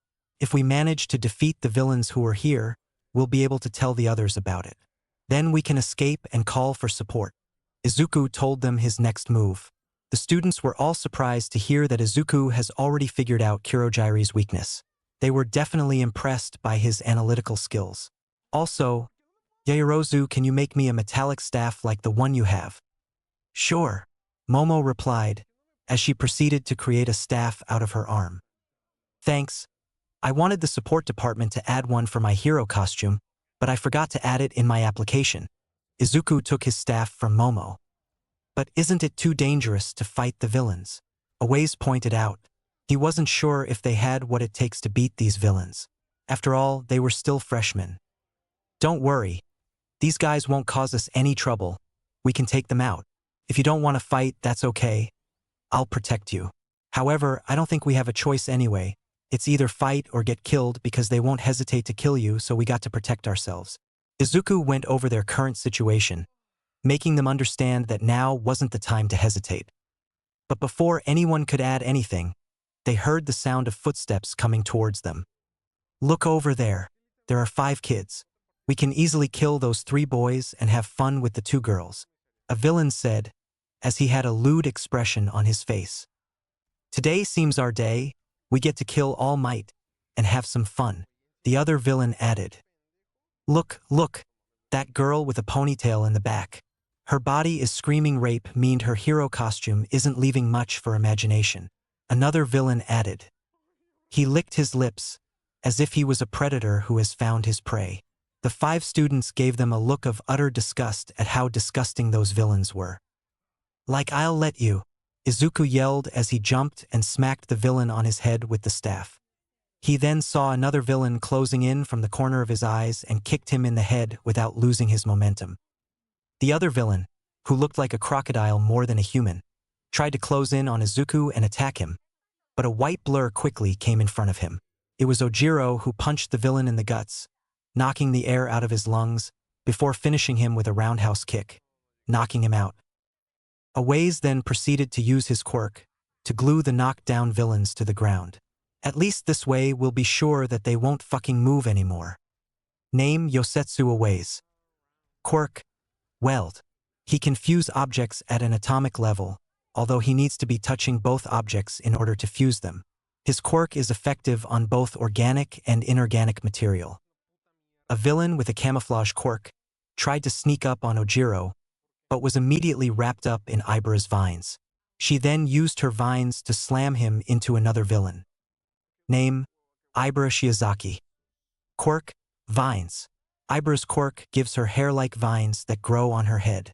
She can lengthen and manipulate the vines, allowing her to attack, defend, and grapple.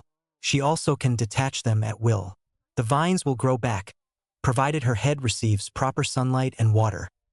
Honestly, with Izuku and Ojiro at the front, Awaze gluing the villains together, immobilizing them, and Ibara and Momo providing support with Momo's cannon and Ibara's vines, they made quick work of the villains.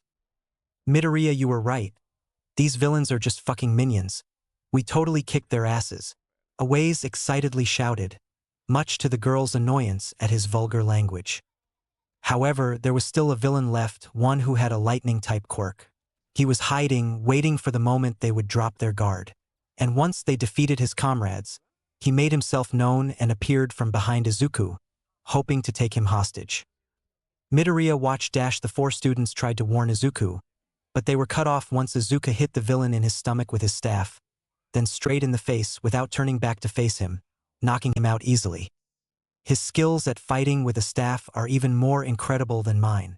Momo thought, clearly in awe at Izuku's skills. Holy shit, Midoriya. How did you do that?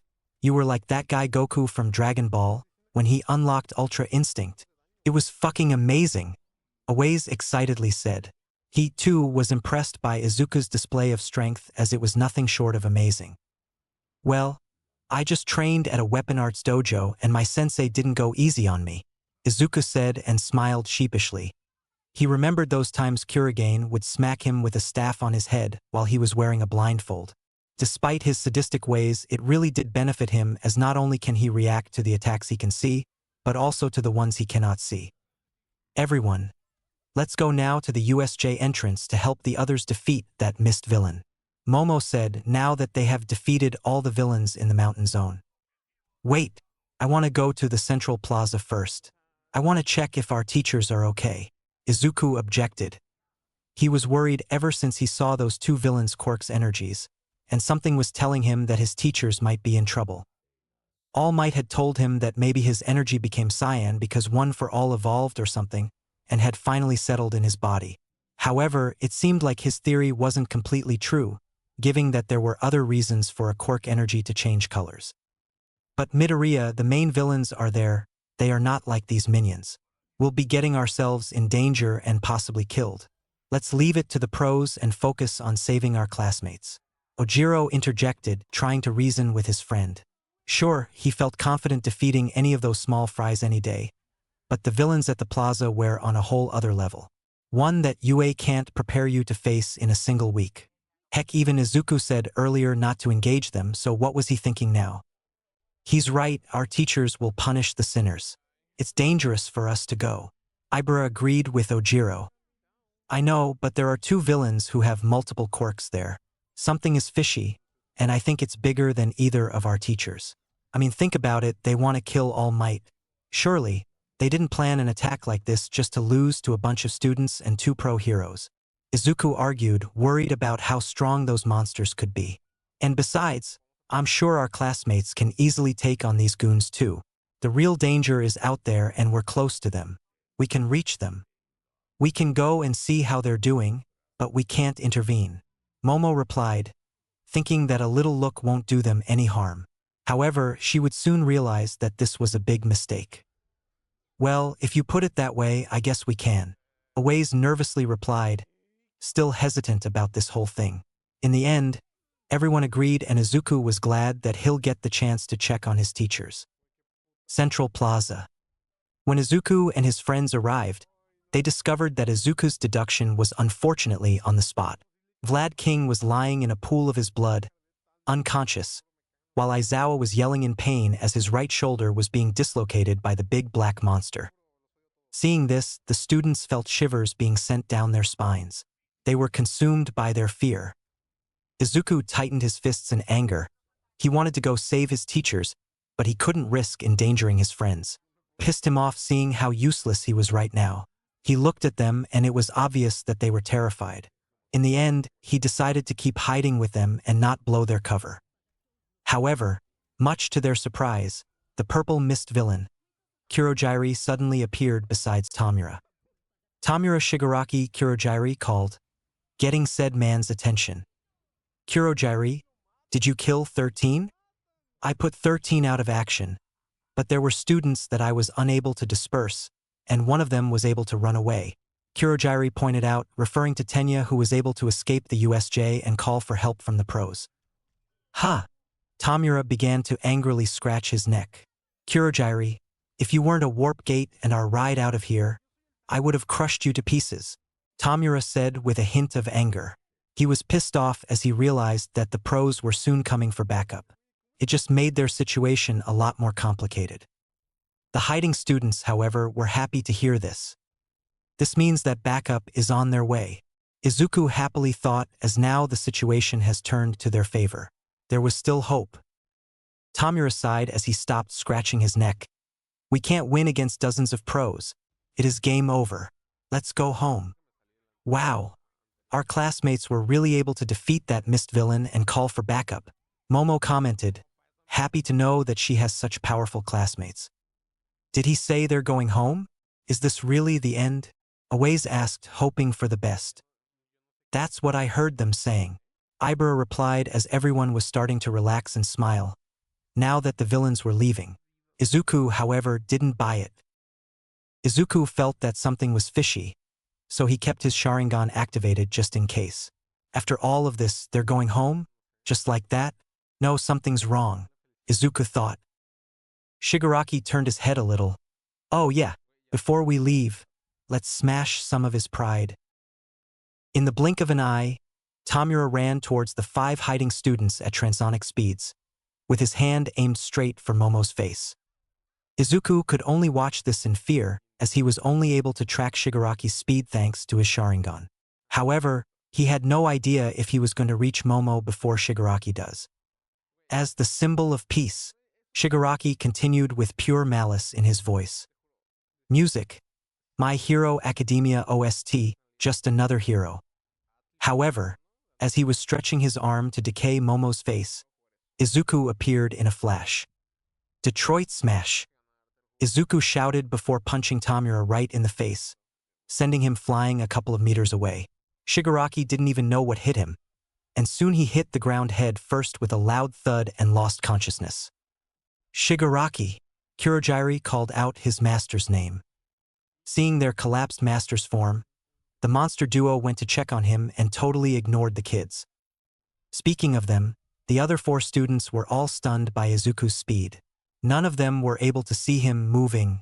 However, once they snapped out of their gaze, they realized what kind of trouble they were in now. Their presence was made known, and there was no telling what was going to happen to them now. Izuku felt a little pain in his hand, the same one he used to punch Shigaraki. I lost control and went to 15% for a second there, but if I hadn't done that, he would have probably hurt Momo. Izuku then looked and noticed that the 2 huge villains were going towards their unconscious master. This is our chance. He looked at his panicked friends. They were too terrified to even move. Think, Izuku. Think, what should I do now? What would All Might do? He said in his head, but quickly got his answer. Izuku stood tall in front of his classmates, shielding them. Everything is fine now. Why? Because I'm here, Izuku said with a smile, trying his best to imitate his mentor.